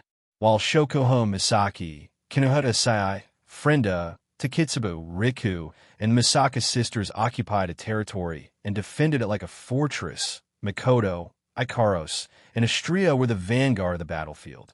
They were the vanguard of the battlefield. Above the battlefield, a blue light flashed across the sky and stopped at the densest spot of the demonic beast army. It was a pair of blue wings. Ikaros's crimson eyes turned cold as she looked down at the demonic beast horde. A pair of blue wings spread out from her back, and her lips parted. Artemis, a mechanical, old-fashioned voice came out from those seductive lips. Ikaros's luminous wings reacted to the call of her voice. A series of sonic booms rang out, and countless cherry-red missiles emerged and blasted down mercilessly. Bang, bang, bang, bang, bang. The missiles landed in the center of the demonic beast horde. The deafening explosions mixed with the demonic beast's screams echoed in the air. The missiles seemed to have eyes of their own. They drew an arc in the sky and landed in the densest spot of the demonic beast horde. In just a short moment, the number of demonic beasts killed by the missiles exceeded the number of demonic beasts killed by the human army. Ikaros didn't stop there.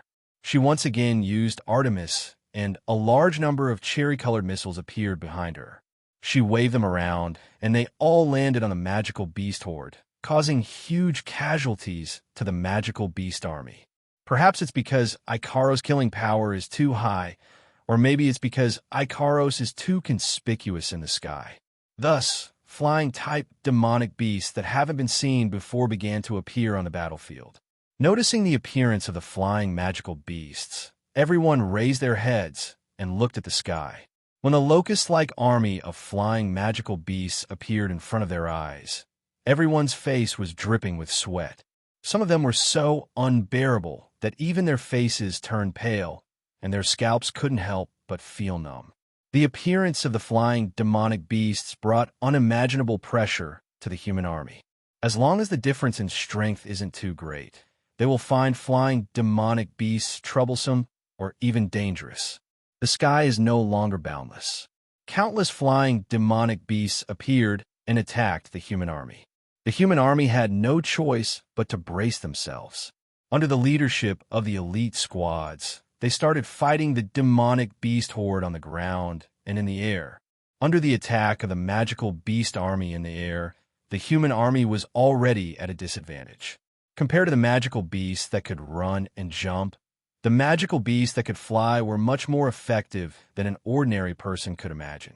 The battle was in a stalemate, but now the demonic beast horde is on the side of the sky. The situation isn't looking good. Shokuho Misaki looked coldly at the flying demonic beasts in the sky. Her expression turned grim. If we don't do anything, the demonic beast horde will fall. When that happens, the supply town will be destroyed. The Ailu Empire will go crazy.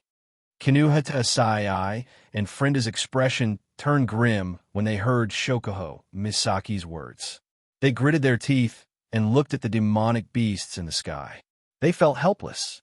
Indeed, to the humans who can't fly, these flying demonic beasts are a fatal threat. Shokuho Misaki felt helpless. She can't affect the flying demonic beasts at all. They are too far away. Artemis, suddenly, a soft sound followed by a series of explosions came from the flying demonic beast horde. It attracted everyone's attention. When everyone realized what was going on, they saw an endless amount of cherry-colored missiles bombarding the flying demonic beasts. A portion of the flying demonic beasts were shot down by the missiles. Ikaros, Shokuho Misaki, Kinuhata Sai, and Frenda were shocked for a moment before their faces lit up with joy. Ikaros' attack saved the human army from a dire situation. Not only did it lessen the pressure on them, It also attracted the attention of the other flying demonic beasts. Realizing that this conspicuous human is a threat to them, they turn around and charge towards Ikaros. However, what awaited them was not only the next wave of missiles from Ikaros, but also the battle techniques and magic from the human army on the ground who were frustrated by the aerial demons' attacks. This time, it's the flying demonic beasts' turn to be frustrated. While they're frustrated, they're met with a human who's kicking them while they're down. Ha! Astrea flapped her pure white wings and flew across the sky. She flew past one flying demonic beast horde after another.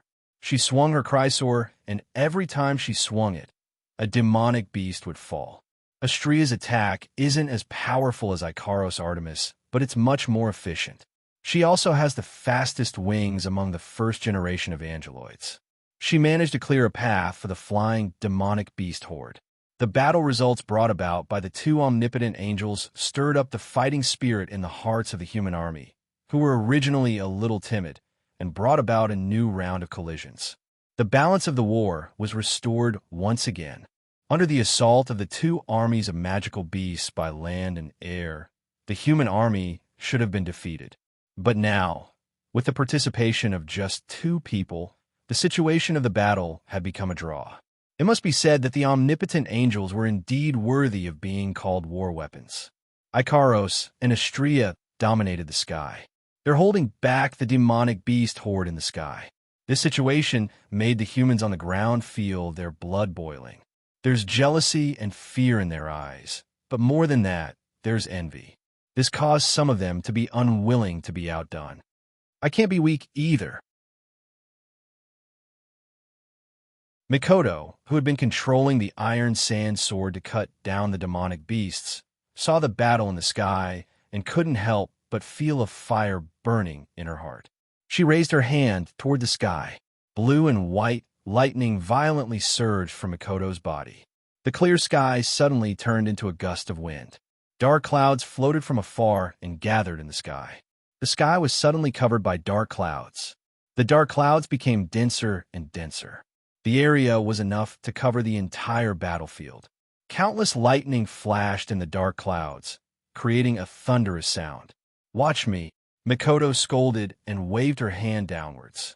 A bolt of lightning shot out from the clouds in the sky and hit the flying demonic beast below. Boom! A violent gust of wind blew across the battlefield. The magical beasts that were struck by the lightning were instantly turned into ashes. As for the flying magical beasts that weren't struck, they lost their balance under the gust of wind. They were blown around and fell to the ground one after the other. Everyone on the ground was dumbfounded. What kind of magic is this? It's so scary.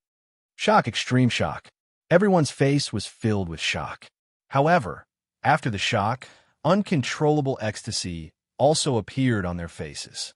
With such a strong presence, the chances of victory in this war is huge.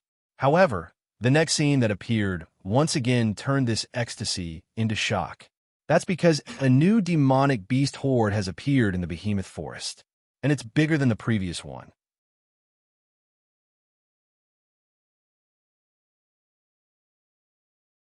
Chapter 522. In front of them, magical beasts of different sizes and appearances gathered together. Their eyes were bloodthirsty, and their roars echoed in the air. They rushed from the giant beast forest to the battlefield, where the battle had yet to end. This is going to be troublesome. Shokuho Misaki stared at the new demonic beast army and smiled bitterly. How many demonic beasts are there in the Behemoth Forest? Are they all going to come out? Kanuta Sai and Frenda shrunk their heads back. Hearing Shokuho Misaki's words, they felt a chill down their spine. If it's really as Shokuho Misaki said, and all the demonic beasts in the giant beast forest decided to come out, then the casualties today will be huge. Damn it! Makoto clenched her fists. Her brown eyes were filled with frustration. Even she couldn't help but feel a little anxious. One demonic beast army is already hard enough to deal with. Now, there's an even bigger and stronger demonic beast army. Makoto and the girls aren't afraid of them, but there's a supply town behind them. Behind the supply town, there's a human settlement. The crowd stared blankly at the magical beast army charging over from afar. They retreated instinctively, their hands gripping their weapons so tightly that their knuckles turned blue. They were completely oblivious to this, because their hearts were already filled with shock. Can we really defend this place? That's what everyone was thinking. Damn it, when are the reinforcements coming? In the crowd, many people had already begun to curse. They felt powerless and exhausted. They have a lot of people, but most of them are below Tier 7. There aren't many Tier 7 demonic beasts. Makoto, Ikaros, and Astria don't even have a handful of Tier 8 demonic beasts. If they didn't hold on a hope for reinforcements, they wouldn't even have the will to fight. Feifei, when are you coming back? Makoto gritted her teeth and took a deep breath.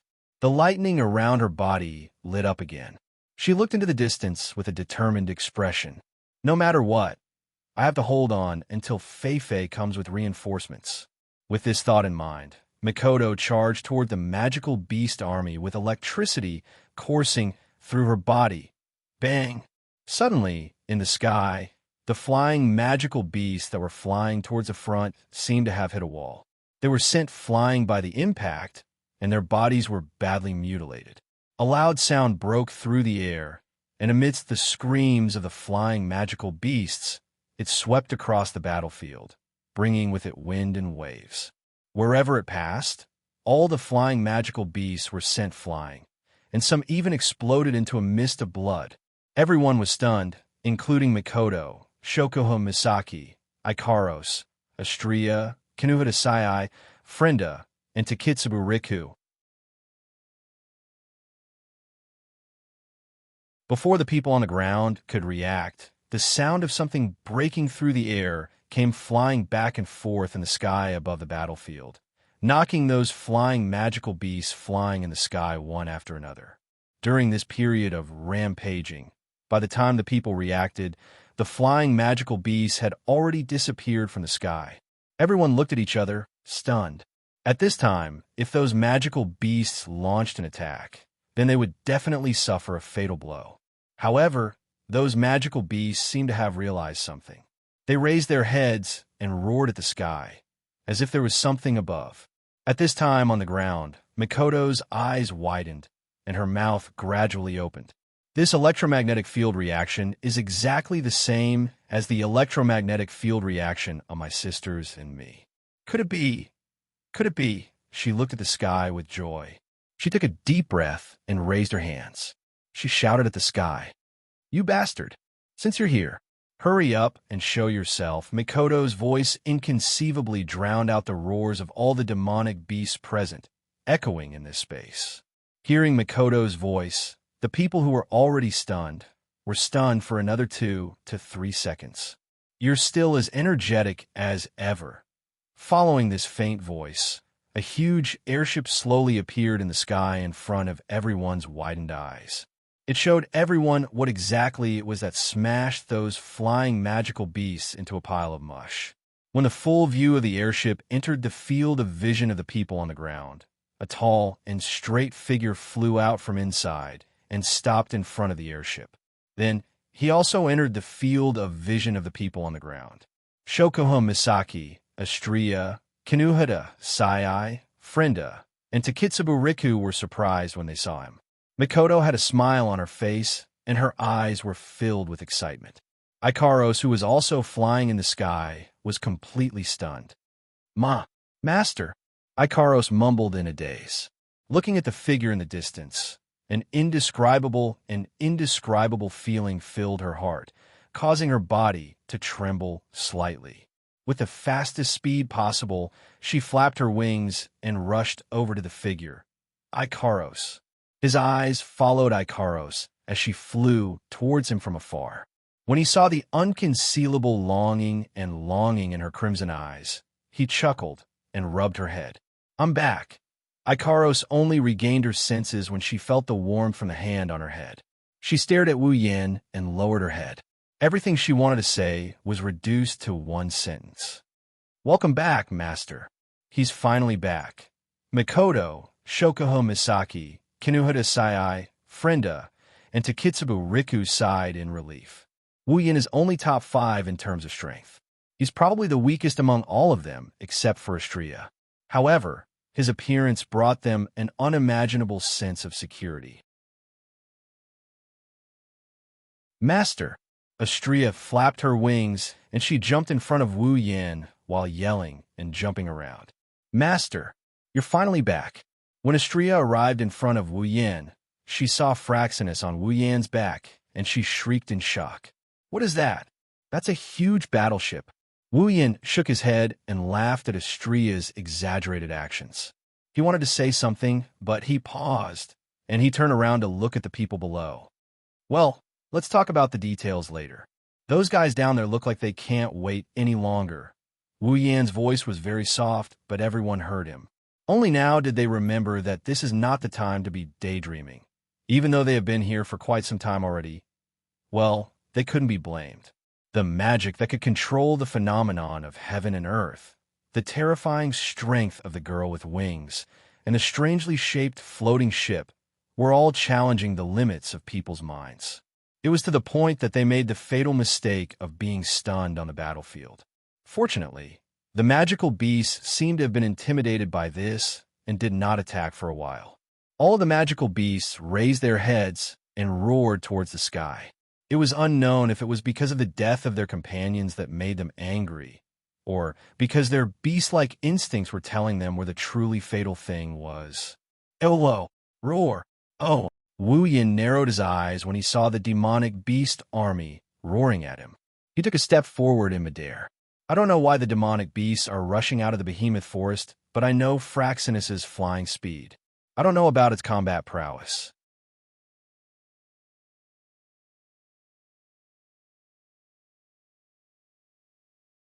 Chapter 523. Roar! Roar! Roar! The demonic beasts seemed to be able to understand the voice coming from the sky. They roared angrily as they stared at the figure in the sky. Then, a dense wave of magic started spreading out from the demonic beasts. Magic skills rose from the bodies of the magical beasts. Flames, lightning, gales, rocks, ice, all kinds of magic filled the entire sky. Colorful halos reverberated, and under the gaze of everyone on the ground, they attacked the floating figure in the sky. Yin, Mikoto, Shokuho Misaki, Kinuhida, Sai, Frenda, and Takitsubariku couldn't help but yell out in worry when they saw Wu Yin being bombarded by so many powerful spells. Master, Ikaros, and Astrea took a step forward. They wanted to use their defensive equipment to block the spells and protect Wu Yin, but Wu Yin stopped them. Wu Yin calmly glanced at the barrage of spells. He could feel the power coming from the barrage. It was as if the barrage of spells didn't pose a threat to him. Just as the barrage of magic is about to hit him, Wu Yin lifted his head and pointed his finger forward. Territory, random territory. Expand.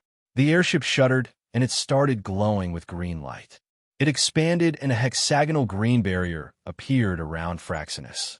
The barrier enveloped Wu Yin, Ikaros, and Astrea, who were flying at the front of the airship, and protected them inside. As the green barrier rose, the magic barrage bombarded the barrier and collided with it. A series of loud explosions sounded from the barrier.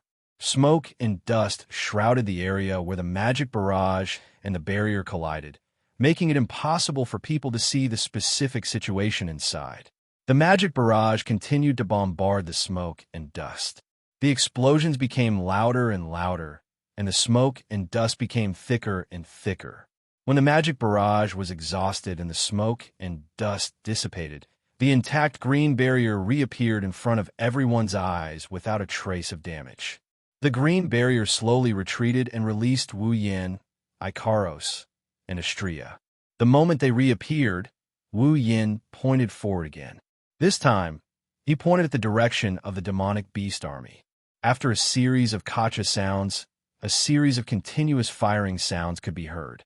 From the countless cannons, countless missiles were shot out from Fraxinus. The number of missiles was comparable to the previous magic barrage. They covered the sky and covered the earth like meteors crashing to the ground. Boom, boom, boom, boom, boom. In an instant, a thunderous roar resounded across the land. Every missile stirred up the howls of beasts and the sounds of rocks exploding. Flames flickered repeatedly on the ground below, destroying the surface of the earth as easily as crushing dry weeds and smashing rotten wood. The missiles continued to bombard the ground, causing the ground to shake. By the time all the missiles were fired, the ground was already riddled with holes. Holes were everywhere on the ground, and in each of the holes were the remains of some magic beasts. There was no doubt that these magic beasts were all dead. This is impossible. In the crowd, many people cried out involuntarily. Their faces were filled with disbelief as they looked at the miserable state of the magical beasts in the distance and the ruined ground. Their minds were buzzing and they were about to faint. And these people were all from those large families and great powers. It was not hard to understand why they would lose their composure like this. On one hand, they had risked their lives to deal with a magical beast army, which had almost been in danger, but now almost half of them were dead or injured. This made them feel shocked and dispirited. On the other hand, they felt that the current situation brought about by the floating ship flying in the air was inconceivable. In the Spalier world, they have never heard of a floating ship being used in a battle, let alone one with such terrifying destructive power. Of course, they don't know that Wu Yan's Fraxinus is not a floating ship. Oh, the magical beasts that were lucky enough to avoid being hit by the missiles once again let out a howl. But this time, the sound was not like the howl of a fierce magical beast. Instead, it was like the whimpers of a puppy that was running away with its tail between its legs. The sound was full of fear. Demonic beasts don't have high intelligence, but no matter how low their intelligence is, they are definitely smarter than ordinary puppies. Even puppies know what is dangerous and can't be touched. These demonic beasts naturally know.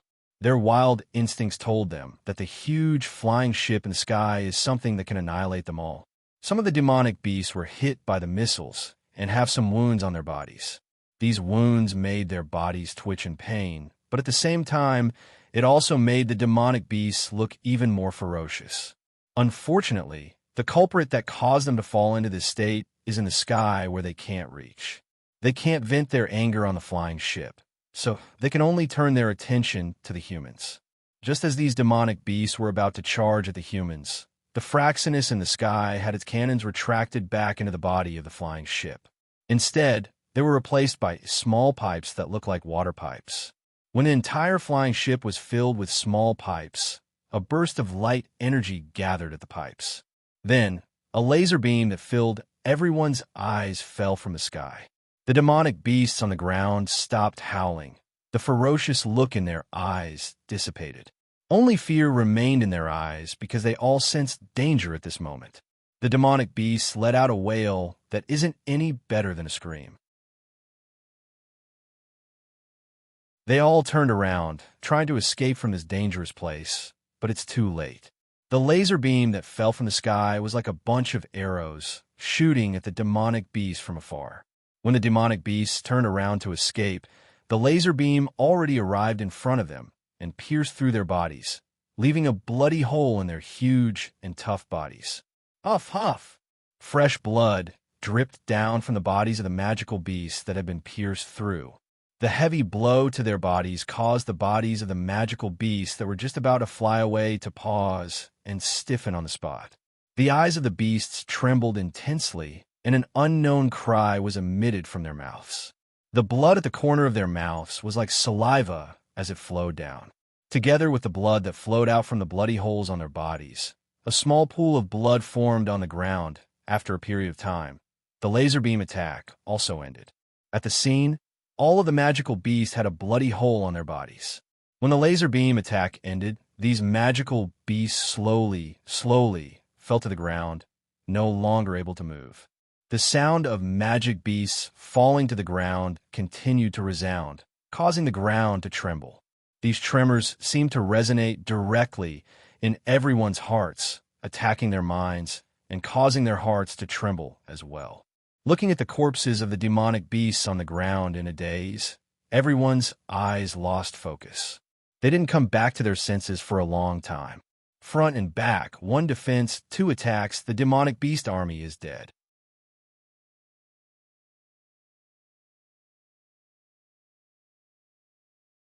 Chapter 524. Wu Yin, who is floating in the sky, saw everything that happened on the ground.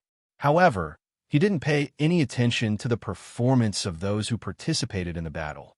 He curled his lips and ignored them.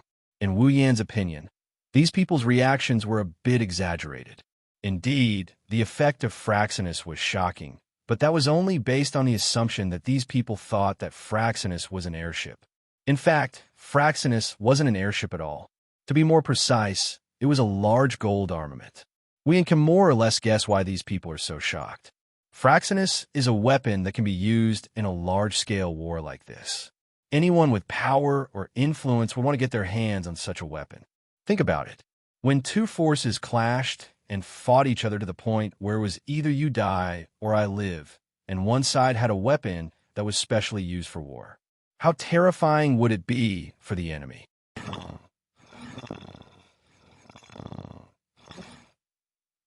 Perhaps with Fraxinus' strength, he wouldn't be able to do much against powerhouses of the 8th rank and above.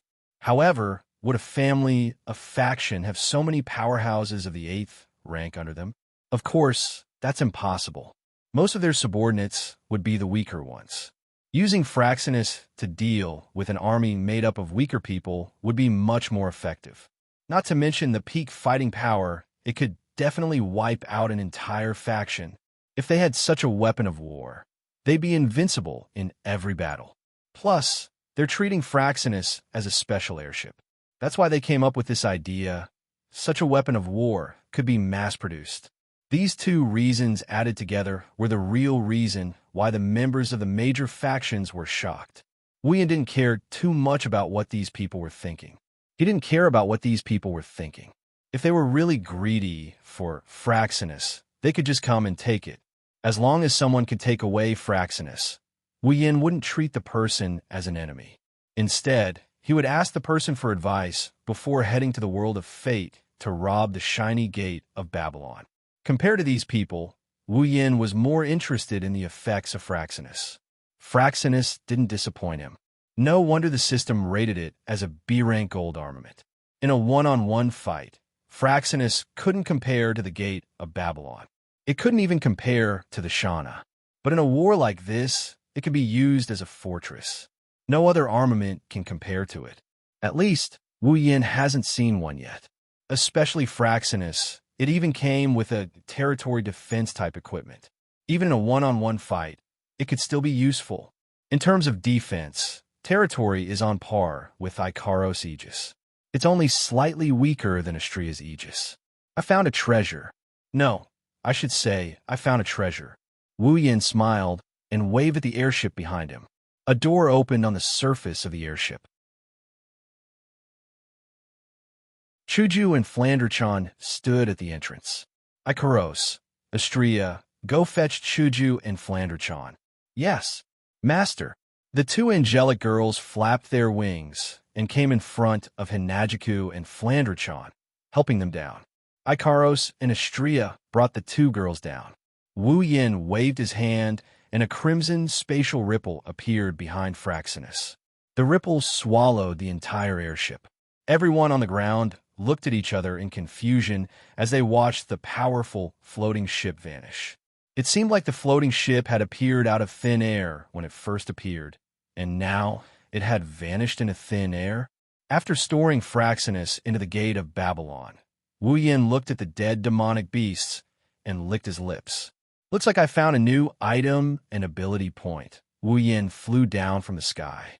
Icaros and Astria, who were carrying Chuju and Flanderchan, quickly followed after him. The five of them landed on the ground in front of everyone's eyes. Yen, Mikoto, Shokuho Misaki, Kinuhida, Sai, Frenda, and Takitsubu Rika squeezed through the crowd and ran towards Wu Yan. Mikoto was the first to speak when she saw Wu Yan. Yen, that airship just now, oh, that's what I got from the other world. Wu Yan smiled at the girls. He sighed after looking at them for a bit. Although I've only been gone for less than half a day, I still want to say, long time no see. Oh, is that so? Shokuho Misaki covered her mouth and giggled. Her eyes narrowed into slits. It was obvious that she was teasing him. Haven't you ever thought that it would be best if you never saw us again? Huh? Wu Yin was confused by Shokuho Misaki's words. Why would I think that? I've never thought of it that way. Is that so? Shokuho Misaki looked at him suspiciously. Don't all men who have a new lover think that way? Wu Yin almost spat out a mouthful of saliva. The girls were shocked and turned to look at Wu Yin. Hey Yin, Kaishisama's smile was as beautiful as a flower. You didn't mess around in the dungeon world, right? He shook his head desperately. Hey Yin, Sis Cannon's smile was as beautiful as a flower, but there was a spark in her forehead. You didn't add any more companions for us, right? He shook his head stiffly. Hey Yin, Jusama's smile was as beautiful as a flower, but it was cold. You're not lying, are you? He shook his head stiffly. Under the girls' intense gazes, he nodded with difficulty. When they saw Wu Yin nodding, Chuju, Mikoto, and Shokuho Misaki's expressions darkened. Seeing the three girls' gloomy expressions, Wu Yin jumped in fright and quickly said, I'm not messing around. Really, the companions I found for us are all very obedient and easy to get along with. You girls will definitely like them. Like them. Mikoto was so angry that she laughed. Do you think that's realistic? Wu Yin smiled bitterly. I don't have enough summoning points for now, so I can't summon them. You'll know when you see them in person. I'm sure you'll get along well with them. Shokuho Misaki stared at Wu Yin for a while before she snorted and turned her head away. I hope you're telling the truth. Of course I'm telling the truth. Wu Yin said this with confidence. With Toka and Yashitomo's naive and innocent personalities, no one would hate them.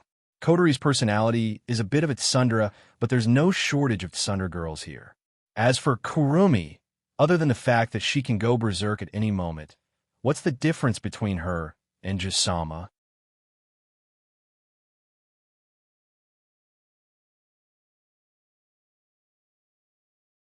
Chapter 5:25. Seeing a man and 9 women flirting with each other in the center of the battlefield filled with corpses of magical beasts. The surrounding people who came to resist the magical beast army looked left and right. Their eyes and faces were filled with a strange taste, not knowing how to react. In the end, they all decided at the same time that it was better not to care so much, after temporarily solving the problem in his backyard. Wu Yin turned his head to look at the corpses of magical beasts that were piled up in 2s and 3s on the ground. His eyes turned, and the corners of his mouth curled up. No matter how one looked at it, he was filled with joy. There was no way he could not be happy.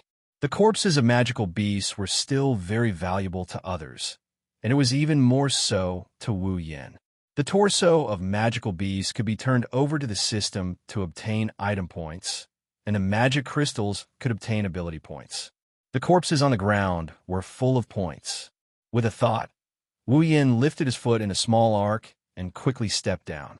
Instantly, the corpses of magical beasts on the ground disappeared in front of everyone's eyes. Ding! Obtained 1375500 item points. Ding! Obtained 130,000 ability points. The system notification echoed in his mind.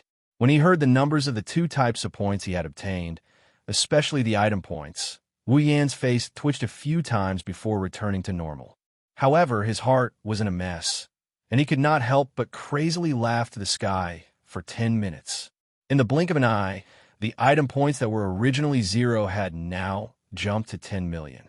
Wu Yin was still able to suppress his emotions, which was already a very difficult thing to do. After all, other than the time when he had obtained a huge item points in the sealed boundary of the world of the Whirlwind Butler, Wu Yin had never obtained more than 1 million item points.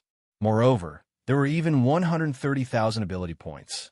How could this not make Wu Yin go wild with joy? Don't think that it's a loss to get so little ability points from such a large number of demonic beasts. That's right, the demonic beast army this time was huge, too many to count. Otherwise, Wu Yin wouldn't be able to get 13 million item points in one go. However, among so many demonic beasts, the highest level is only a dozen tier 7. The rest are all tier 7 and below. To be able to get 130,000 ability points is already pretty good. With such a harvest, although Wu Yin tried his best to suppress the joy in his heart, a faint smile involuntarily appeared on his face, telling others that he was in a very good mood. And in contrast to Wu Yin, the crowd who were just bystanders were not happy in their hearts. Not only were they not happy in their hearts, they even had thoughts of cursing. Their eyes widened as they looked at the ground that was still littered with the corpses of magical beasts a second ago. Now, only blood was left on the ground. They were stunned on the spot, and then they started to clamor. Where are the magical beasts? Why are they all gone? Impossible, they were clearly just now. What the hell is going on? Everyone's eyes were fixed on the ground, as if they were trying to see through the invisibility of the magical beast's corpse. Their faces were filled with hysteria. The magical beast that charged out of the behemoth forest this time might not be high level, but the sheer number of magical beasts was enough to send chills down anyone's spine. If they could get a share of the magical beast corpses, it would be a great harvest. But now, the magical beast corpses are all gone. It's no different from Dollar growing wings and flying away on his own. Chuju and the others were stunned for a moment. When they saw Wu Yan smile, they knew who the culprit is. Other than Ikaros and Flandre-chan, the girls rolled their eyes at Wu Yin, including Astria and Takitsubu Riku. Wu Yin glanced at the rowdy crowd and pursed his lips. He sneered in disdain. At least 70% of the magical beasts died under Fraxinus's bullet barrage. The remaining 30% came from Mikoto and the Misaka sisters. How dare they ask for a share of the loot? If I didn't come here, I don't know how many people would have died. Taking 10% of the magical beast corpses as compensation is letting you guys off easy. Thinking up to this point, he scanned the people around him. His eyes flashed with the light of the system's perceptive sense. When everyone entered his vision and their information was displayed, he couldn't help but frown in doubt. These people seemed to have formed a team spontaneously. However, a small part of them was obviously different from the rest. They were a team. This group of people was the most elite among the crowd. There were even a few of them who were at the 8th rank. Compared to the scattered teams, these teams seem more like they have a purpose. Wu Yin suddenly remembered that Mikoto and the others came to the Behemoth Forest to rescue the Misaka sisters. Why are they suddenly involved in this war? Also, the timing wasn't right, so he didn't think too much about it. Now that he thought about it, what's up with the magical beasts army? Why did they charge out of the Behemoth Forest? Wu Yin was still in the dark about this. Wu Yin turned to look at Mikoto and the others. Mikoto, aren't you here to rescue the Misaka sisters? Why are you suddenly leading the Misaka sisters to fight against the magical beasts? Yeah, Chuju also snapped out her days. When I first came here, I saw you guys fighting against the magical beasts army. I was shocked. Mikoto and the others looked at each other. Mikoto looked at Shokuho Misaki. Why don't you tell me? Shokuho Misaki nodded and turned to Wu Yin. Actually, we didn't expect things to turn out this way. Shokuho Misaki explained the situation to Wu Yin and Hinajuku. Wu Yin and Hinajuku understood what happened. When they first came to the Behemoth Forest, Mikoto and the others were working together with Fei Fei.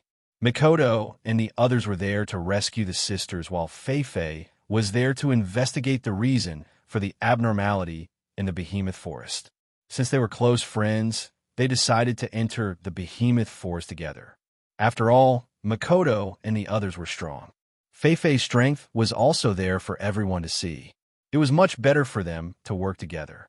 Under the lead of Misaka 1032, the girls successfully found the Misaka sisters. They successfully chased away the demonic beasts and rescued the sisters.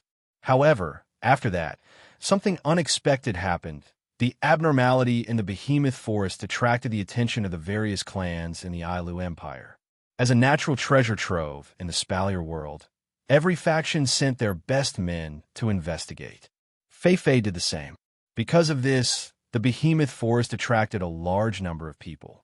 This is where the problem lies. No one knows why the Behemoth Forest is abnormal. However, since the magical beasts in the Behemoth Forest chased away the humans, they must be hoping that no one will enter the Behemoth Forest. However, as more and more people flocked to the Behemoth Forest, the number of humans increased. Most of them were at least tier 6.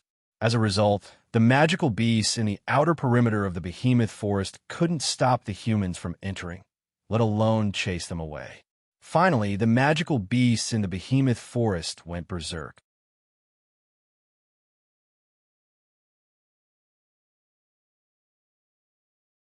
Chapter 5:26. Wu Yin and Chuju felt relieved after listening to Shokuho Misaki's explanation. Their brows furrowed even deeper. After Shokuho Misaki finished, Wu Yin pondered for a moment. So according to what you're saying, the reason why the demonic beasts rushed out of the behemoth forest is because of you? What do you mean it's because of us? Makoto grumbled. It's obviously because of those bastards. Even if we didn't come, the demonic beasts would have gone berserk because they couldn't stop the humans from invading. Shokuho Misaki nodded in agreement.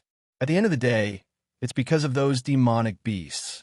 If they didn't act strangely, no one would have come here to investigate, and this wouldn't have happened.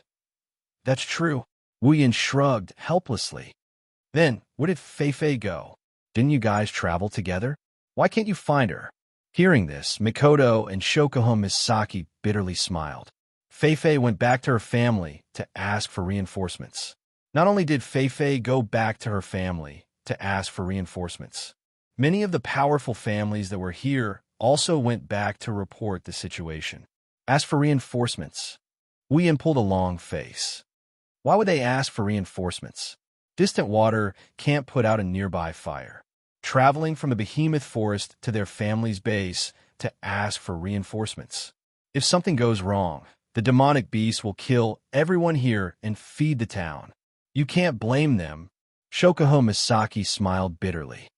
You guys don't know this, but before this demonic beast army came out, there was another wave of demonic beasts. There's another wave? Wu Yin and Hinajika gasped. Yes. Makoto nodded. It was that wave of demonic beasts. They paid with their lives and forced everyone out of the behemoth forest. Because of that, there weren't many demonic beasts left after they rushed out of the behemoth forest. That's how we got rid of them. After that, Shokuho Misaki didn't want to be outdone. We noticed that the other demonic beasts in the behemoth forest were showing signs of rushing out of the behemoth forest. Their numbers were 10 times more than before. If they rushed out and ran into the town would be finished. Fei and the other family members realized that things weren't as simple as they seemed. They rushed back to ask for reinforcements before the demonic beasts came out. There are 3 supply towns in the Spalier world. The 3 empires built them not far from the behemoth forest. Due to the abundance of resources in the behemoth forest, the supply towns are considered as a resource center for the 3 empires. They can't let a place like this fall. Plus, the demonic beasts are acting strangely. It's important that the demonic beasts come out of the behemoth forest. The development of the matter was no longer something that could be solved with a simple investigation. Fei and the members of the other powers had chosen to return and report the matter to ask for reinforcements. That was a very correct decision. However, Wu Yin isn't satisfied with their decision. What if the magical beasts rush out while they're reporting back? What should we do then? Before Makoto, Shokuho Misaki, and the others could reply, Wu Yin continued with a cold smile. The best solution is to leave some people behind to defend against the invasion of the demonic beasts. You guys are the ones who are left behind, right? That's a good idea. At this moment, even if his relationship with Fei isn't shallow, Wu Yin couldn't help but feel a bit of anger. With Makoto and Ko's strength, no matter how many demonic beasts there are, they would at most be helpless against them, but they wouldn't be able to hurt them. However, there are no absolutes in this world. Plans can't always keep up with changes. Who knows what accidents might happen? Little Yin, don't be angry. The girls can see the anger in Wu Yan's heart from his sneer. However, they're happy. After all, Wu Yin is only doing this because he cares about them. Shokuho Misaki even lowered her voice and tried to persuade Wu Yin. Don't blame Fei. If she could, she would also want to stay and fight alongside us. It's not like you don't know her. If she doesn't do this, who knows if there will be a 3rd or 4th wave of magical beasts. At that time, we might be able to survive if we rely on the few of us, but how long will we be able to hold them off? Wu Yan's expression eased up a little when he heard Shokuho Misaki's words. He sighed. I'm not worried about you girls. It's just that the sisters are weak. I don't want to see two of them get hurt. The sisters are weak? Shokuho Misaki's lips curled into a smile. Yin, it seems like you don't care enough about the sisters, Wu Yin was surprised. He raised his head and looked at Shokuho Misaki. Shokuho Misaki didn't explain. Instead, she pointed at the sisters. Look at the sisters' current levels. Wu Yin looked at Shokuho Misaki curiously.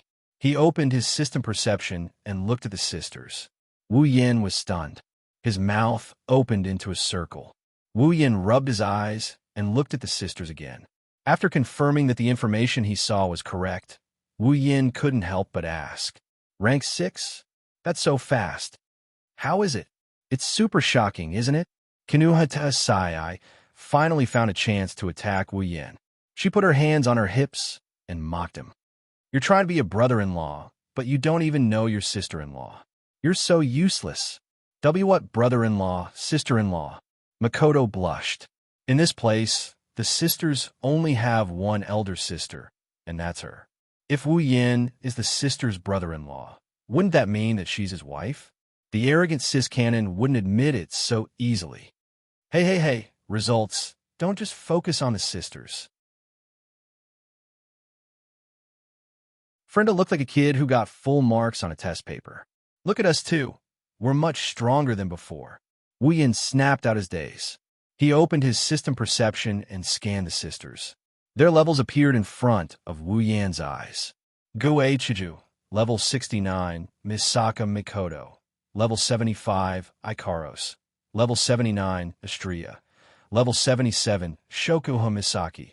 Level 69, Kinuhata Sai. Level 65, Frenda. Level 64, Takitsubu Riku. Level 64, no way. Wu Yin was shocked. How did you all level up so fast? Shokuho Misaki smiled and crossed her arms in front of her chest. It's all thanks to the sisters who hunted demonic beasts in the behemoth forest day and night. They all leveled up to tier 6. Even Kinuhata, Frenda, and Takitsubu leveled up to tier 7. We level up too. These experience points might not mean much to you, Misaka, Ikaros, and Estrella. But for us, it's different. You probably didn't feel anything after killing so many demonic beasts, but we leveled up.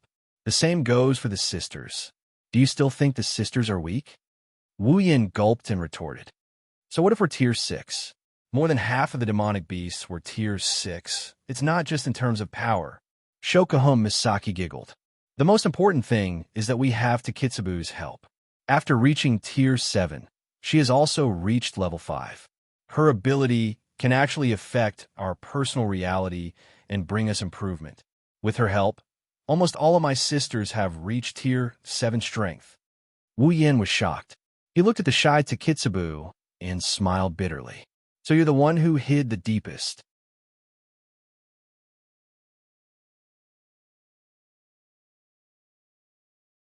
Chapter 527. Takitsubu Riku's original ability was the LV4 level ability tracking. The effect of this ability was to search for and lock onto the location of an aptitude user who possessed an AIM diffusion force field based on her previous memories. Even if the opponent had fled to an area outside of the solar system, she would still be able to track down their location and capture their information. Ability tracking was powerful, but it didn't have any offensive capabilities. It was also wrong to say that it was weak, because without this ability, the efficiency of the Academy City's Black Ops would be greatly reduced. Generally speaking, ability tracking was quite good in terms of support. However, after Takitsubu Riku reached LVL 5, ability tracking completely changed. Through the AIM diffusion field, she could freely manipulate other people's own reality. She could enhance, weaken, exchange, and change other people's abilities at will. She could even create a multi-ability user. This was Takitsubu Riku's current ability. This ability was undoubtedly very powerful, so powerful that it made people envious. To put it bluntly, with this ability, Takitsubu Riku could even start her own Academy City. Moreover, it would be even more powerful than the original Academy City, because she could freely cultivate and create ability users, and even directly create an esper. That wasn't just a dream. It has to be said that the previous Takitsubu Riku was buried by the entire Academy City. Although Takitsubu Riku's ability could only be used for tracking before reaching LVL 5, after reaching LVL 5, it would definitely be more useful than any other ability user in Academy City. It's impossible that the people of Academy City didn't detect Takitsubu Riku's talent. Logically speaking, with Academy City style, doing their best to nurture Takitsubu Riku would be the best choice. If that's the case, it would be of great help to Academy City. With such a talent, Takitsubu Riku was actually thrown into the Black Ops by the people of Academy City. They even made her use a body crystal, which was harmful to her body. It was as if there was something wrong with her head. Regarding this matter, the higher-ups of Academy City can't be blamed entirely. It's impossible for them not to covet such an ability.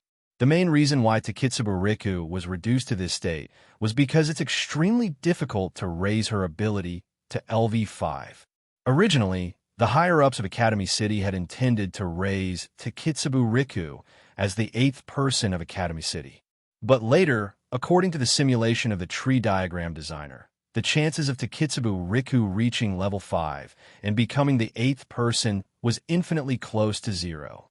With regards to the results of the tree diagram designer's simulation, the science-minded people of Academy City naturally wouldn't doubt it. Therefore, the higher-ups of Academy City could only focus on the body crystal and have Takitsubu Riku consume the body crystal to achieve a similar effect. Unfortunately, the simulation also failed. In the end, Takitsubu Riku, the most talented aptitude user, could only become a Black Ops member who assisted in tracking. The higher-ups of Academy City probably didn't expect that in this world there would be an anomaly like Wu Yin who possessed such a heaven-defying system. In their eyes, Takitsubu Riku had completely given up on her, but when it came to Wu Yin, it blossomed successfully and became the LV5 that they thought was impossible. According to the simulation of the tree diagram designer, the chances of Takitsubu Riku reaching LV5 were infinitely close to 0. But with the system, chances and whatnot were just nonsense. To become Wu Yan's summon, aptitude and bottlenecks were non-existent.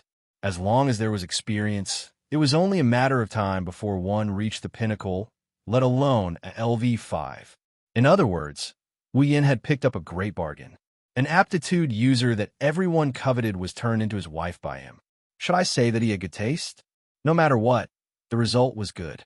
His wives were finally able to show their prowess, and the Misaka sisters were all growing up. This was undoubtedly a joyous occasion.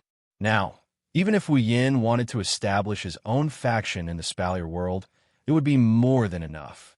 He had 20,000 Misaka sisters with unlimited growth potential, as well as powerful pillars of support like the young girls, and a wise woman like Shokuho Misaki, who was adept at managing her subordinates. What was impossible? Fortunately, Wu Yin didn't intend to establish his own faction in the Spalier world.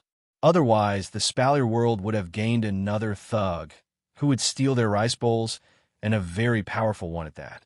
To prevent any more demonic beasts from escaping the Behemoth Forest and entering the supply town, Wu Yin and the rest stayed behind to guard the entrance of the Behemoth Forest.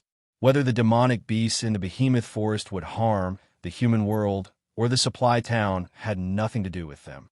However, Wu Yin knew that if the Spalier world was unlucky, they wouldn't be able to escape from this whirlpool. Rather than waiting for that to happen, they might as well put in some effort since it wouldn't be a problem anyway. Moreover, Wu Yin couldn't bear to watch so many innocent civilians die under the claws of the demonic beasts in the supply town.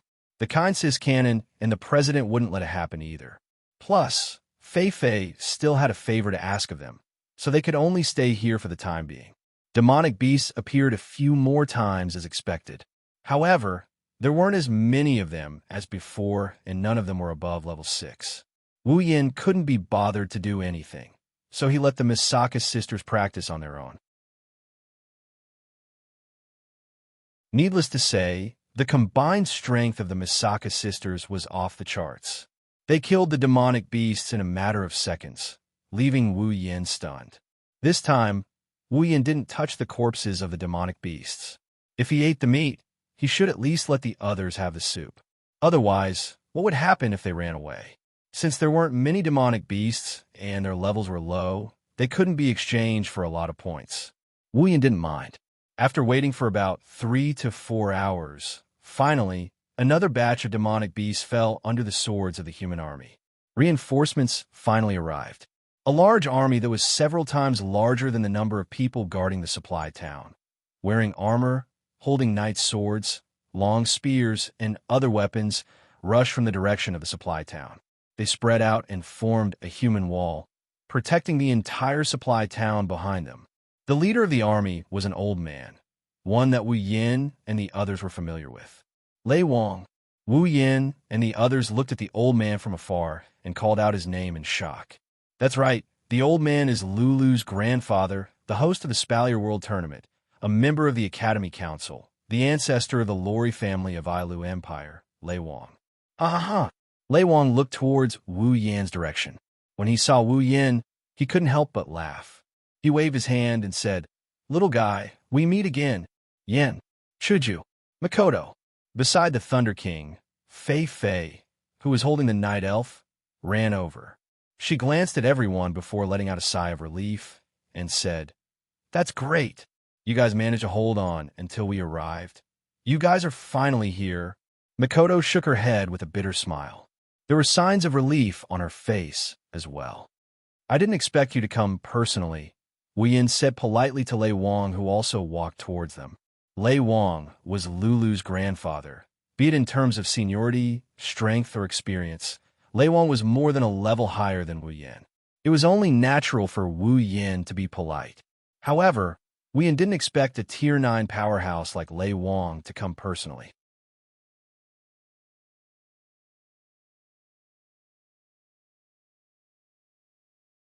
Chapter 528. Lei Wang's smile widened at Wu Yan's courteous behavior. He patted Wu Yan's shoulder without the slightest arrogance of a powerhouse. "You didn't expect this, did you, kid?" Lei Wang sized up Wu Yan with his weathered eyes. His eyes lit up when he noticed something. "Kid, I haven't seen you for a day or two, and you've grown a lot. Did you rank up?" Wu Yan was slightly surprised. He lifted his head to look at the smiling Lei Wang and nodded his head in admiration. "I didn't expect you to see through me." Lei Wang shook his head in amusement. "Kid, you have so many secrets, but you don't want to talk about them. I can't help it. I'm very curious, so I had to wipe my eyes clean and find out for myself." Wu Yan smiled sheepishly and didn't say anything else. Fei Fei finally reacted from the conversation. She covered her mouth and looked at Wu Yan in shock. "Yin, you've ranked up? You're a Tier 8 powerhouse now?" "Well, I've been grinding for so long," Wu Yan said half-heartedly to Fei Fei. "It's all thanks to the battle with Jaffer that I broke through my bottleneck." "I see." Fei Fei looked at Wu Yan with envy. "I didn't expect that the opponent who was on par with me a month ago would be ahead of me now. Fei Fei, you'll reach Tier 8 sooner or later." Wu Yan saw the envy on Fei Fei's face. "You're already at the peak of Tier 7. It's only a matter of time before you reach Tier 8. It's not that easy." Fei Fei smiled bitterly. "There are many peak Tier 7 powerhouses in the Spalier World Academy, but how many Tier 8 powerhouses are there? One mistake, and you'll be stuck at this level for the rest of your life. Don't underestimate yourself, Fei Fei." Wu Yan smiled and looked at Fei Fei's face. "You should think about it this way. How many Tier 8 powerhouses are there that can reach the peak of Tier 7 at your age?" "Well said, kid." Lei Wang clapped and looked at Wu Yan with praise. He then looked at Fei Fei and grinned. "Fei Fei, don't underestimate yourself. Back then, although your teacher was also a rank 7 when he was your age, he didn't reach your level. You're only one step away from the rank 8. Your talent is stronger than your teacher's. That brat has already reached the rank 8. How can you not reach the same level as him? The most important thing is to have a good attitude." Fei Fei lowered her head and thought for a while. Then she smiled. "I understand. Thank you, Patriarch. And Yin, I'm happy to see all of you grow up." The Thunder King stroked the white beard on his chin and said with a smile, At the Thunder King's level and age, compared to himself, he was naturally more willing to see his juniors grow up healthily. Otherwise, he would not have chosen to be the host of the Inter-Academy tournament. At this time, some of the more well-dressed people walked out from the crowd. They glanced at Lei Wang and wanted to greet him, but when they saw Lei Wang chatting with Wu Yin and the others, they dismissed the idea and retreated to the side. Wu Yin took note of the situation. Based on their attire and their location, Wu Yin guessed that they are reinforcements sent by the other families to the giant beast forest. Wu Yin looked at Lei Wang in confusion. "Grandpa Lei Wang, why did you bring these people here? Aren't you the old ancestor of the Lori family?" "What?" Lei Wang glanced at Wu Yin with a half-smile. "Do I look like the kind of person who would watch a show behind the scenes?" "No, that's not it." Wu Yin scratched his face. "However, there's something I don't understand. As a member of another family, why would they agree to let you lead their family members?" Lei Wang's smile didn't change after hearing Wu Yan's words. However, Wu Yan's sharp senses noticed that Lei Wang's expression tensed up a little. It made that smiling face full of wrinkles look a little more serious. "It can't be helped." Lei Wang looked at the troops and said to Wu Yin and the rest, "After all, the Ailu Emperor personally ordered me to lead the troops here." The Ailu Emperor. Wu Yin and the girls looked at each other. They didn't know how to react. Shokuho Misaki thought of something and looked at Lei Wang. Could it be that this incident has reached the point where the Empire has to send a Tier 9 expert? "Oh." Lei Wang looked at her. "Not bad, little girl. You have a sharp mind. It's no wonder you were able to raise the 13th faction in the Spalier World Academy in a month." Shokuho Misaki wasn't happy with Lei Wang's praise. Instead, she frowned. Everyone else, including Wu Yin, had the same reaction. Lei Wang's words were equivalent to acknowledging Shokuho Misaki's words. Even the Empire is paying attention to this issue, sending a Tier 9 fighter. Wu Yin rubbed his forehead as if he had a headache. This is the first time he's paying attention to this demonic beast anomaly ever since he arrived here. The atmosphere became a little heavy, causing everyone's hearts to seem to be covered by a layer of dark clouds. At this moment, the Thunder King's words changed. "Don't look at me like that. Things aren't as bad as you think." Wu Yin blinked. He looked at Lei Wang and sighed helplessly. "I say, Grandpa Lei Wang, don't keep us in suspense. You're causing us to feel uneasy." "It doesn't feel good." The Thunder Lord laughed out loud. He crossed his arms in front of him and tapped his arm with a finger. After pondering for a moment, he said to the crowd, "Then I'll be direct. The reason why the old emperor asked me to come was merely because of a guess." "A guess?" Everyone turned their gazes to the Thunder Monarch, waiting for him to continue. Everyone could roughly tell that what the Thunder Monarch was about to say next would be very important. "Perhaps you all don't know," Lei Wang said softly. "Actually, this incident where the magical beasts in the behemoth forest stopped attacking each other and stood on the same side and chased away the humans in their territory has happened before." Everyone's expression changed. Fei Fei said, "Elder, since something like this has happened before, then the reason for the magical beasts in the behemoth forest should be clear, right? Why did you send me here to investigate?" "Because I'm not sure." The Thunder King said, "Although something like this happened in the past, it was a long time ago. We only learned about it from books. That's why we know a little more than you." "Books?" Shokuho Misaki tilted her head. "The books mentioned that something like this happened. What's the reason behind it?" The Thunder Monarch nodded slowly as he gazed in the direction of the giant beast forest. At this moment, the Thunder Monarch's face was no longer smiling. According to the books, when magical beasts gathered in the behemoth forest and chased away humans, it was always at the center of the behemoth forest. That's when the Beast King was born. Beast King. Everyone slowly repeated these two words. Their eyes were filled with doubt. Wu Yan's eyes flickered, and he continued. "What tier of demonic beast is qualified to be called a Beast King? What level of magical beast is qualified to be called a Beast King?" Lei Wang shook his head. "Let me tell you, Magical beasts that are qualified to be beast kings are demigods.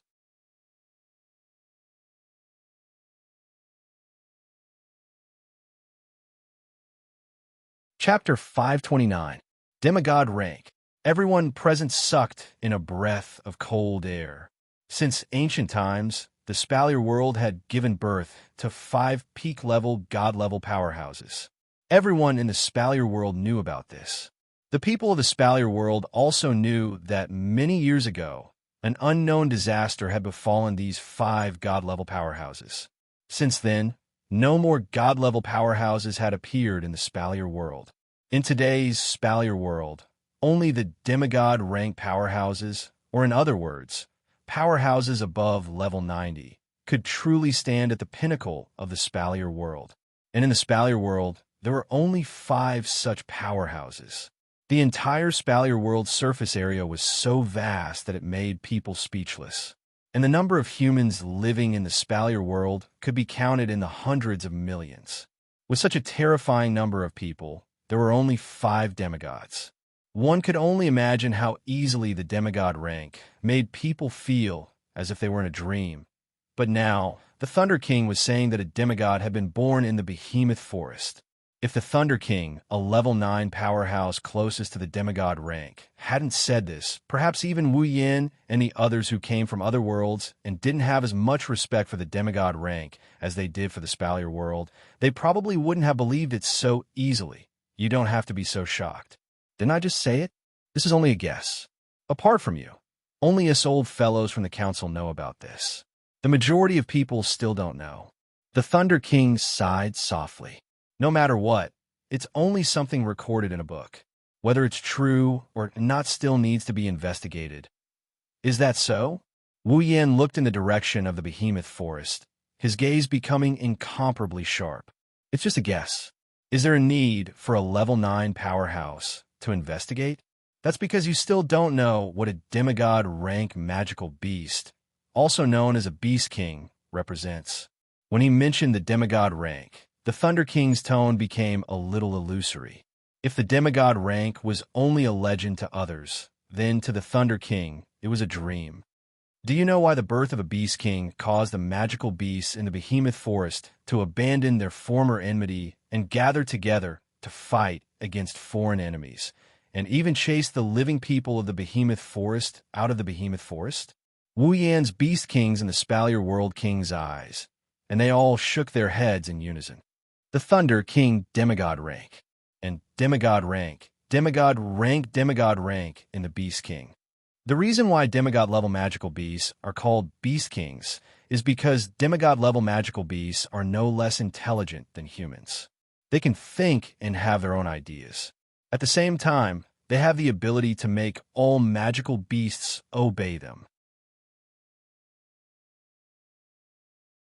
The magical beasts will gather when a Beast King is born and chase away foreign enemies together. This is the Beast King's command. The Thunder King recalled the description of the Beast King that the 3 emperors of the 3 empires had about the Beast King during the council's meeting and said slowly. According to the records, when a peak level 9 magical beast successfully advances to become a demigod Beast King, it will begin to transform its body, making its body more suitable for displaying the strength of a demigod and more suitable for growth. During this period of time, the Beast King's strength will drop to an unprecedented low. In fact, it will be much weaker than before it advanced to the next level. Although it will not be completely defenseless, it will reach the point where even a level 9 powerhouse would be able to kill it. The Beast King has the ability to make magical beasts obey their commands. After advancing to the next level, due to the transformation of its body, its strength will drop even further. Shokoha Misaki's eyes trembled when she heard this. She had a rough idea of what was going on. Could it be that the reason the magical beasts gathered together to chase away foreign enemies in the Behemoth Forest was to protect the Beast King? Exactly. The Thunder King's voice was as loud as thunder. The current situation in the Behemoth Forest is exactly the same as what is recorded in the books. That is why we thought of the Beast King. As you all know, the Council of Silveria World Institute is made up of the 12 most powerful factions in the world. When they realized that the Beast King might have been born, the three chairmen of the council, who were also the emperors of the three empires, immediately called for a meeting and explained the situation to us. That's how I came to the giant beast forest with my team. That's right, I'm the one who brought you here. Thunder King's gaze shot towards the giant beast's forest like lightning. It was as if he could see through the forest's countless trees and reach the center. My main mission this time is to enter the giant beast forest. The moment I discover a Beast King, I will kill it. What? Everyone turned pale with fright. Fei even shouted, "Old Chief, you can't do this. It's too dangerous. You may be powerful, but there are definitely level 9 magical beasts in the depths of the behemoth forest. If you go alone, you may be in trouble. Even so, we cannot afford to fail in killing the Beast King." The Thunder King waved his hand and raised his voice. It wasn't hard to hear the determination in his voice. "Old Chief," Fei panicked. She took 2 steps forward and grabbed the Thunder King's sleeve. Her face was red from her agitation. It was easy to imagine how she was feeling. "Grandpa Thunder King." Wu Yan's gaze swept over the Thunder King's aged face. "Why must you kill the Beast King?" Hearing Wu Yan's question, the Thunder King's dignified face crumbled. He smiled bitterly and shook his head. "You don't know this, but the most frightening thing about the Beast King is not its demigod strength, but its ability to command magical beasts." The Thunder King looked around at everyone. After hesitating for a moment, he explained, "The behemoth forest is a paradise for magical beasts. Magical beasts are everywhere in the forest. Not only are there many of them, but their reproductive abilities are also very strong. This is also why the behemoth forest, a natural treasure trove, is still full of vitality even after so many years of exploitation by humans. Due to the law of the jungle in the behemoth forest is a world where the strong preys on the weak. Therefore, low-level magical beasts are constantly hunted down in the behemoth forest, while high-level magical beasts are rarely hunted down. As a result, there are likely to be more level 9 magical beasts in the behemoth forest than humans. However, under such circumstances, there has never been any mention of a demigod or higher magical beast. The Thunder King sighed. That's because a long time ago, the demigod-level beast kings and even the divine-level beast gods of the giant beast forest were all killed by the strongest humans. Hearing this, Wu Yin frowned. Why must we kill the demigod or higher magical beasts? It's because of the behemoth forest. The Thunder King said, the behemoth forest is a treasure trove that we humans cannot do without. Without it, the strength of humans and even other aspects will drop to a frightening level. The resources in the behemoth forest are very important to us humans. However, the Beast King's existence can command all the magical beasts. Because it has intelligence comparable to humans, the Beast King will not be willing to let its own kind become prey for other races. Therefore, once the Beast King is born, it can gather all the magical beasts to resist humans and completely take over the behemoth forest. When that time comes, it will not be as easy for humans to exploit the resources in the behemoth forest. Therefore, the Beast King's existence is a different kind of threat. The Thunder King's words caused everyone present to descend into silence. No one knew what else to say.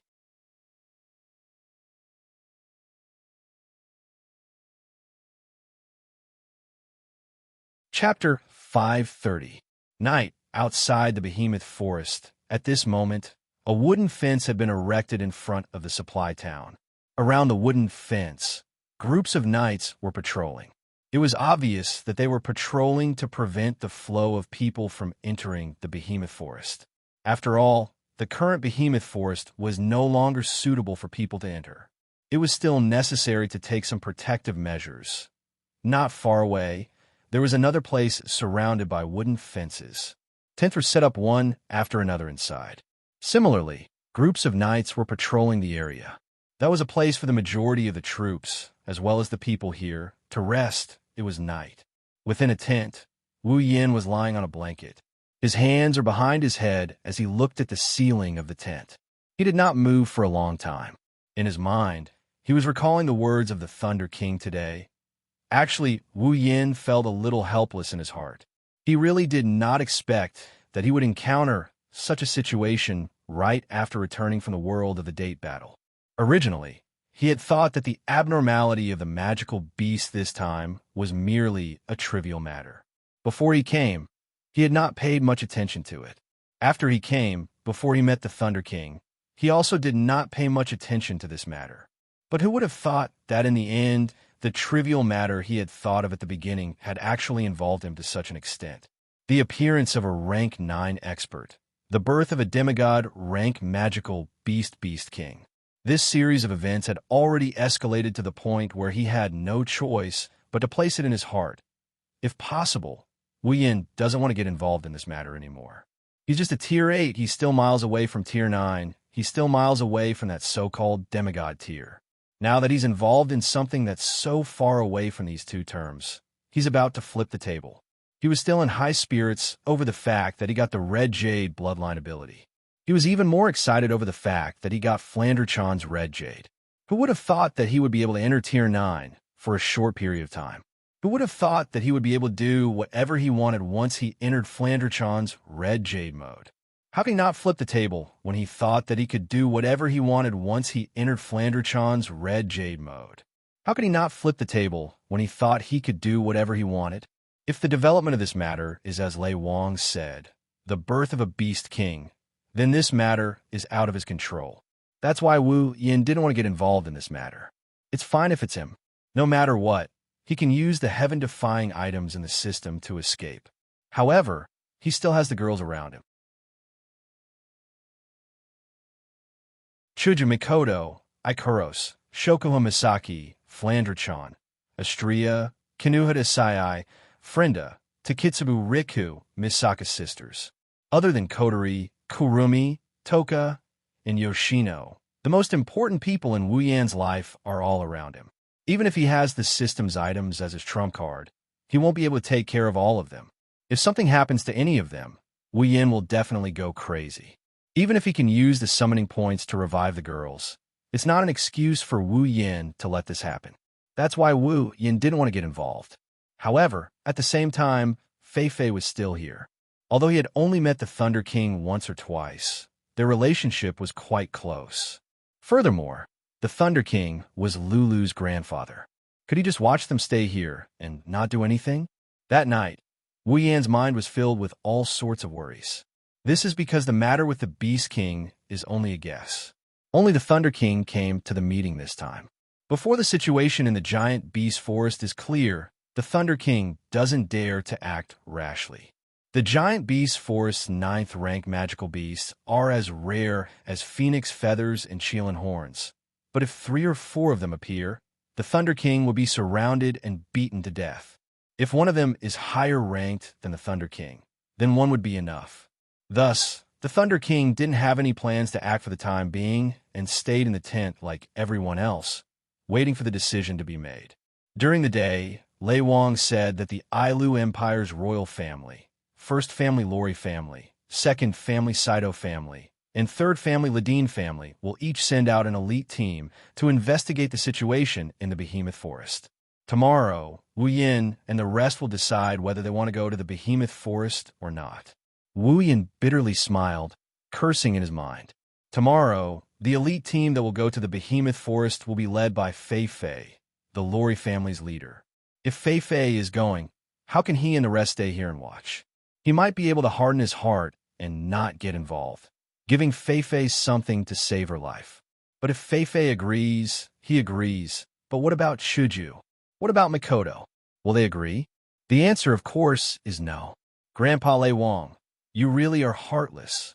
Wu Yin gritted his teeth. Aren't you afraid of burying Fei Fei, the pearl of the Lori family, in the Behemoth Forest? These words had just sounded when the Thunder King's familiar voice rang out in the tent. No, it's the opposite. I'm very afraid.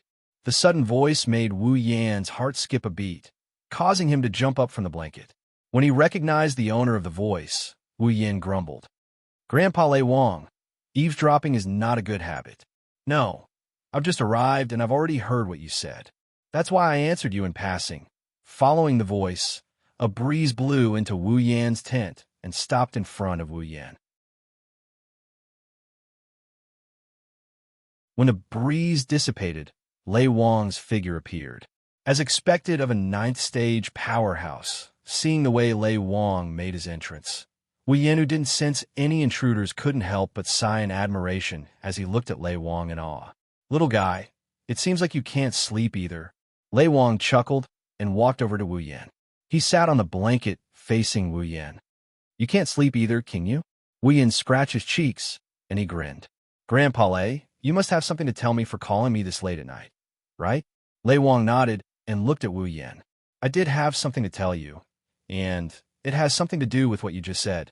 "Something to do with what I just said," Wu Yan muttered. "Is it about Fei Fei?" "That's right." Lei Wang raised his head and sighed. "Perhaps you don't understand why I sent Fei Fei into the behemoth forest when the mission is so dangerous and important, right?" Lei Wang didn't wait for Wu Yan's reply and asked, "Do you know who will be the leader of the scouting party sent by the imperial family tomorrow?" Wu Yan tilted his head in confusion. Then he thought of something and he blurted out, "Don't tell me it's Sylph?" "Congratulations, you got it right." Lei Wang's expression was bitter. "You've seen Sylph's strength with your own eyes. She's more than enough to be the leader of the scouting party. That's why the imperial family sent Sylph. But there's a problem. Sylph is a junior. If the imperial family sends a junior to lead the scouting party, the other factions will be weaker than the imperial family. That's why the Lori family isn't the only one. I'm afraid the other two families will send their juniors to lead the scouting party as well." "No way." Wu Yan's jaw dropped. "Look at the situation and you're still trying to fight back? Are you out of your mind?" "But that's the truth." Lei Wang smiled bitterly. He turned serious and looked at Wu Yan. "Kid, you're a mysterious person. There are many things we don't know about you. I'm sure you're not simple. I believe the behemoth forest won't be able to keep you here. That's why I hope you can help me protect Fei Fei."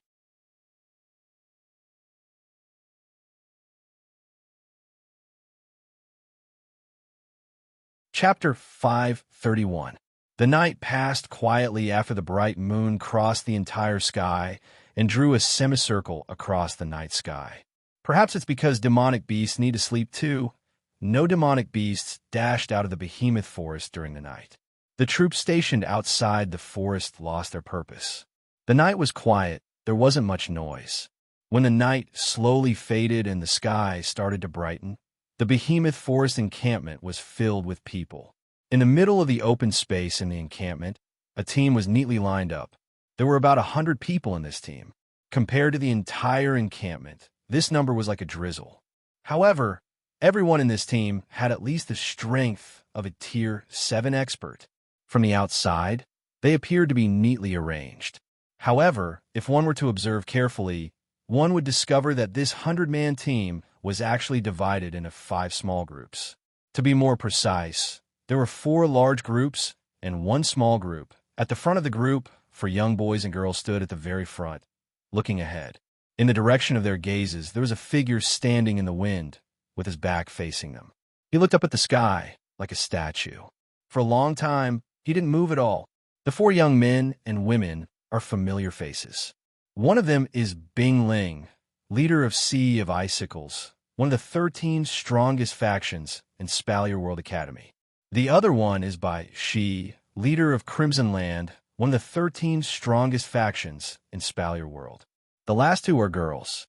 They're Fei Fei, leader of Deadly Forest, and Sylph, leader of Snow Song and Princess of Ailu Empire. The 4 of them stood at the front of the team in a row. It was obvious that the 4 of them were the leaders of this team. However, in this team, there was a very conspicuous corner. There were 10 people who didn't fit in with this team. Wu Yan, Chuju Mikoto, Ikaros, Shoko Misaki, Flanderchan, Astria, Kinuhata Sai, Frenda, and Takitsubu Riku.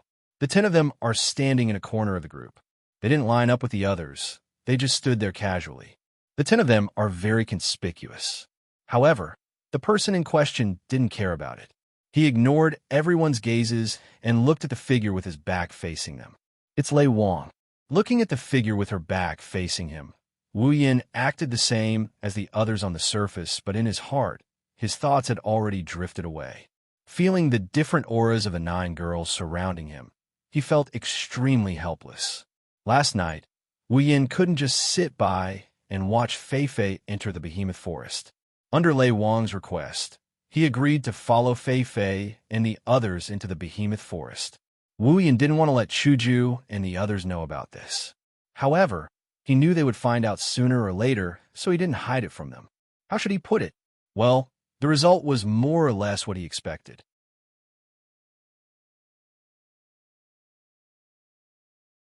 The girls all said they wanted to follow Wu Yin and Fei Fei into the behemoth forest. Wu Yin had expected this, but he couldn't do anything about it. After all, Wu Yin didn't want the girls to get involved in this, even though he knew it was impossible.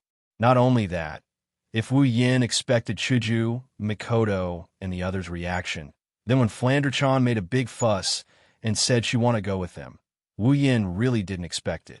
Everyone knows that Ikaros is the strongest in the group on the surface, but the real strongest is Flandre-chan.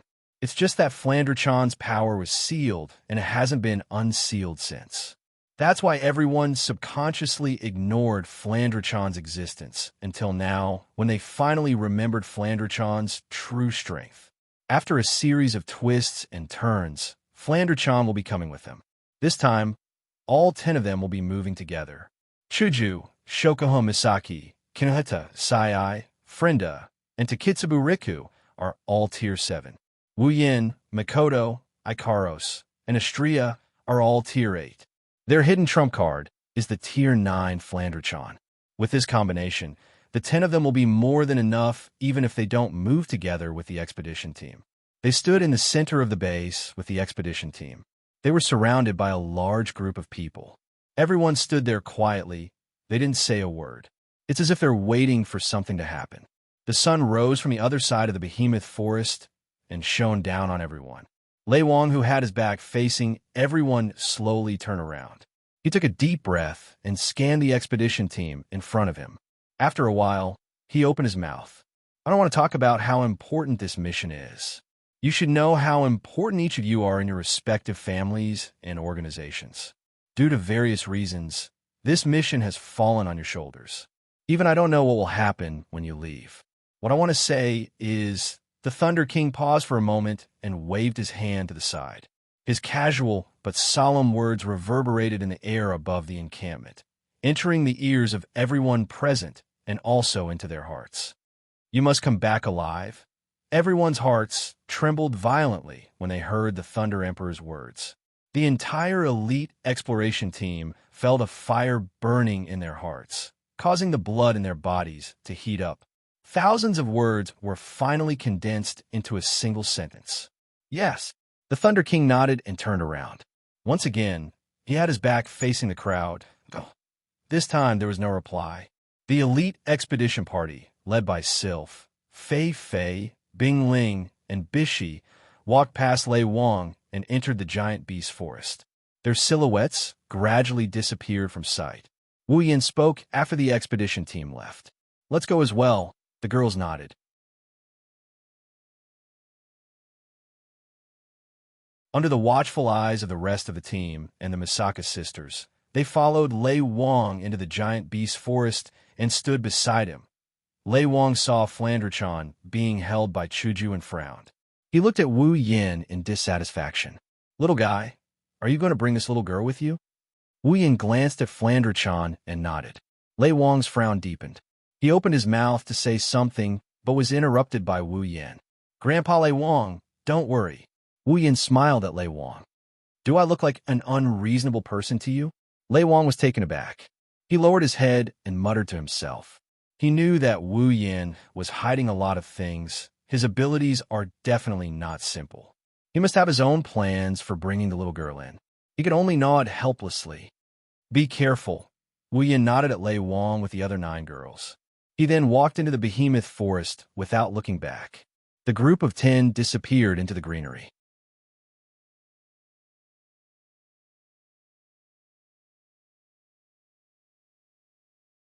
Chapter 532. The Behemoth Forest is a famous training ground in the Spalier world. Everyone with a bit of strength has been here before. The same goes for the entire expedition team. Fei got to know Wu Yin here.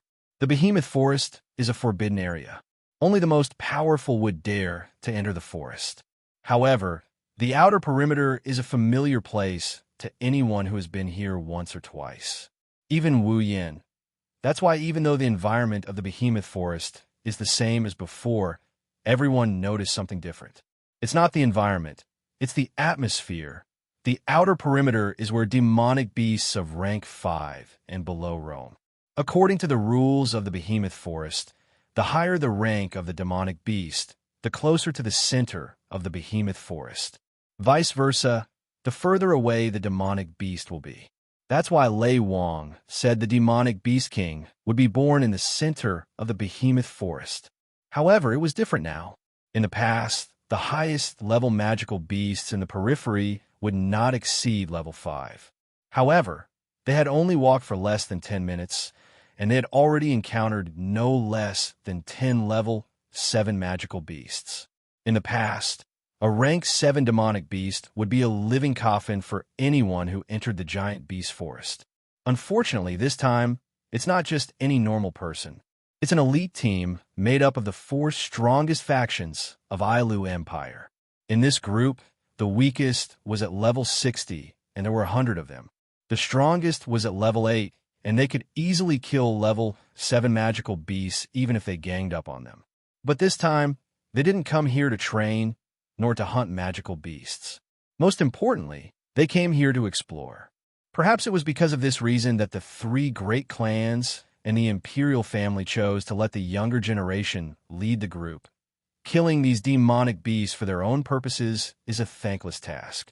They might even attract the attention of other demonic beasts. Sylph, Fei, Bingling, and Bishi immediately signaled their subordinates to use stealth to avoid the demonic beasts in the area. They quietly made their way into the forest. In fact, if they really wanted to use stealth to achieve the goal of scouting, then 100 people would be a little too much. The fewer people there were, the harder it would be to be discovered. It was not that the Thunder King had not thought of this problem, but when he thought about it, all the magical beasts nowadays were in groups. Once they were discovered, if there were too few people, then all their efforts would be in vain. Therefore, the Thunder King had chosen 100 people, which was not a small number, to be the size of the scouting team. The magical beasts in the outer perimeter were not enough to catch the eyes of the elite exploration team. Their infiltration was very smooth. Up until now, they had not been discovered by any magical beasts. The magical beasts in the outer perimeter were the areas with the highest number of magical beasts in the entire giant beast forest. Towards the end, the number of magical beasts slowly decreased. This lessened the burden on everyone. Since they're going in stealth, there's no need to talk to anyone. Up until now, the entire team of 100 people is silent. Aside from some light footsteps, there's no other sound. Even Flandrichan, who's in Wu Yan's embrace, is keeping her mouth shut. She doesn't dare to make a sound. She's afraid of disturbing something. As time passes, the sky is getting brighter. The light in the Behemoth Forest is glaring. Rays of sunlight shone on the ground or on everyone's faces. It's a sign that they've been traveling for quite some time. Fei and the others are walking at the front. They're constantly looking around. They're afraid they'll miss something. They're also prepared to give orders to the people behind them. Until a certain moment, Fei saw a wide, open space in a corner. She waved at Sylph, Bingling, and Bishi and pointed at the open space. The 3 of them nodded in understanding. Together with Fei, they led everyone to the open space. After they scanned the area, they nodded to each other. Bingling and Bishi immediately signaled to their subordinates. A portion of the people who understood the two's gestures began to separate from the group. They went to each corner of the open space and surrounded it.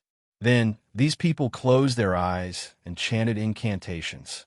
Under everyone's gaze, the incantation quietly fell, and a glass-like barrier rose from behind these people, fused together, and finally gathered into a square, covering the entire open space.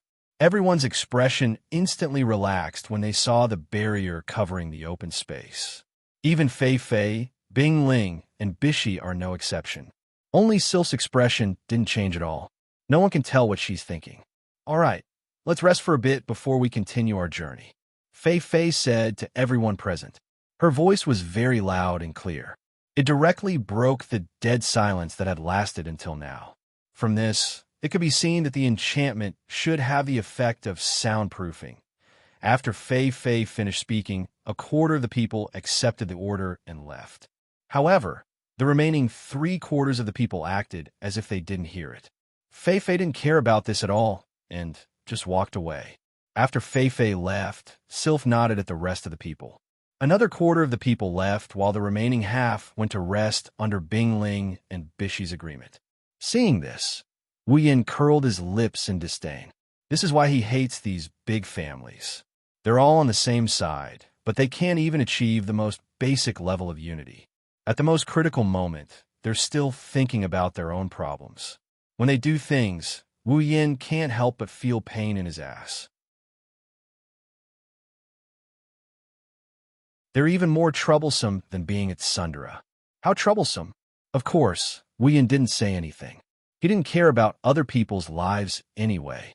He's only here to protect Fei Fei. After Fei Fei gave her order, she walked towards Wu Yin and the others. Yin, Chuju Mikoto, and everyone else, you should rest for a bit too. That's great. Shokuho Misaki's face was flushed red. She was panting heavily as she complained. We've been walking for so long, yet we still have to be careful. I'm exhausted. Mikoto glanced at Shokuho Misaki with a gloating expression. Shokuho Misaki was annoyed, but she couldn't say anything. Who told her to be an exercise idiot? Shokuho, it's time for you to train your body, Chuju said seriously. Everyone couldn't help but laugh. Shokuho Misaki gritted her teeth and humphed. I don't need to train my body. I have a smart brain. That's more than enough for me. Everyone laughed when they heard the annoyance in Shokuho Misaki's voice. The girl's giggles attracted everyone's attention, including Sylph, Bing Ling, and Bishi. Fei Fei stopped laughing after a while. She looked at Flandre-chan in Wu Yan's arms with a serious expression. I didn't get the chance to ask you earlier. Yin, why did you bring Flan here? Don't you know how dangerous the behemoth forest is? It's been like this for a long time now. What if we can't take care of her when she's in danger? Flan doesn't need anyone to take care of her. Flandre-chan pouted unhappily. Flan is strong too. Did you hear that? Wu Yin looked at Fei Fei with a half-smile. That's how it is you... Fei Fei rolled her eyes at Wu Yin. She turned around and sulked. It's for everyone's sake. Fei Fei didn't know that Flandre-chan was telling the truth.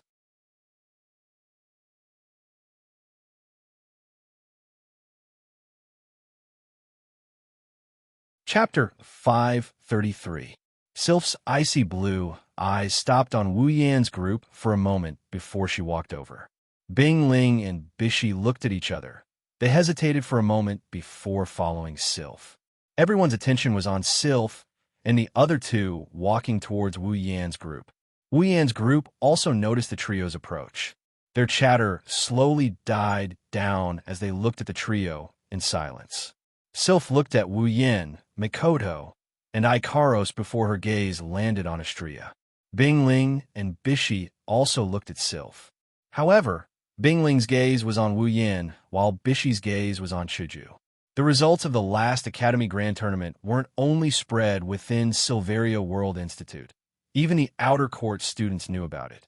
After all, Silverio World Institute had a very high status, and since the Academy Grand Tournament was a competition between the students of the major factions, it was only natural that the major factions would know about it. When Sylph, Bing Ling, and Bishi looked at Astria, Wu Yin, and Chuju respectively, everyone knew what was going on. Wu Yin and Chuju looked at each other before they looked at the trio in front of them. Both sides didn't say anything. Astria tilted her head when she saw Sylph looking at her. After a while, a question mark appeared above her head. Why are you looking at me like that? Astria pouted when she saw Sylph's emotionless stare. She didn't seem to be faking it. The atmosphere in the room instantly broke into two halves. Everyone felt a sense of helplessness when they saw Sylph's emotionless stare. Sylph, on the other hand, didn't seem to mind at all. "Next time, I will definitely beat you." Astrea flinched. She didn't understand what Sylph meant. Sylph didn't seem to want to say anything else. She turned around and left the corner. "What the hell?" Makoto looked at Sylph's departing figure with an annoyed expression. She clenched her fist and said angrily, "I should be the one saying that. Next time, I will definitely beat you." Sylph didn't hear Makoto's words. She walked to a corner and closed her eyes to rest. Bing Ling and Bishi took a deep look at Wu Yin and Chuju before they left without saying anything. Astrea wrinkled her nose. Her dissatisfaction deepened. She stuck out her tongue at Sylph, Bing Ling, and Bishi and made a funny face. "What a bunch of weird people." Wu Yin shook his head with a smile. He didn't pay attention to the trio's sudden actions. It might seem strange to an outsider, but those who are in the know that they're just unhappy about their loss. Following this scene, everyone in the open space began to tidy up and rest. Perhaps it was because of the previous scene, everyone knew that there was a barrier around them, so they wouldn't alert the enemy. However, they also subconsciously lowered their voices, causing the open space to be filled with whispers. After resting for about half an hour, Sylph, Fei Fei, Bing Ling, and Bishi stood up. They looked at each other and gave out orders. "Prepare to depart." After the four gave their orders, everyone put away their things and gathered together. Then, the person who set up the barrier came to the front of the barrier and removed it. The glass-like barrier was like a tide. It slowly fell down. Not long after, the situation outside appeared in everyone's eyes. When the barrier fell, Wu Yin and Sylph's expression changed. "Not good. Be careful." Suddenly, 5 blurry black shadows, mixed with wind pressure, whistled and arrived in front of those people who had removed the barrier. With a trace of suppressed roar, they pounced on these people. These people had just smelled a trace of fishy stench when their vision turned black. Then they felt a pain in their head and completely lost their consciousness. Seeing these heads disappear from their heads and blood spurting out from their necks, everyone present was stunned. They stood there stupidly, watching these headless bodies fall to the ground. They did not have the slightest reaction, so much so that when the 5 blurry shadows continued to pounce on them, they did not react at all. "Are you guys stupid? Hurry up and be on guard." Seeing the dumbfounded look on everyone's face, Wu Yan's temper flared. He yelled at them to bring them back to their senses. By then, the shadow had already pounced on the nearest person. Just as these people were about to step into the path of those in front of them, Bing Ling, with his dagger, and Bishi with his sword appeared in front of the shadows. Both of them swung their weapons at the same time and cut 2 of the shadows in half. At the same time, a black sword, a dochi blade glow, and an ice blade flashed from behind everyone. They brushed past everyone's bodies and landed on the remaining 3 black figures. The next moment, similar to the 2 black figures in front, the 3 black figures were cut into 2 halves and landed on the ground. Only bright red blood droplets exploded in midair and splashed onto the stunned expressions of those people who had nearly lost their heads. It was only now that everyone could clearly see the true appearance of the black shadows. They were 5 completely black, demonic wolves. Wu Yin sneered when he saw the people's dumbfounded expressions. He waved his hand and closed the gate of Babylon behind him. Then, he turned to Sylph and Fei Fei, who have put down their staffs, and night elves. "So this is your so-called elite scouting party?" Sylph and Fei Fei lowered their heads when they heard Wu Yan's words. The rest of the scouting party also came back to their senses. Their eyes were filled with fear and shame. They lowered their heads because they couldn't refute Wu Yan's words. Bing Ling and Bishi sighed when they saw this. They silently returned to Sylph and Fei Fei's side. For a moment, everyone was filled with an oppressive atmosphere. Wu Yin shook his head and snorted coldly. "Now is not the time for you to reflect." Everyone was shocked when they heard this. Sylph and the others also realized that something is going on. They quickly looked outside the clearing and saw Black Demon Wolf. Level 60, level 68. There are 30 level 60 to level 68 rank 7 Black Demon Wolves surrounding the clearing. They are slowly approaching. Everyone except for Wu Yan's group and Fei Fei's group sucked in a breath of cold air. We're surrounded. Shokoho Misaki gloated at his misfortune as she stated the cruel truth. Her expression didn't look relaxed at all. Damn it, when did this happen? Bing Ling gritted his teeth as he tightened his grip on his daggers. 30 rank 7 demon wolves are nothing to the elite expedition party. However, there are 3 level 68 demon wolves among them. Fei Fei and the others are worried. They don't have the system's perception, so they can't tell the specific level of the demon wolves. However, they can sense the demon wolves' strength from their auras. Other than Sylph, everyone else in the party has to be wary. The members of the expedition party have regained some of their elite demeanor. Their expressions became serious, and their impetus and mana fluctuated. They are ready to fight at any moment. You're tuning in to the Romance Rendezvous YouTube channel. We're so grateful for your support, and don't forget to subscribe to join us on this incredible journey through captivating stories. Your generosity through donations truly makes a world of difference, as it's the primary source of revenue that allows me to expand and enhance this channel for you. Thank you from the bottom of my heart for being a part of this adventure.